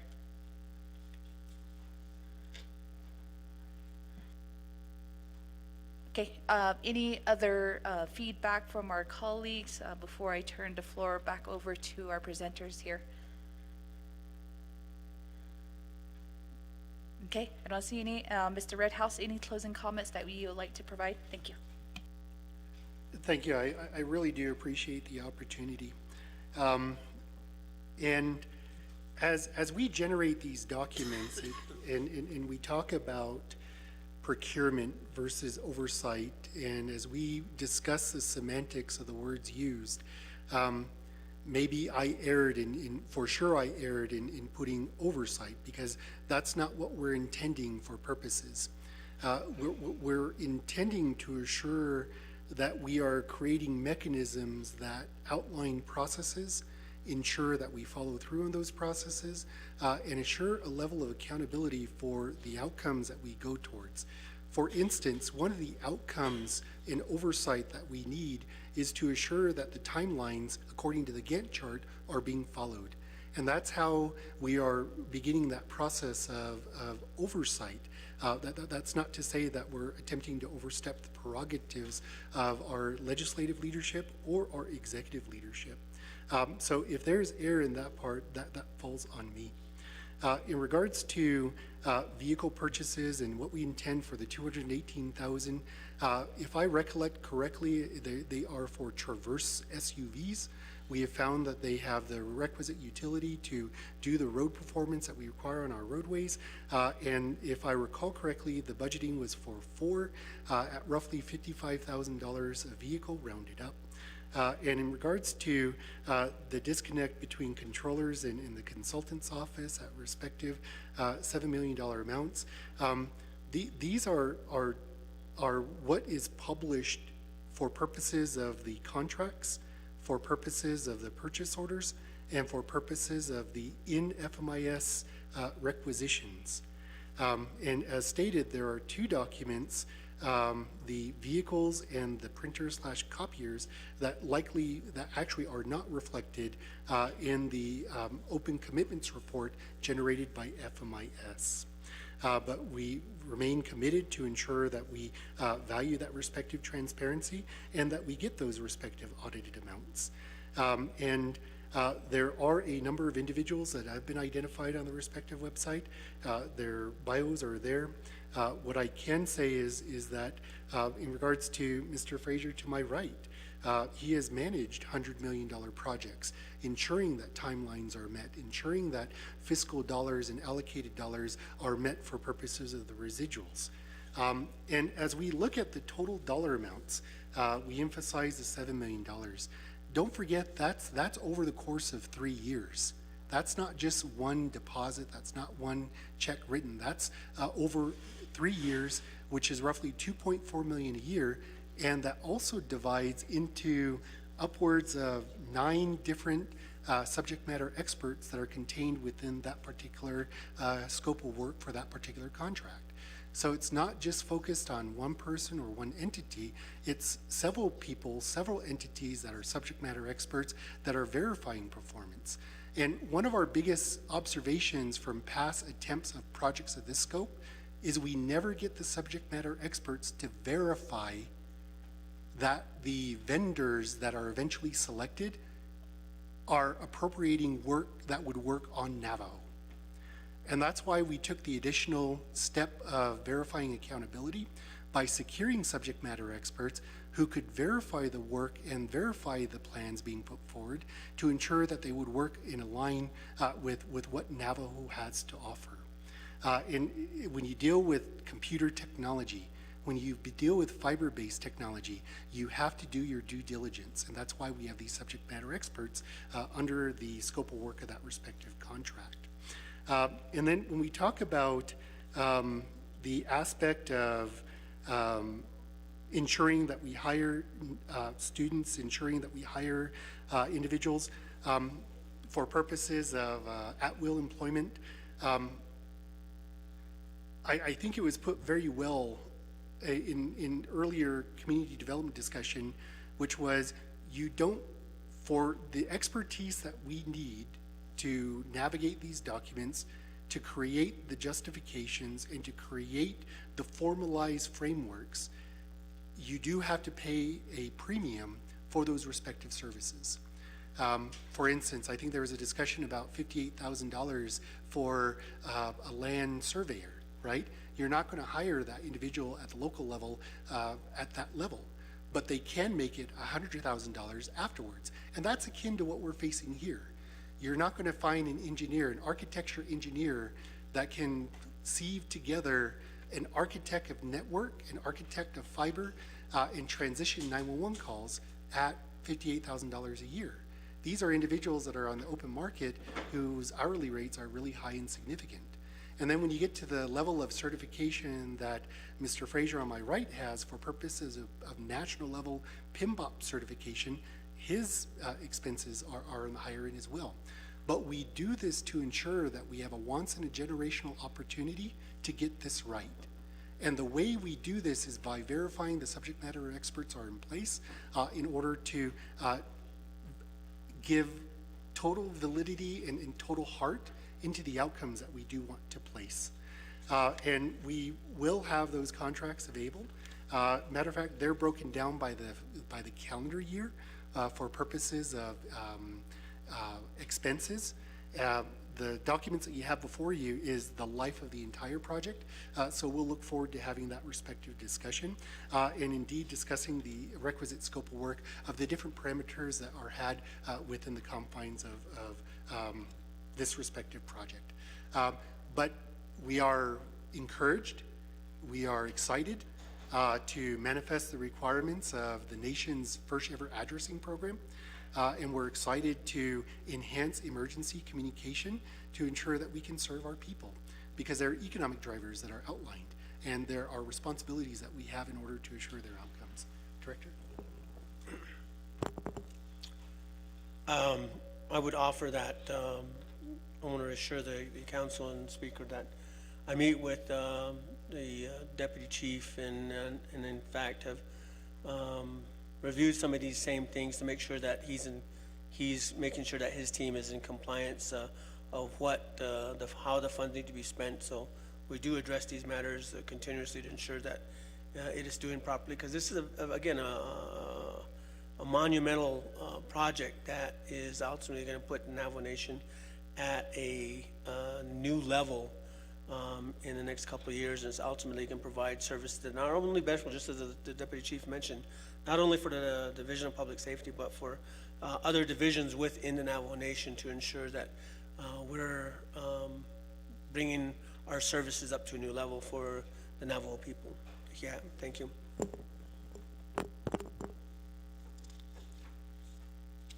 Okay, thank you for those responses, and we do have some follow-up assignments that we would be getting with the controller and also yourselves through the Law and Order Committee. So thank you again for that report. Or we do have one more question in queue. We'll turn the floor over to Delegate Law via Zoom.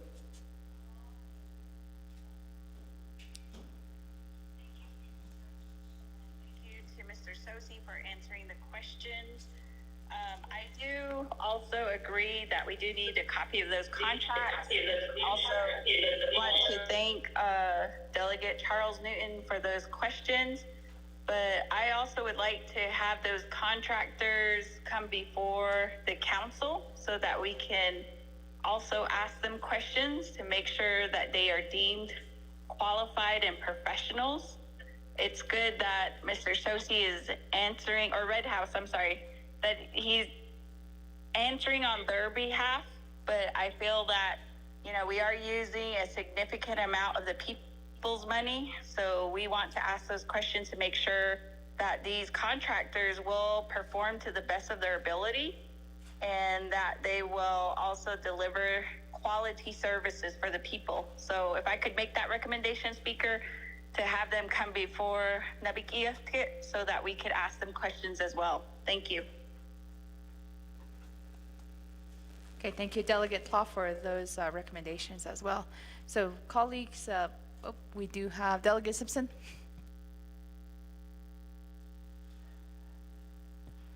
Thank you, Madam Chair, members of the Naa'bik'iyati staff, guests that are listening. Good afternoon. This question we go into DOJ. Hopefully, she has the presentation in front of her and goes back to contract, and we'll just talk about that $7.4 million contract number C0016534. And the previous presenter, Mr. Mitchell, stated that ARPA funds can be utilized to administer the general funds of that $521 million.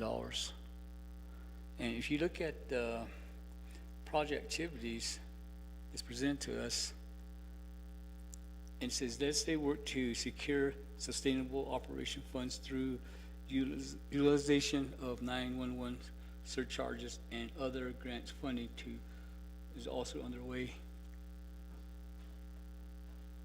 So how can we use, I guess this is going to DOJ, can this money be used to secure other grants? That's the way I understand this activity, that ARPA money through the consultant will be utilized to secure other grants to continue the 911, to improve 911 or implement 911 on the Navajo Nation. That's the way I understand this contract under the project activities. Now, if that's the case, again, the previous presenter said we cannot use ARPA money to administer the $521 million or to administer funds that are being channeled through Division of Community Development. It seems like that's the way it's stated here. Madam Chair, I'd like to have DOJ answer my question. Thank you. All right, thank you, Delegate Simpson. Catherine? Thank you, Speaker. Without, just as I guess the answer is a general rule of thumb, because I don't have the documents in front of me, but I believe Delegate Simpson is correct in the sense that you can only use the ARPA funds for the purposes that they've been approved for. So there is an expenditure plan that was approved by council for this project, and the program can only use the funds that were allocated by council for that to implement that approved expenditure plan. And the expenditure plan, which was put through the eligibility process and determined to be eligible by the Department of Justice and the FRF office, I assume is limited to that it is limited to actions that are responsive to COVID. So our program, the reason the programs can't use ARPA money to implement 521 is the same reason they couldn't use money to secure funding for, unless it's a response to COVID. And at this time, I don't have a good enough understanding of the 911 project to know if the securing the additional grant funds would fall under that eligibility requirement of being responsive to the COVID pandemic or not. But just as a general rule, that's the only thing they can use the ARPA money for. Thank you.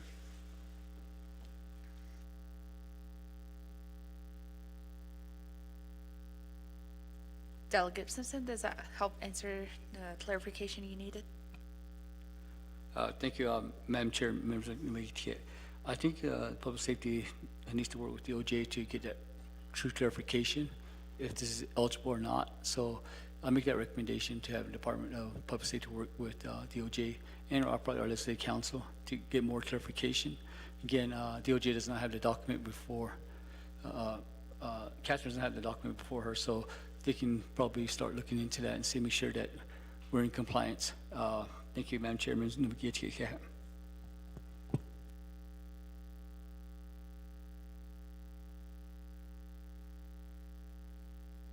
Thank you, Delegate Simpson. And we put that as a to-do list for DOJ to answer that question.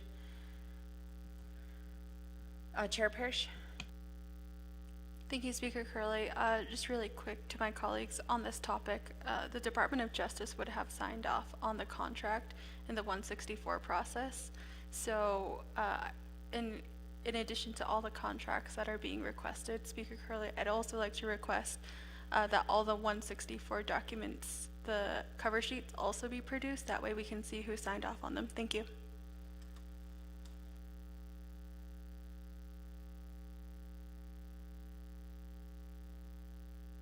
Thank you, Chair Parrish, and we can add that to the listing. And colleagues, are there any other questions or any to-do list before? I know there were several highlighted areas that we would need towards the end of this week.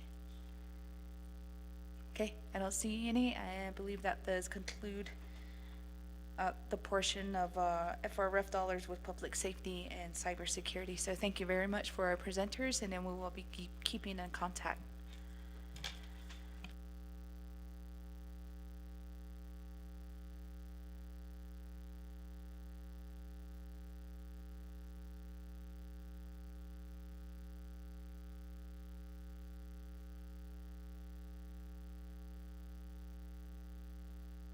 I believe we have one more question via Zoom. Chair Eugenia Charles Newton. Yeah, I don't have a question. Delegate Tolles is trying to speak up so that he can be recognized. I don't know if you guys can hear him on that end, but we can hear him on the phone. We can barely hear him on the phone. Okay. Thank you. Okay, thank you, Chair Eugenia Charles Newton. So we didn't hear on our end, but Shache Delegate Tulse, if you're online, if you have a question or comment. Yes, ma'am. You hear me? Yes, we can hear you. Okay, I appreciate their speaker for allowing me to speak on this issue. I've been listening all morning and afternoon. I have other duties to take care of my chapter regarding to this same topic. And the chapter are frustrated. We have to go through a lot of loops just to get these funds. Why can't we make it simple so we can start using these money? So I try to explain to my community, but they disagree with me that the money's there. How come? We got a lot of red tapes surrounding this funding, so I totally agree with them. And all we do is talk about it. And right now, what the other councilmen are saying, why contractor community contractors are being hired, and we like to know their responsibilities, just like Master Deja brought this up. We need to do some investigation, see if they're qualified. Why can't we use our own people? I know we have people out there waiting for, to enter the peace agreement. I think somebody's controlling that. So